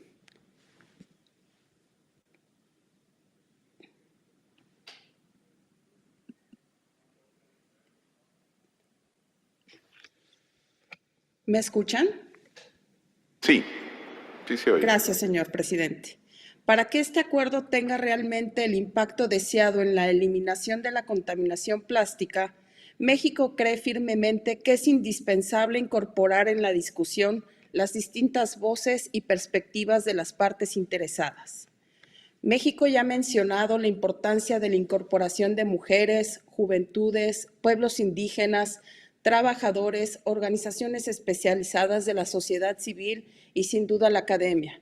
Para ello, será relevante garantizar recursos financieros para personas representantes de estos grupos, particularmente para países en desarrollo. México considera que las aportaciones de personas expertas en diferentes ramas científicas serán primordiales para los objetivos que perseguimos. A ellas debemos también sumar a los secretariados de otros acuerdos y organismos multilaterales internacionales y regionales.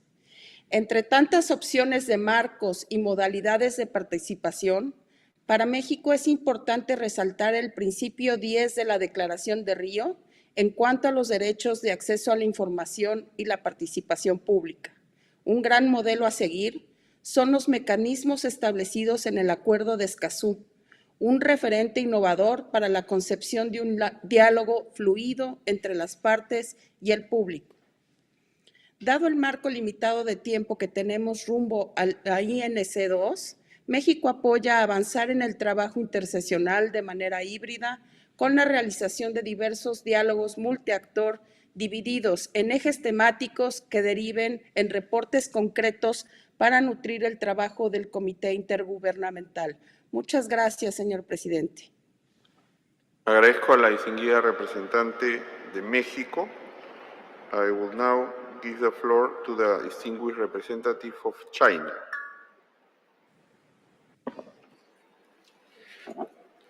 尊敬的主席先生、各国代表，中国代表团赞赏利益相关方对全球治理发挥的作用。但是呢，塑料公约的制定需要大量的磋商工作，时间非常紧迫。在 INC 会议期间所获取的利益相关方的大量的信息，需要消化、吸收，这才能对谈判工作形成技术支撑。那么这些安排的话，对于代表团形成了一个巨大的压力，也不利于谈判进程的顺利推进。我们希望利益相关方在闭会期间提交立场文件和科技支撑材料。利益相关方也可以召开线上线下会议，充分进行交流。那么会前呢，提交会议成果文件。这样的话，可以给予各方充分的时间来进行消化、吸收和参考。我们将会非常感谢。那么在 INC 的召开期间呢，我们认为大会应聚焦文书的核心义务及控制措施进行充分讨论，以便加快推进新塑料公约的相关进程。谢谢。I thank the distinguished representative of China. I will give the floor now to the distinguished representative of Mozambique, followed by Turkey and the United Kingdom. Muito obrigado, senhor presidente. Em primeiro lugar, endereçar as nossas calorosas felicitações por ter sido eleito para presidir este fórum. A delegação de Moçambique alinha-se com o posicionamento do grupo africano apresentado neste fórum pelo delegado de Gana. O governo de Moçambique, com a assistência de organizações internacionais e com o envolvimento das instituições acadêmicas, setor privado, sociedade civil, está empenhado na produção de dispositivos legais para garantir o controle e gestão do plástico. Foi com assistência e envolvimento das instituições de investigação e do setor privado que o governo de Moçambique garantiu a elaboração de diversos instrumentos legais para a gestão do plástico em vigor. O governo está empenhado ainda na elaboração de dispositivos legais sobre o banimento do plástico e estratégia para a sensibilização sobre a gestão do plástico. Julgamos, pois, que o maior desafio que se impõe sobre diversas estratégias que devem ser adotadas para garantir o controle da gestão do plástico no mundo deve ser a mobilização de recursos, criação da capacidade para, a nível regional e a nível internacional, para responder a diversos desafios e implementar medidas pertinentes a serem adotados neste fórum. Por último, julgamos que este fórum irá indicar o tipo de instrumento que deve ser adotado e implementado por diversos Estados-membros e que deve ser harmonizado com acordos multilaterais em vigor aprovado pelas Nações Unidas, com destaque à Convenção de Basileia sobre o movimento transfronteiriço de resíduos perigosos. Com estas palavras, agradecemos esta oportunidade de fazermos essa intervenção neste fórum. Muito obrigado. I thank the distinguished representative of Mozambique. I now give the floor to the distinguished representative of Turkey. Thank you, Mr. Chair. Turkey has previously stated the importance of wide stakeholder participation in process. With this opportunity, my delegation would like to underscore once again this point. Having said that, I would like to bring your kind attention to the following. We are aware that in this session, discussing stakeholder engagement outside the member countries. However, as the Turkish delegation, we find it useful to first raise an issue regarding the participation of member states in the process. I would like to begin my speech by recalling the critical importance of the responsibility given by the decision on end plastic pollution adopted at UNEA 5. We are all aware of the importance of fulfilling this task. In that regard, we believe that the negotiation process has to be carried out with a transparent, fair, and equitable manner. However, some regional groups' meetings didn't hold regularly or efficiently. Therefore, some countries, including Turkey, cannot find any opportunity to express the views and perspectives within these regional groups in which they have the right to vote. We have the difficulty to understand what are the roles and the responsibilities of the regional groups, some of which are not convened in the negotiation process. We are pleased if Secretariat clarify at this point. Thank you. Thank you. I thank the distinguished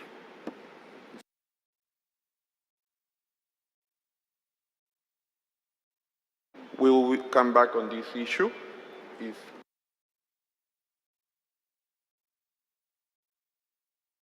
I now give the floor to the distinguished representative of the United Kingdom. Thank you, Chair. Firstly, the UK would like to briefly reiterate its position regarding stakeholder participation in the INC process. Like many others, we recognise the importance of stakeholders being able to engage in a meaningful way. For the UK, this means that intersessional engagement should be sequenced in such a way that they can inform country positions and written submissions. Everyone has mentioned the importance of making sure stakeholders have an active role in the INC process, and we expect the same to apply to the new treaty. And it is important that everyone is able to participate across different stakeholder groups, different communities and regions. Front and foremost to do this is to enable effective participation of the informal waste sector and marginalised communities, so that measures at the national and international level take due account of their needs and the effect of a treaty upon them. Secondly, it will be essential to bring businesses into the engagements, as ultimately it will be businesses that will implement the treaty provisions. We need them all to work together in the same direction and united by the long-term objective of the instruments. Thirdly, we need investors. We truly believe that a treaty can provide that long-term certainty to catalyse a wave of investment that is waiting to happen. So we need a process that will enable that investment to happen. And we would like to reiterate the importance of the academic community to tell us what solutions work and give us early warning of issues that might arise in the road ahead. And we need the active engagement of our NGOs who educate people around the world and hold us to account. Finally, we need the active involvement of our youth. Not only are they going to bear the effects of decisions we make over the next few years, but they are also going to be the leaders of tomorrow who will end plastic pollution. And it is the diversity of stakeholders that means they need to be consulted fully in shaping a multi-stakeholder action agenda. We have heard from many of them who have spoken to us, that they want this action agenda to be more than commitments made on a podium. They want to see transparency and accountability, and the UK agrees that these are essential for an action agenda that is truly able to shift the dial on tackling plastic pollution.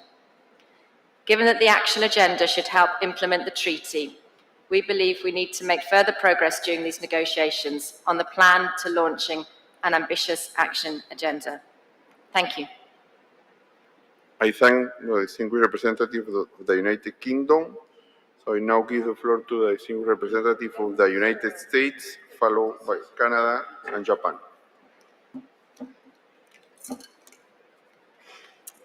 Thank you, Mr. Chair. This delegation believes strongly in robust stakeholder engagement and that it is essential to our process in the INC and into making rapid progress in ending plastic pollution. And we hear this same sentiment echoed by many of the distinguished delegates in the room.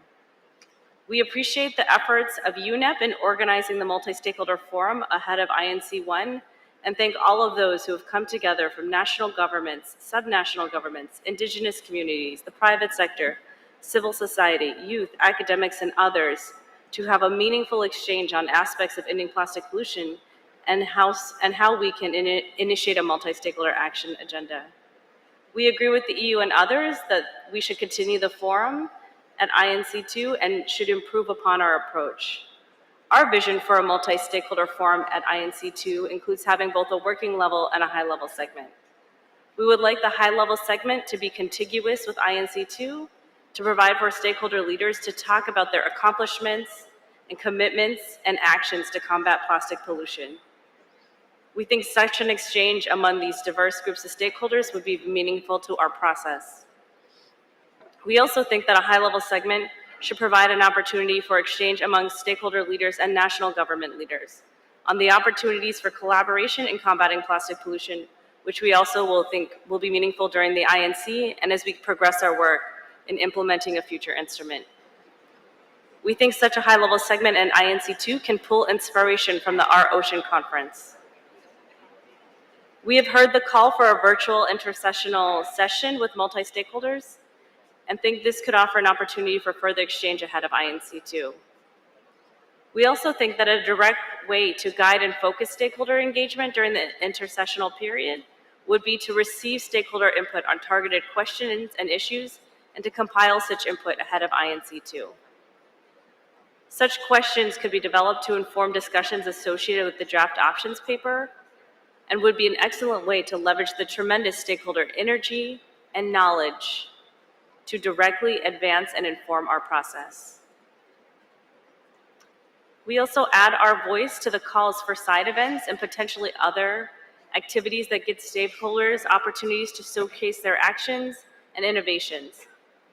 We've heard such calls for a potential pavilion at INC2 and think we should consider all of these that have been surfaced during the informal discussion.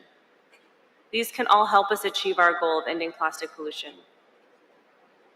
On the multi-stakeholder action agenda, the United States supports establishing an innovative multi-stakeholder action agenda that will complement the actions taken by parties in support of the objectives of the instrument. Such an action agenda should seek to promote ambitious actions to address plastic pollution by promoting cooperation with a wide variety of stakeholders. We think the objectives of an action agenda could include promoting stakeholder leader engagement in the new instrument and ambitious actions by stakeholders on plastic pollution, mobilizing stakeholder financial and technical resources, promoting cooperation across national, subnational, and local governance levels, sharing knowledge and awareness raising, and building on existing stakeholder efforts. To achieve such objectives, the action agenda could include holding a high-level forum that serves as a platform for stakeholder leaders to make announcements about major accomplishments and commitments, setting up a portal on stakeholder actions to publicize such actions and how they contribute to achieving the objectives of the global instrument, and sharing progress on stakeholder actions, including with the potential governance body of the instrument. And all together, we view that stakeholder action will be essential as we move forward. Governments cannot solve this problem alone. Thank you very much. I thank the distinguished representative of the United States. I give now the floor to the distinguished representative of Canada. Thank you, Chair. Canada highly values the input of Indigenous peoples, youth, academia, civil society, industry, all levels of government, and others to inform the development of the instrument on plastic pollution. We want to see meaningful engagement of stakeholders throughout the INC process that complements existing initiatives and considers lessons learned from other processes. We would like to see engagement intersessionally in a virtual format. In particular, written submissions relevant to meeting agenda items in advance of member state submissions and before intergovernmental negotiating committee meetings in order to share views and help inform the negotiations. We also welcome webinars and technical briefings, as well as openly communicating and sharing information on the INC website or other platforms to help facilitate accessibility and transparency. Thank you. I thank the distinguished representative of Canada. I will now give the floor to the distinguished representative of Japan. Thank you, Chair. Japan supports robust participation of stakeholders in the development and implementation of the instrument. In order for states to promote an essential and effective circular economy on plastic, taking into account national circumstances, involvement and efforts by the stakeholders are critical. We welcome engagement with the stakeholders, including, but not limited to, the civil society, industry, academia, local communities, regional organizations in the INC process. It could take the form of multi-stakeholder forums or intersessional written inputs. The multi-stakeholder forum in INC2 could be 2 days long within the available funds. In addition to expressions of opinions and positions, we look forward to factual and concrete written contributions in a timely manner by the stakeholders so that the richness of their knowledge and experience can be adequately taken into account in each delegation's preparation to the negotiations. Lessons learned, success stories, best practices, scientific findings, information on technological advances are welcome. It will then be up to the delegations to translate the input into legal language. We support the holding of an intersessional online multi-stakeholder forum well in advance of INC2. In-person discussions, written contributions, and online exchanges all will create synergy. That's what post-COVID-19 multi-stakeholder diplomacy is about. Japan is ready to discuss provisions on the involvement of stakeholders in the implementation of the instrument at the appropriate timing. There are useful precedents, including Minamata. Japan is also ready to engage directly with stakeholders. We are doing so domestically and internationally. Such contacts add reality to our negotiations. We will continue to engage with stakeholders until the instrument is adopted, but of course beyond in the implementation phase. Thank you. I thank the distinguished representative of Japan. I now give the floor to the distinguished representative of Sri Lanka, followed by Kenya and the Russian Federation. Thank you, Chair. Sri Lankan government values the engagement of multi-stakeholder engagement, including private sector, scientists, waste pickers, civil society, including youth and other all groups, as they can provide valuable and productive input to the development of INC instrument. It's observed that their services will be very important in the implementation of the INC legally binding instrument, as they have the ability to reach many communities through different modes, which will lead to effective and successful implementation of the INC instrument. Therefore, their services will be very important. Therefore, different methodologies can be considered to get their voices through forums, reports, online or physical participation, considering the availability of time frames. Thank you, Chair. I thank the distinguished representative of Sri Lanka, and I now give the floor to the distinguished representative of Kenya. Thank you, Chair. Kenya aligns herself to the position by the African Group. Plastics support livelihoods of diverse downstream value chain stakeholders, such as waste pickers and small-scale business enterprises. These groups of people comprise the poor, humble, marginalized, working class, religious and ethnic minorities, and indigenous communities. This treaty is likely to cause some level of disruption in the operations of these communities. And so their voices, interests, and expectations on just transition should be considered in the text of the convention. Kenya proposes that the INC process need to ensure active participation of all stakeholders through diverse platforms such as the multi-stakeholder forums, side events, and other online platforms. Kenya encourages member states to make efforts to include diverse stakeholders in their delegations, such as academia, youth, civil society, waste speakers, and private sector, among others. Donor institutions should consider supporting participation of these stakeholders. Kenya also proposes that efforts should be made to create awareness and communicate simplified information on the ongoing INC process to all the stakeholders and get their feedback on the same. This will ensure that we carry these stakeholders along through the entire process of the treaty development. Thank you, Chair. I thank the distinguished representative of Kenya. I now give the floor to the distinguished representative of the Russian Federation. Спасибо, господин председатель. Российская Федерация поддерживает вовлечение заинтересованных кругов, в первую очередь представителей научного сообщества, в работу по подготовке текста нового природоохранного соглашения. Хотели бы подчеркнуть необходимость соблюдения принципа справедливого географического баланса в формировании состава представителей НПО для участия в работе МПК. При этом наша делегация исходит из положения, что МПК – это прежде всего межгосударственный механизм, и его основные участники – это представители государств. Именно их мнение должно учитываться в первую очередь. Представители заинтересованных кругов имеют право исключительно совещательного голоса. Наш процесс должен быть полностью транспарентным, инклюзивным и деполитизированным. Спасибо, господин председатель. I thank the distinguished representative of the Russian Federation. I now give the floor to the distinguished representative of South Africa, followed by Malaysia and New Zealand. Thank you, Chair. South Africa aligns itself to the statement made by Ghana on behalf of the African Group. South Africa appreciates that all stakeholders are on the table in the sharing of knowledge and best practices to ensure that negotiations are well informed. To this extent, South Africa urges the INC to recognize the role of waste pickers that it plays in the curbing of our plastic pollution. South Africa calls on the INC to consider measures that are inclusive of the informal waste picker and further support waste picker integration, and also to ensure that there is just transition.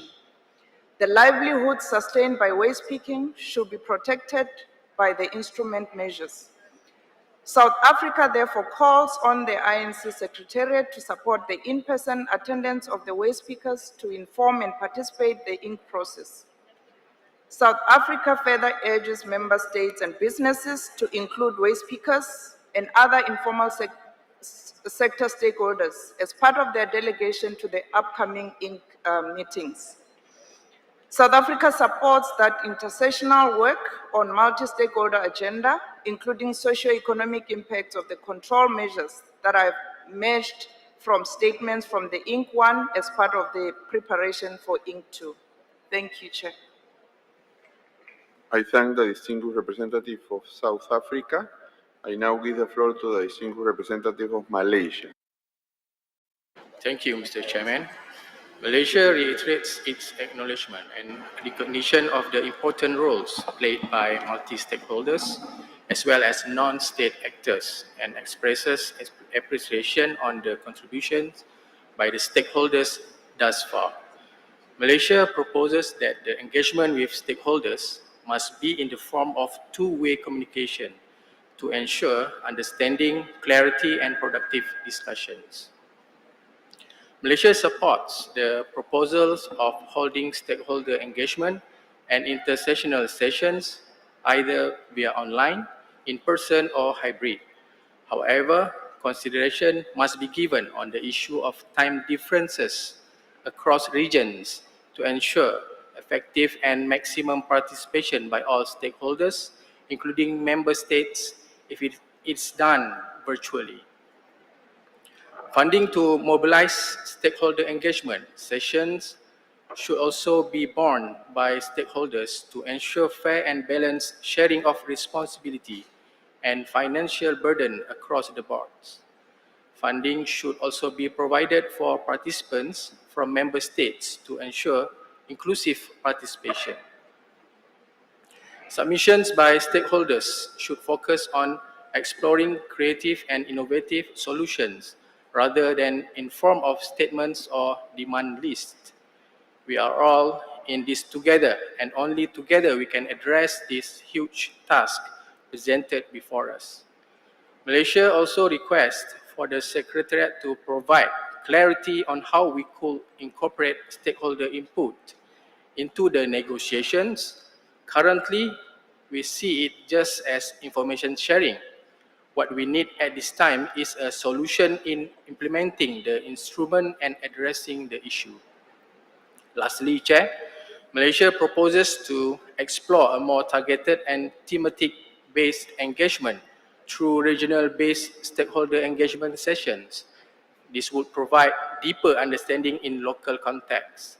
This is instrumental for the negotiations, as the instrument must take into account national circumstances and capabilities. Thank you, Chair. I thank the distinguished representative of Malaysia. I will now give the floor to the distinguished representative of New Zealand, followed by Argentina. Thank you, Chair. New Zealand recognises the importance of the engagement of stakeholders and Indigenous peoples in the development and implementation of this instrument, and we support multiple mechanisms for doing so. We are supportive of intersessional stakeholder engagement, which would give us sufficient time to consider and be informed by inputs, building on previous and existing stakeholder engagement. We would like to underscore the importance of eliminating plastic pollution to Indigenous peoples and the importance that traditional knowledge plays in the sustainable management and protection of the environment. For this reason, we would like to see the effective participation of Indigenous peoples in the development of the instrument, and we would like to see provisions in the instrument that would facilitate Indigenous perspectives. Thank you. I thank the distinguished representative of New Zealand. Ahora le doy la palabra al distinguido representante de Argentina. Muchas gracias, señor presidente. La delegación argentina apoya el involucramiento de los distintos actores, los múltiples actores interesados en el proceso de negociación del tratado internacional y en el proceso de deliberaciones de este comité. Resulta fundamental la participación pública en asuntos ambientales que se refieren a los derechos y oportunidades de los miembros del público para participar en la toma de decisiones sobre el medio ambiente. Las ONGs y toda la sociedad civil debe aportar información imparcial y basada en estudios científicos y académicos con datos consensuados en el ámbito científico internacional. El derecho relacionado al acceso a la información debe facilitar la participación significativa en la toma de decisiones ambientales basadas en información fidedigna de cada región. Apoyamos que los observadores puedan aportar documentación escrita, compartir información relevante y publicaciones, ya sea en el periodo intersesional o durante las reuniones del comité. De esa manera, las delegaciones podrán tomar debida consideración de las expectativas y posiciones de todas las partes interesadas y así fomentarse un intercambio de información con el espíritu de búsqueda de consensos para arribar a mejores resultados en nuestras deliberaciones. Muchas gracias, señor presidente. Agradezco al distinguido representante de Argentina. Ahora vamos a oír a los observadores. I will now give the floor to the representative of Action on Smoking and Health. Microphone 17. Thank you, Chair. The discussions this week have been profound, mirroring the profound challenge we are to face. I wish to again discuss an issue that has received increasing consideration but has yet to be dealt with directly: the role of stakeholders in these negotiations, and specifically the role of businesses that have profited while flooding the world with plastics. In that regard, I would like to call attention to the words of the Honourable Delegate from Canada, who noted the importance of learning from other processes. Indeed, this body is not the first to face this issue, and we can look to historical processes to instruct our thinking. I believe two examples are most illuminating. The United Nations Framework Convention on Climate Change was inaugurated 30 years ago with a mandate to tackle the biggest threat of our time. COP27 was held in Egypt just a short time ago, and many people here today came directly from that meeting. After decades of misinformation and obfuscation, fossil fuel companies have been embraced in the FCCC process since the beginning and have spent untold resources influencing the discussion and outcomes. And what has been the result of 30 years of effort? Greenhouse gas emissions have increased virtually every year. Juxtapose that with the experience of the WHO Framework Convention on Tobacco Control. Early in that process, the perpetrator of the tobacco epidemic, the tobacco industry, was formally excluded from participation, also after decades of misinformation and obfuscation. As a result, the FCTC has become an effective roadmap for national and regional action. Those countries that have fully implemented the FCTC, including our host country, have seen drastic reductions in tobacco use prevalence, and many millions of lives have been saved. In efforts to solve global problems, it is no coincidence that allowing the involvement of those who have caused those problems has led to failure. The United Nations has adopted a common set of exclusionary criteria as part of its guiding principles on business and human rights. This mechanism could be extremely helpful in creating deliberations free from conflict of interest and misinformation. Thank you. I thank the representative of Action on Smoking and Health. I give now the floor to representative of Friends World Committee for Consultation. It's an online intervention.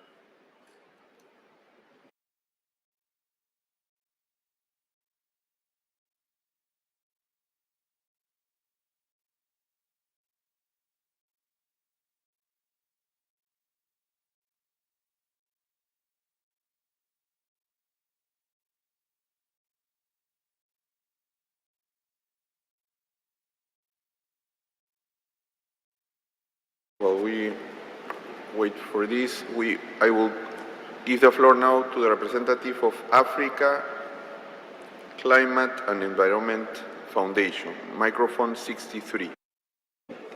Thank you, Chair. Speaking on behalf of the INC Youth Focus Group of the Major Group for Children and Youth, we recognize the interventions from the member states who advocated for youth participation in the intervention.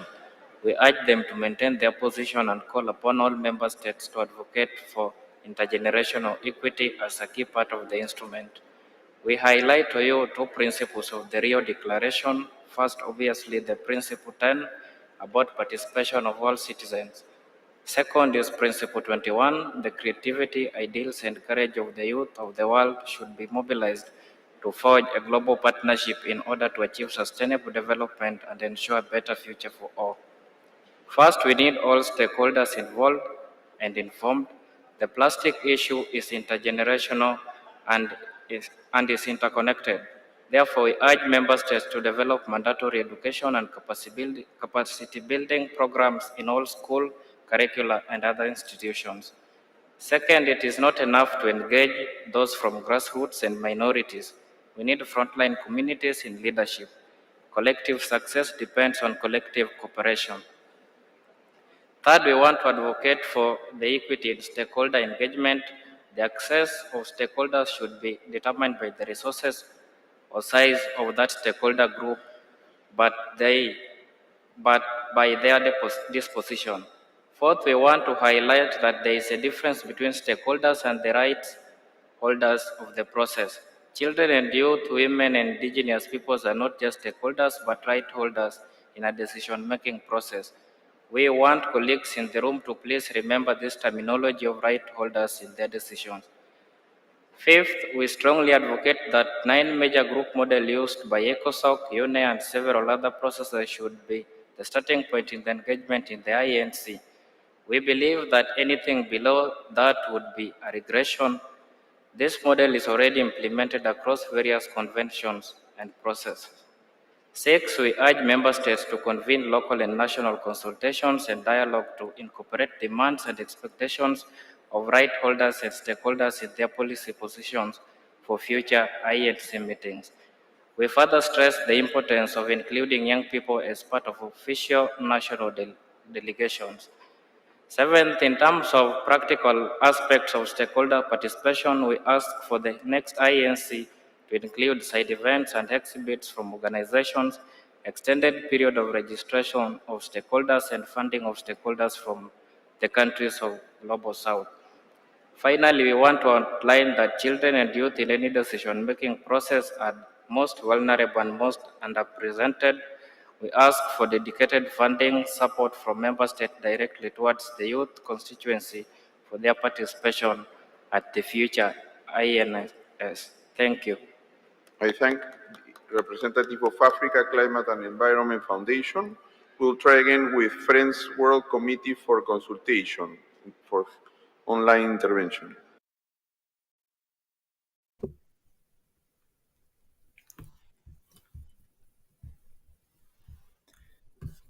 Thank you very much, distinguished chair, and congratulations on your appointment and that of Ecuador's chairpersonship during the latter stages of the negotiation process.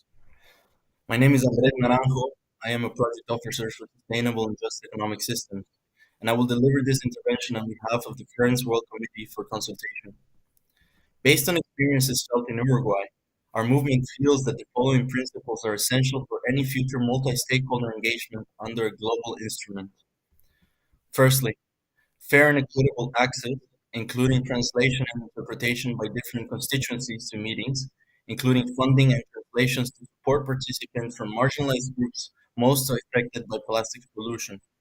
In order for such engagement to be more than tokenistic, there should be no sponsorship or funding from major polluting industries. Secondly, funding should be channeled through a common pot, and other structural safeguards must be implemented to prevent funder agendas from shaping the framing or outcomes of any future meetings. Thirdly, no duplication of existing multi-stakeholder spaces on plastic, given existing infrastructure and capacity/funding challenges. Concretely, the best approach would be for UNEP's global partnership with Marine Leader or Basel's plastic waste partnership to jointly host future multi-stakeholder spaces on plastics. It is worth considering whether future multi-stakeholder forums are truly necessary. In particular, we request that a multi-stakeholder forum not be conflated with the provisional resolution 5-14, calling for a multi-stakeholder action agenda that will endure beyond the work of the INC. These two are separate processes and should be treated as such. Moreover, we are concerned that the forum in its current format diverts scarce time and resources away from the negotiation process. Any available funding should be focused on travel support for participants, as well as interpretation in contact groups. Meanwhile, existing multi-stakeholder spaces that could encompass this agenda are already funded and could serve the same function as this multi-stakeholder forum, having structures for engagement in place. Distinguished Chair, yesterday we heard several concerns about the role of plastic producers in driving the plastics crisis. So we question, how can we have equitable inclusion free from conflicts of interest when these stakeholders are represented in this negotiation space and potentially funding the dialogues? Finally, our movement experiences with the forum was that it was too broad to produce useful input by not focusing on specific sectors and value chains. So we recommend the future engagement of stakeholders be focused around specific stakeholder groups or areas of the value chain. for example, fishing gear and agricultural plastics, or on communities such as those living in heavily impacted areas or indigenous peoples, as well as the informal waste sector. Thank you very much. I thank the Friends of the World Committee for consultations. I now give the floor to the distinguished representative of Tonga.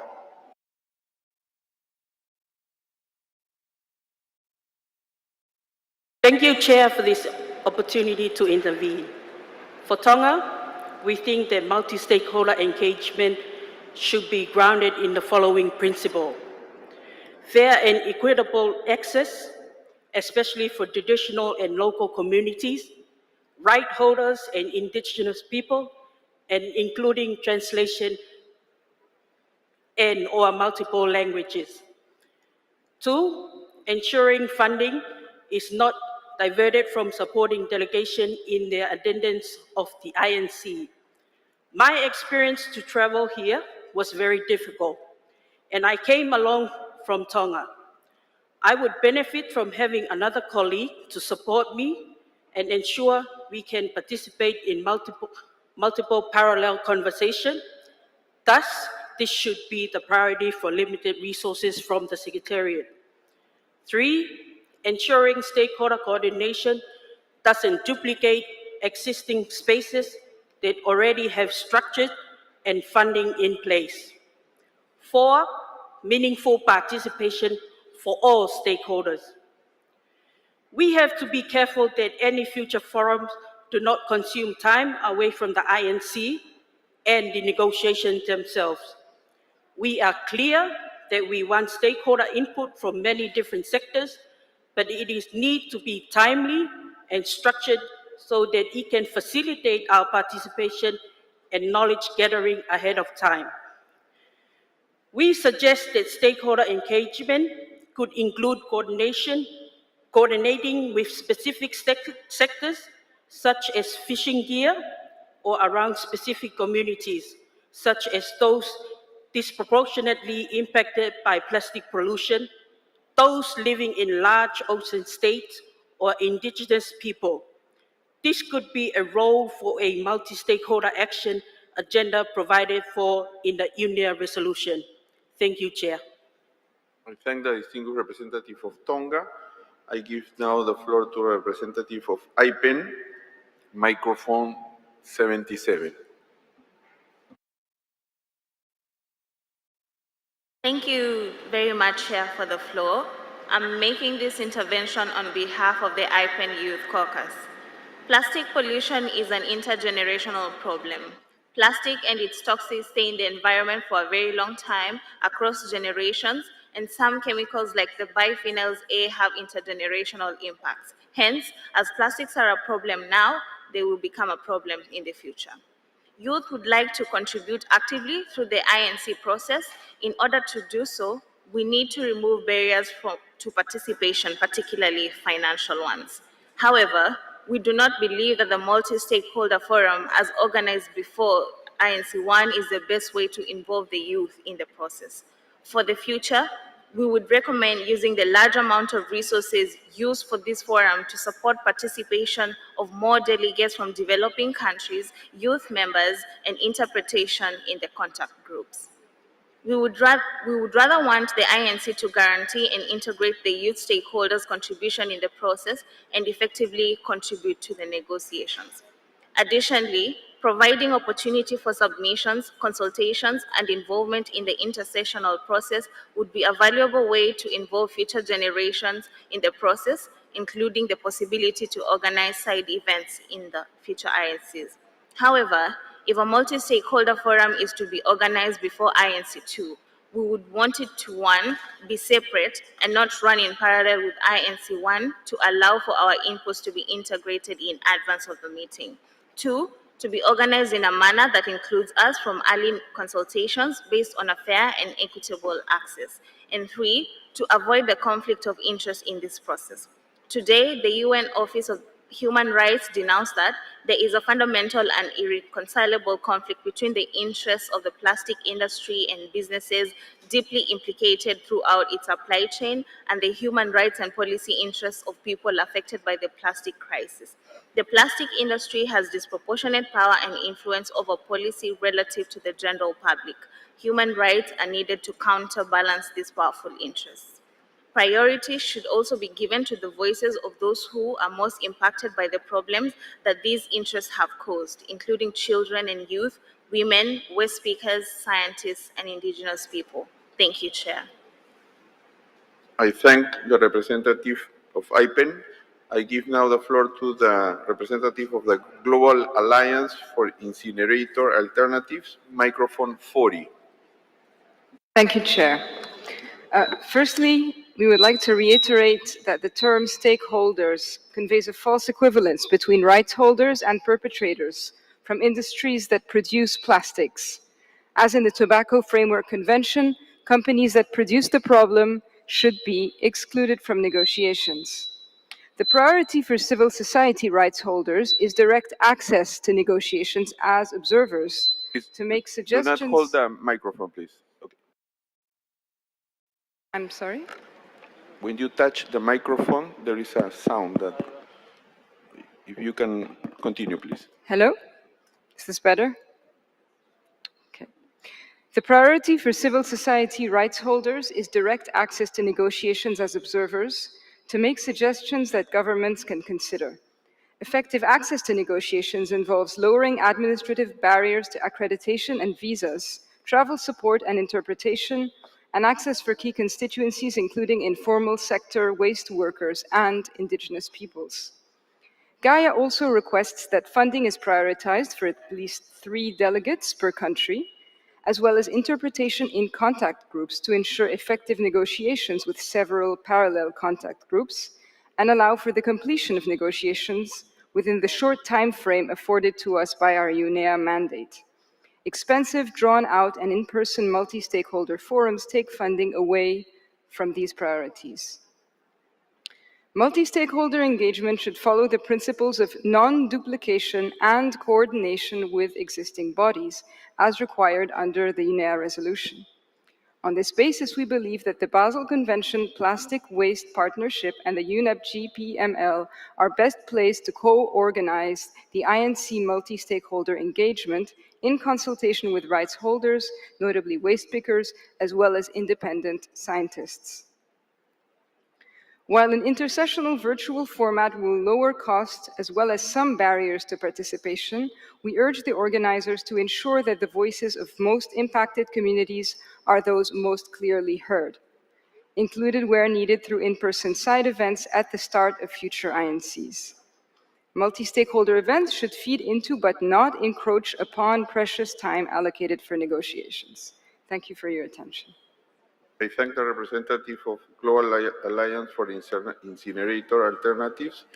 We have 2 online interventions. I give first the floor to Foundation Barranquillar Plus 20, Fundación Barranquillar Plus 20.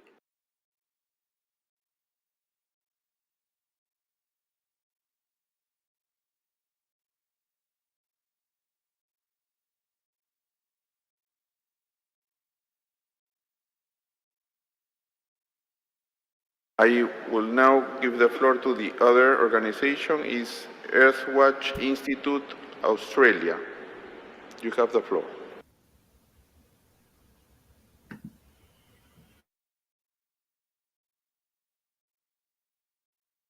Mr. Chair, can you hear me? Yes. Great.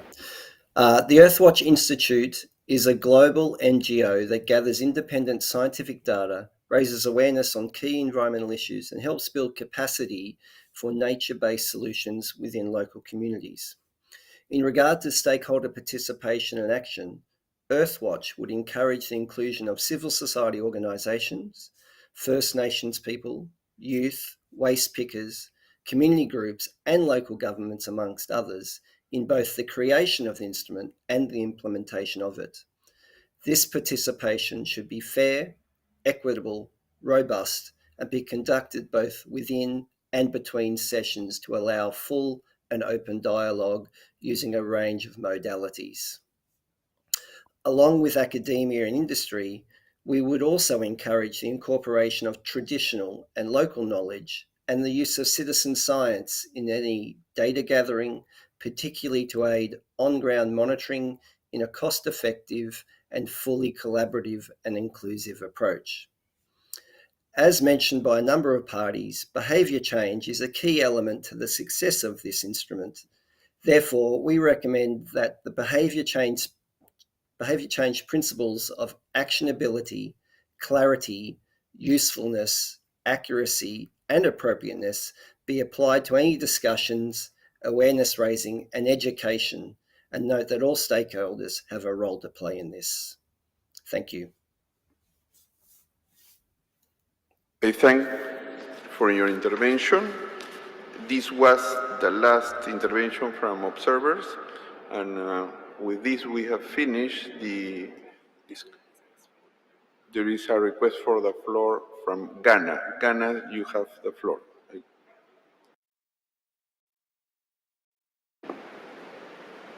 Thank you, Mr. Chair, for the opportunity. The Government of the Republic of Ghana presents its compliment to all delegates of the first INC and has the honor to invite them to watch the solidarity match between Black Stars of Ghana and Uruguay in the ongoing FIFA World Cup in Qatar.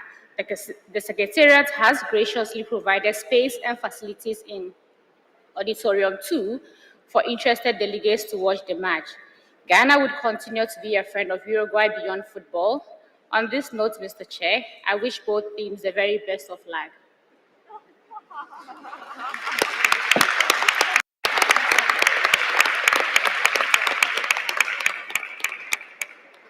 Thank you to the distinguished representative of Ghana. With this, we finish this sub-item 3E, stakeholder participation and action. It's clear that there is a recognition of the need to engage stakeholders from all sectors throughout the INC process and its implementation of the instrument. I heard many proposals for ways that stakeholders can be involved, and it is clear that there is a variety of modalities that can be used. A common theme, though, was for the engagement to be focused and timed so that member states can make optimal use of the input. I also heard concerns that the processes for engagement shall not divert resources from the INC process. You will recall that we mandated the informal group to consider modalities for stakeholder engagement. In plenary, we have had a broad discussion and hearing the voices of members and observers on stakeholder participation and action. In response to requests for the clarification on modalities for stakeholder engagement, I precisely requested the informal group to consider modalities for stakeholder engagement. I hope that these interventions today, this afternoon, will inform the discussions in that group later this evening. In response to the request for the Secretariat to make available the synthesis report of the multi-stakeholder forum, I am informed that the report will be made available on in-session documents. I am suspending further discussion on these issues until tomorrow morning to allow the informal group to complete its work. So we'll hear back from them, this informal group, tomorrow morning. We'll proceed now to discuss the sub-item 4 related to standard articles on final provisions. That is, provisions that are typically included at the end of treaties.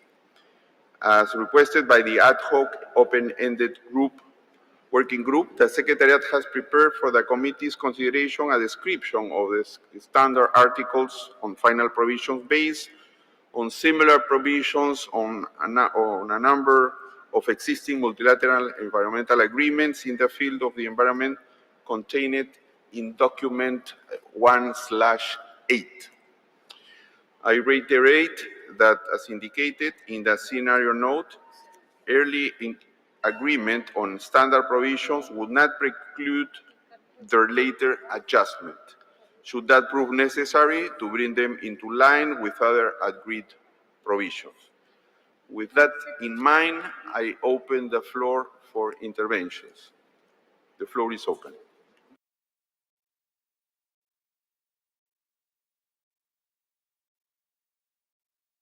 I give the floor to the distinguished representative of the Solomon Islands. Chair, thank you for giving me the floor. I have the honor to deliver this statement on behalf of the 14 Pacific Seeds. As the Pacific Seeds, we call for an ambitious international legally binding instrument that addresses the core issues of plastic pollution, including in the marine environment, taking into account the special circumstances of small island developing states. At this early point in the process, we provide some overarching thoughts on the final provisions that could be included in this instrument. On settlement of disputes, we support the general premise that all disputes must be settled by peaceful means through a robust, efficient, and effective procedure that provides stability and clarity for the overall effective implementation of the instrument.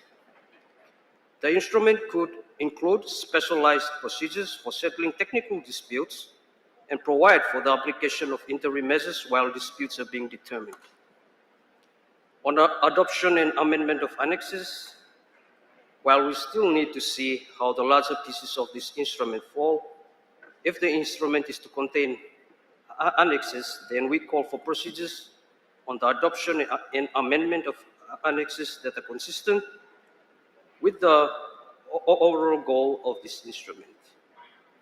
The procedure for amending annexes needs to balance flexibility to accommodate growing data on the impact of plastic pollution on human health and the environment, with the need for stability and predictability in this instrument.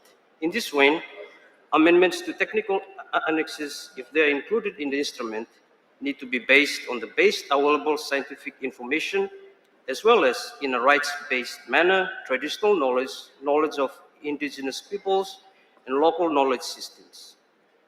Procedures for adopting or applying annexes need to give adequate time for states, and especially Pacific Seeds, to make necessary changes on the national level before those amended annexes become effective. On entry into force, as we have learned in other fora, this issue is pivotal. While universal acceptance should always be the goal, we feel that in this context, we need to balance universal acceptance with responsibility, partnership, and commitment. Pacific Seeds feel that effective global action to address plastic pollution would only be realized through securing the commitment, partnership from those countries most heavily involved in plastics production. For the Pacific, the best way to build universal acceptance is through genuine and thorough engagement of states throughout the INC process. Therefore, we call on all member states to commit to open and frank dialogue about their priorities and concerns so that together we can create an instrument that prevents, reduces, and eventually eliminates plastic pollution on our land and in our oceans and seas. I thank you, Chair. I thank the distinguished representative of the Solomon Islands. I now give the floor to the representative of the European Union. Mr. Chair, the EU and its member states would like to thank the Secretariat for preparing this useful and thorough review of final provisions. As the document states, we note that there is an exhaustive practice of final provisions being very similar in multilateral environmental agreements, which the many helpful references clearly indicates, and this will make our job easier down the line. The EU and its member states find the proposed final provisions useful and relevant in the upcoming negotiations of an international legally binding instrument to end plastic pollution. We are early in the process, and the exact form of the future instrument is yet to be decided. Therefore, adjustments might be necessary once we know more about the structure of the instrument. I thank you. I thank the distinguished representative of the European Union. I give now the floor to the distinguished representative of Saudi Arabia. Thank you, Mr. Chair and Secretariat, as well as our colleagues from different delegations for the progress so far. The Kingdom of Saudi Arabia is keen on working cooperatively and with high level flexibility with all the delegation, and we are keen to reach the end of 2024 with the draft instrument as UNIA decision had stated. And as you know, the work of the first INC is still incomplete. By this, we mean that we have not touched upon many other important aspects, and in that we must focus on working towards the main elements of the agreement before discussing the final form of the agreement. And we reiterate our keenness to complete the preparation of the instrument.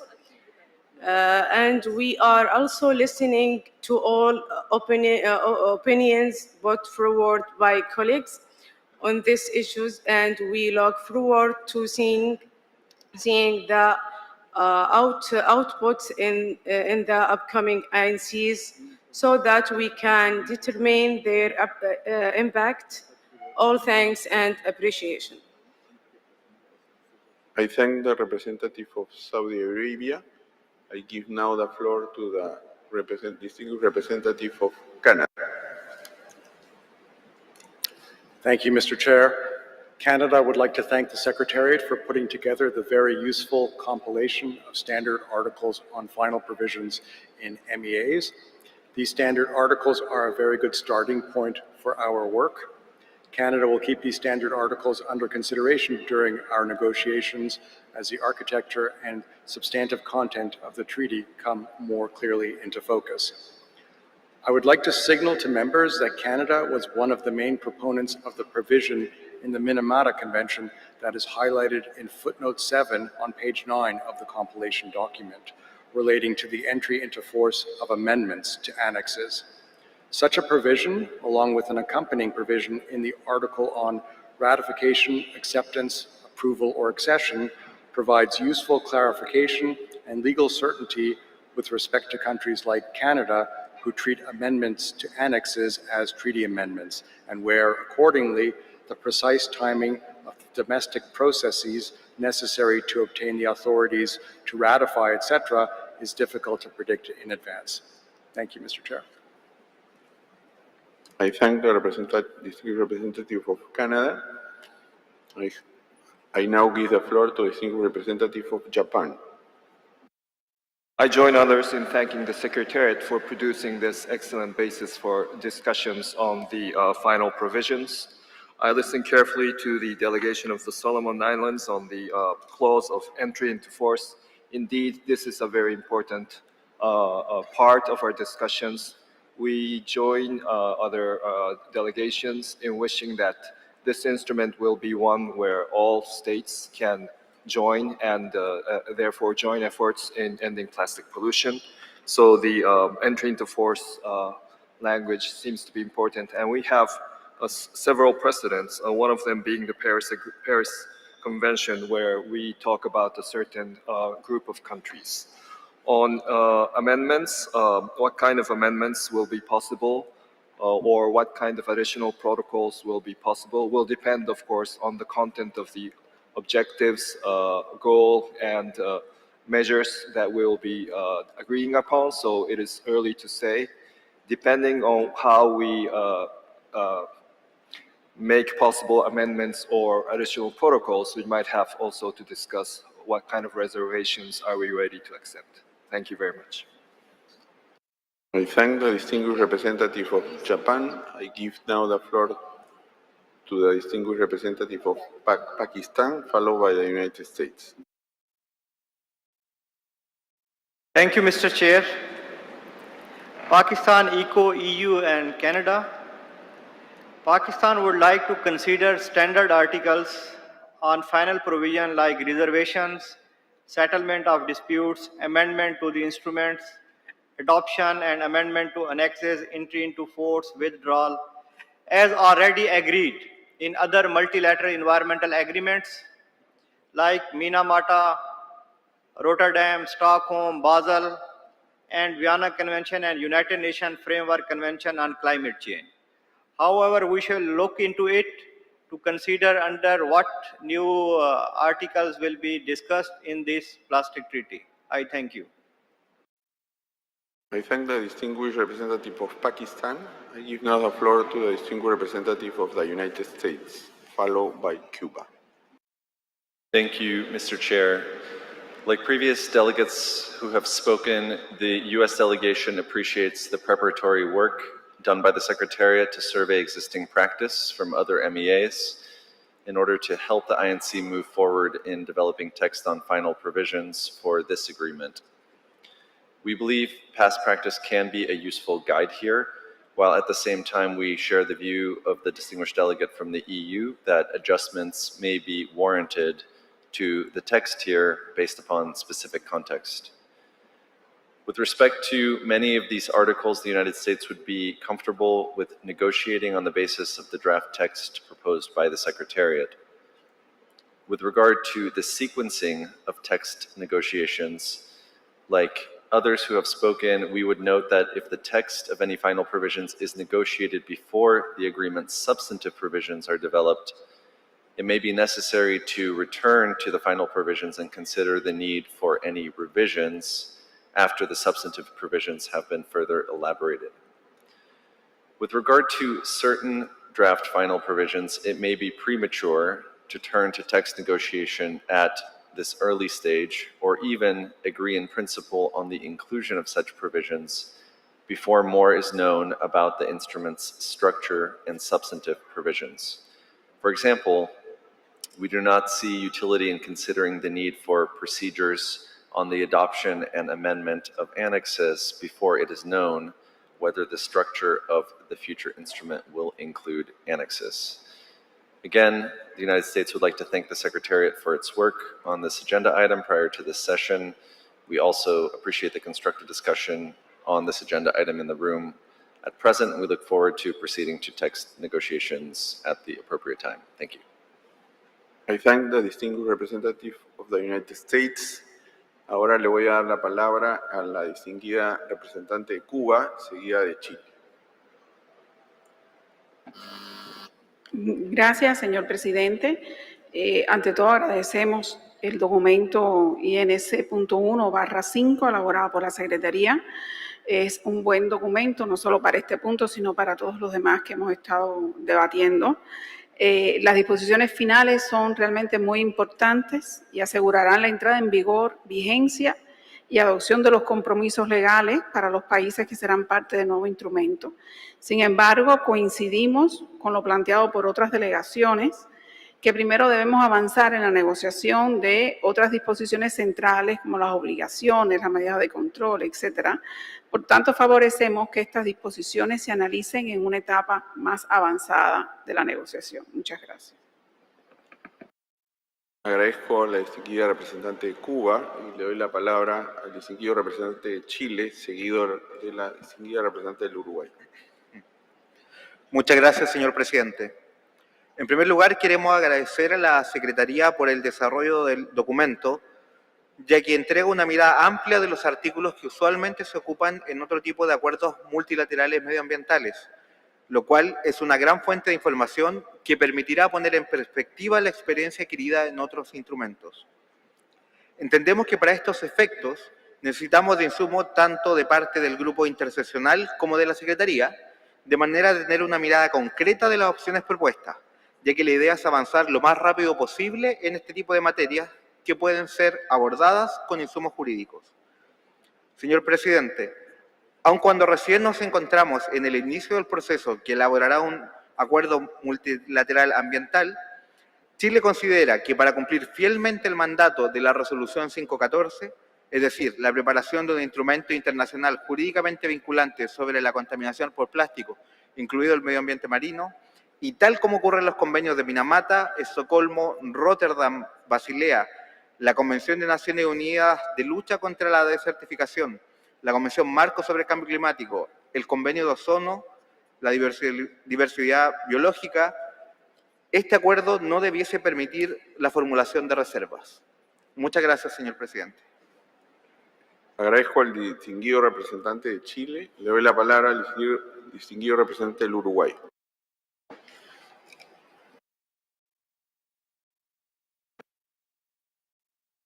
Gracias, señor presidente. Uruguay agradece el documento preparado por la Secretaría sobre disposiciones finales usuales en los acuerdos multilaterales de medio ambiente. Nuestra delegación expresa su conformidad con las prácticas habituales en los términos en él previstos y comparte que esas disposiciones finales deben analizarse en una etapa más avanzada del proceso.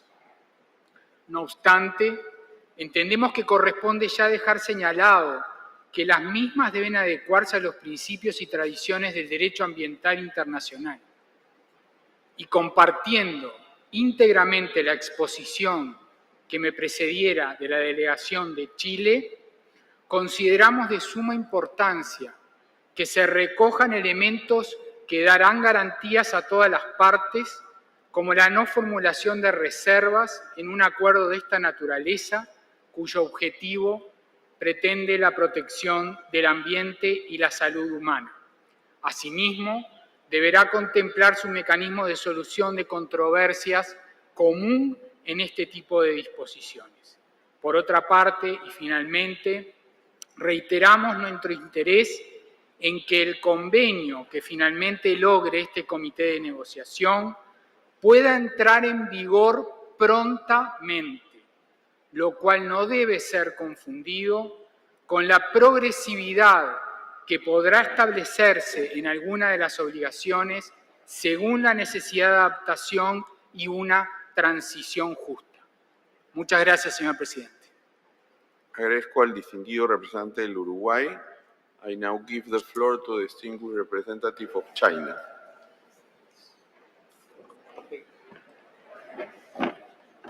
谢谢主席，感谢您的领导和秘书处的努力工作。最后条款非常重要，我们既要考虑公约参与的广泛性，也要考虑公约的有效性。我们认为，最后条款是谈判的最后一环，中国将结合实质内容进一步考虑。中方愿意参考此前环境条约的既有经验，并愿就此继续进行谈判。谢谢。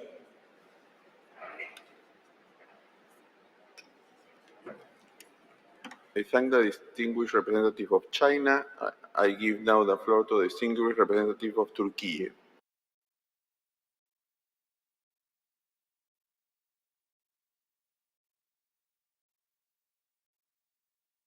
Thank you, Mr. Chair. First of all, we would like to express our sincere thanks to the Secretariat for all documents it has prepared. We are grateful both the Secretariat, member countries, and distinguished stakeholders as per the decision taken at UNEA 5.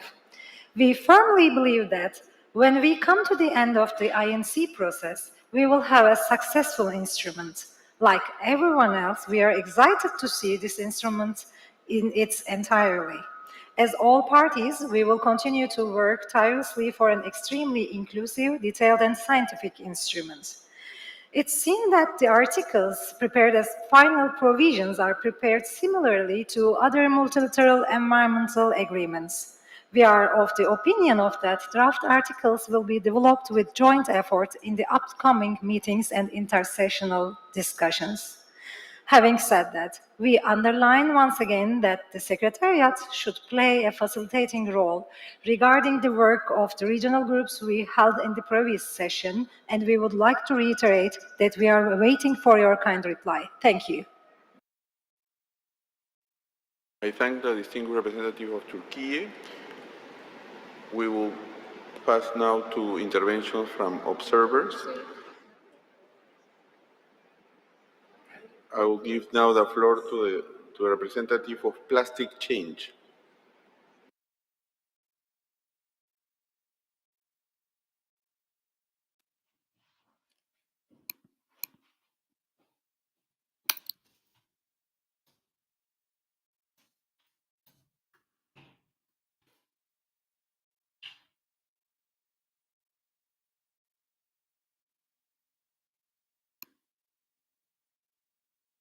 No more requests for the floor.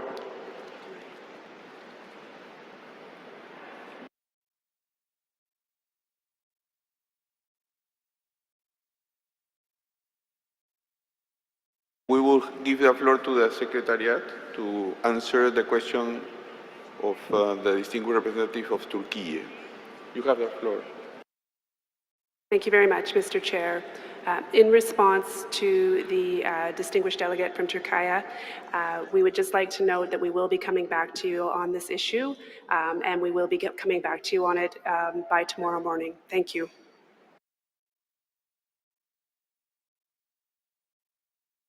So we have no more requests for the floor on this. So we heard different interventions regarding this important issue of final provisions. I heard that the Secretariat document has been very helpful for all delegations as a starting point. These final clauses are very important. Several delegations mentioned that probably it's a bit early to discuss them, and we need some time to know how the final document would look, but it's very useful to have from the beginning this information of previous documents, instruments on environmental issues. We have one more delegation that requests the floor, so I will give, before these comments, the floor to the distinguished representative of Mexico for an online intervention.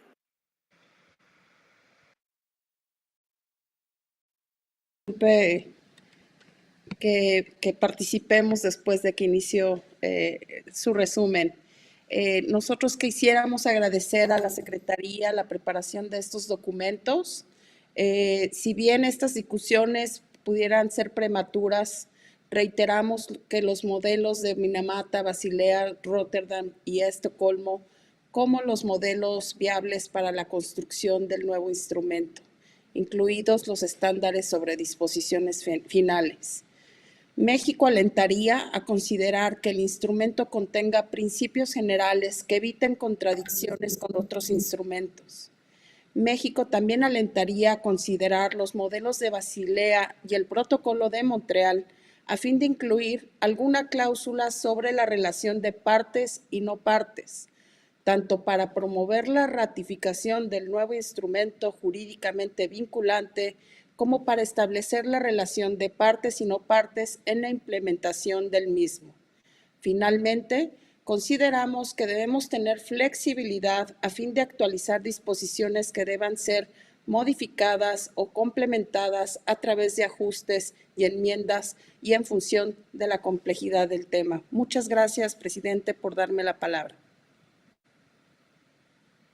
Agradezco la distinguida representante de México.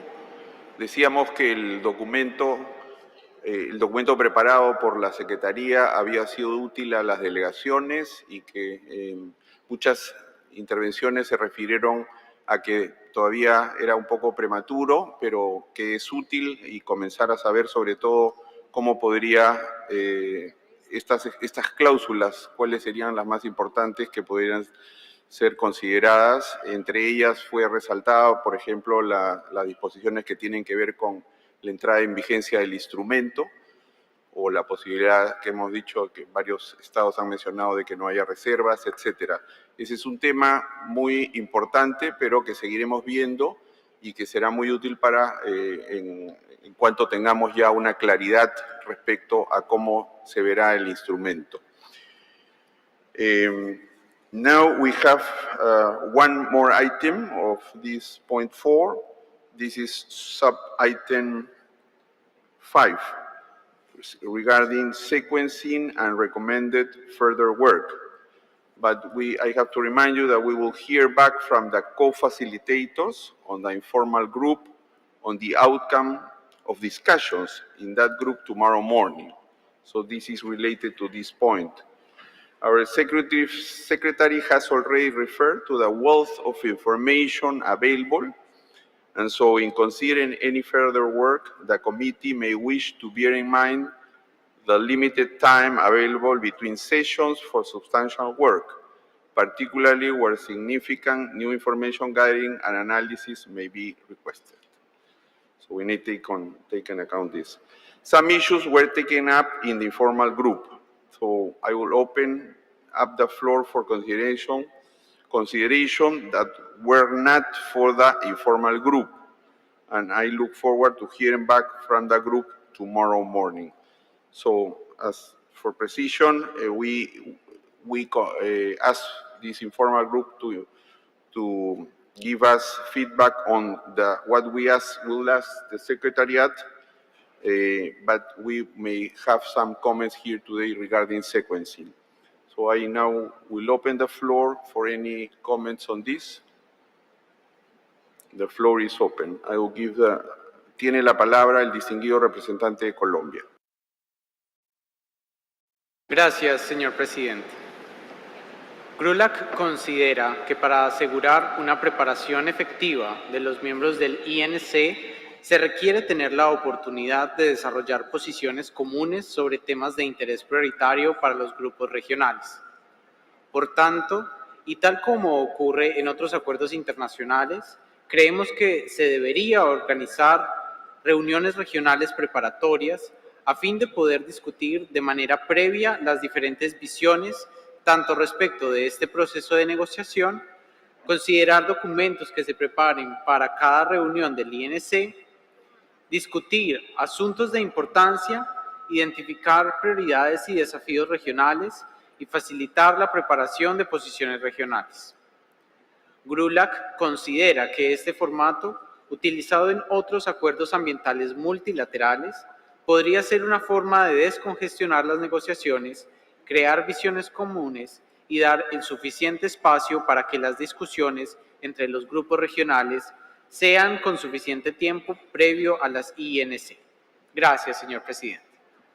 Agradezco al distinguido representante de Colombia, and I now give the floor to the distinguished representative of Samoa. Chair, I have the honor to deliver this statement on behalf of the 14 Pacific SIDS. In our view, the new international legally binding instrument on plastic pollution, including in the marine environment, must reflect more than high-level ideals of sustainable production, product and material design, transparency, and traceability. As we have made clear in our interventions this week, it must take a full life cycle approach, and to that end, tracks must be established in the INC for discussions on each stage of life cycle.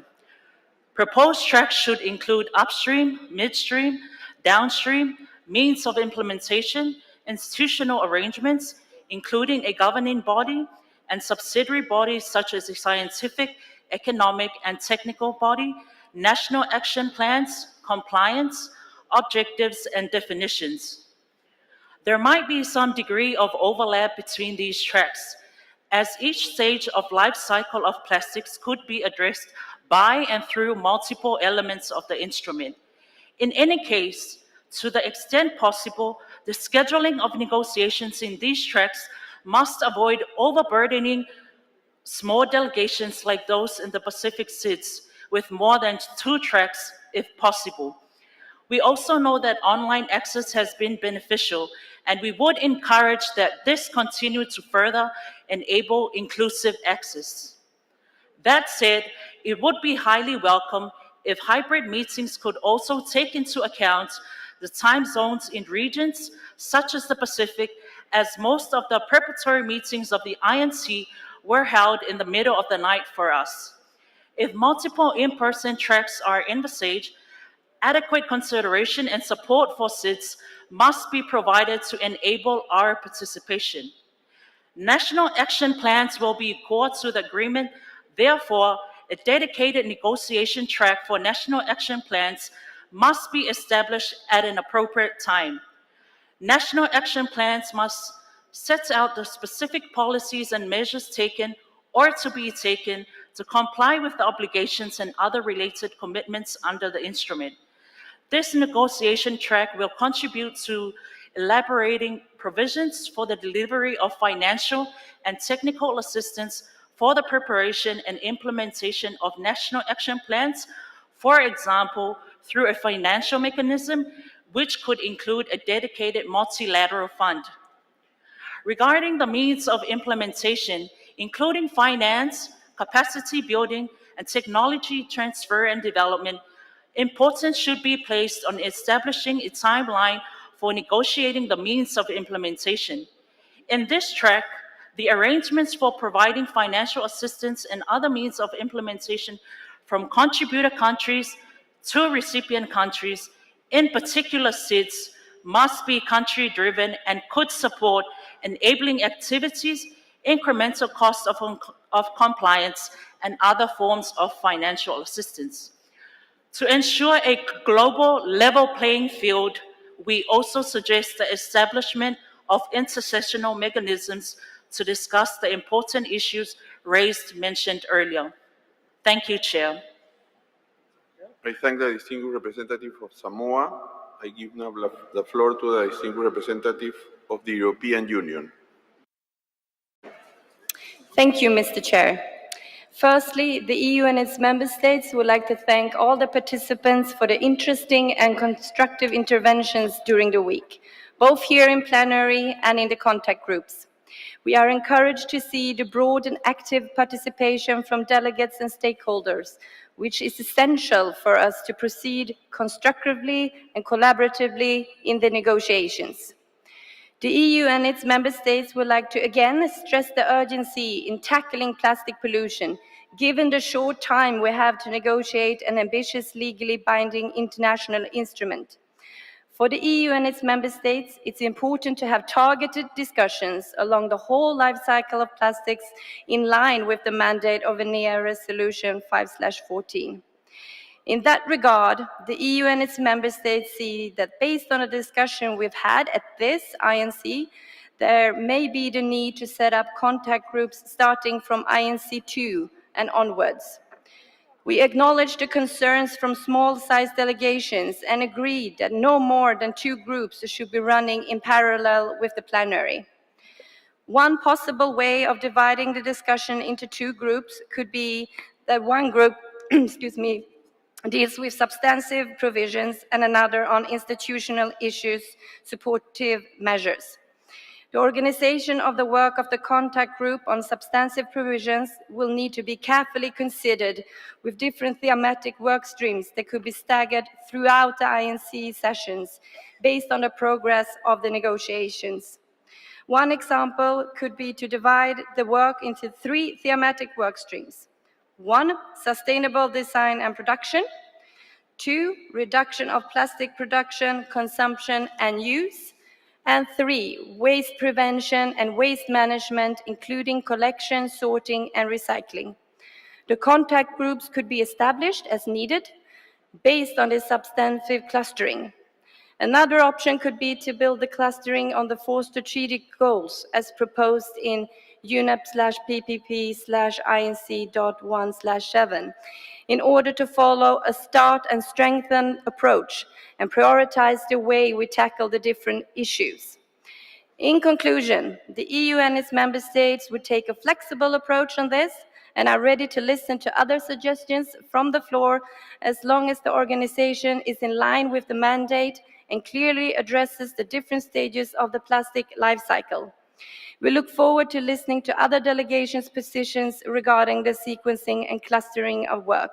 I thank you. I thank the distinguished representative of the European Union. I now give the floor to the distinguished representative of Saudi Arabia. Thank you, Mr. Chair. We welcome workshops and side events along INC's sessions focusing on the technical aspects. We believe of the benefit from in-person session as the virtual settings is challenging for engagement for most countries. Chair, we would like to stress the importance that this process is committee driven, and this is a legal treaty that will be adopted by committee member. We want to emphasize that it has to be driven by parties and they lead the negotiation process, and that stakeholder participations cannot interfere with our work. Thanks, Mr. Chair. I thank the distinguished representative of Saudi Arabia. I give now the floor to the distinguished representative of China. 谢谢主席先生。中国代表团感谢各成员国和主要团体在会前提交的关于会议组织的建设性意见。我们认为，塑料全生命周期是一个有机的整体，应以全局的角度出发，统筹考虑各阶段管控的措施。 应对全生命周期各阶段给予同等对待。因此，针对塑料全生命周期管控措施，应在一个工作组的框架下统筹进行考虑。另外呢，由于部分国家参会成员较少，将塑料全生命周期管控再行分组。 也不利于各国的广泛参与。谢谢。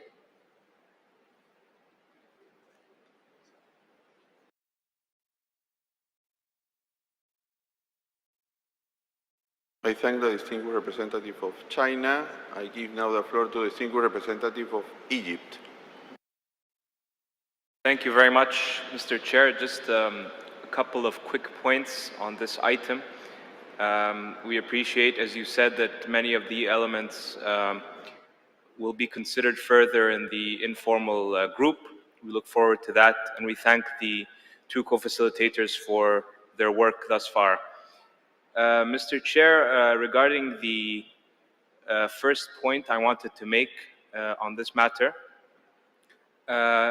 Egypt once again wishes to emphasize the importance of ensuring that no issues are left behind as we structure our work moving forward, and that we do not look at the essential element of means of implementation in isolation from the other elements that we will be tackling substantively in our ongoing discussions. In this regard, we think that we need to pay due consideration to balance across the board as we deliberate, and when we are at the stage where we can begin to convene in contact groups. The second and final point is that we need to also ensure that the consideration of smaller delegations is taken into the circumstances of smaller delegations is taken into consideration when we schedule contact groups. As previous speakers have mentioned, we should strive to avoid having more than 2 parallel groups being held at the same time. Thank you very much. Agradezco al distinguido representante de Egipto. Tenemos muy poco tiempo para concluir nuestra sesión esta tarde. Todavía tenemos 5 inscritos en la lista. Les rogaría ser muy puntuales. I will give now the floor to the distinguished representative of Norway. Thank you, Mr. Chair. Norway is of the opinion that it's important to move quickly into treaty making at INC 2 in order to enable the necessary progress towards our 2024 goal. In our view, this necessitates the organizational work into 2 separate contact groups, alternatively 2 separate work streams, with 1 or several contract groups organized within each work stream. Norway reiterates that the first group or work stream should be organized around the issues of objectives, general obligations, control measures, voluntary approaches, and implementation measures, including national action plans, in line with section B, C, and D in the potential elements paper UNEP/PP/INC.1/5. The second group or work stream should concentrate on means of implementation, including capacity building, institutional arrangements, and other elements, including stakeholder involvement, in line with section E, F, and G in the potential elements paper recently cited. We recognize that certain delegations will require travel support for more than one delegate to be able to take part in two parallel working streams. Norway stands ready to prioritize this funding in order to allow for parallel working streams at INC2. Co-chairs or facilitators for contact groups should also be identified well in advance of INC2 to enable their preparation for this work. Thank you. I thank the distinguished representative of Norway. I give the floor to the distinguished representative of Japan. Thank you, Chair. I welcome several proposals that are being put into on the table to accelerate negotiations. However, taking into account that we have not yet seen the outcome of the intersessional input that we'll be making and then the document that will be provided by the Secretariat based on those inputs, I believe it is premature to have a decision on how to cluster substance. That having been said, the Japanese delegation would be acceptable to having a cluster on substance. Beyond that, the sequencing of discussions within that, the contact group on substance, the sequencing of substance as clusters within that contact group on substance, we believe it is too premature to decide. And basically, we tend to agree with the Norwegian delegation that if they were to be sequenced within that contact group, they should respect the decision, the resolution in UNEA on the sub-items to be taken up. I thank you. I thank the distinguished representative of Japan. We have still some requests for the floor, so maybe we should continue this discussion, which is important, tomorrow. We will start with a list to end with this sub-item 5, sequencing and recommended further work to be undertaken. And we also will hear from the co-facilitators of the informal group, so that I mentioned is related to this point. So we will also continue after this point with the other points of the agenda, no? Particularly, we will have to discuss future INCs, the agenda for INC2, also the issue of rules of procedure, the election of officers, the adoption of the report, and the closure of the session. So we still have work for tomorrow, but I think this has been a very important and fruitful session. So I wish the best for our colleagues from Uruguay and Ghana. We'll be following closely. And I think I need to remind you about the discussions on this informal group that will take place from 7 p.m. to 9:30 p.m.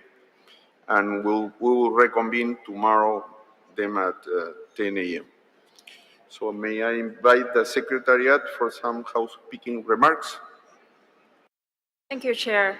We invite delegations to send your written statements to the Secretariat. The host country has prepared the schedule for the return shuttles to the Montevideo Airport. It is now available on the meeting website under the Overview tab. Should you have further questions on the return shuttles, please consult with the registration desk. Thank you. Thank you very much. So with this, we finish our session for today. Thank you very much to everybody for a very good job.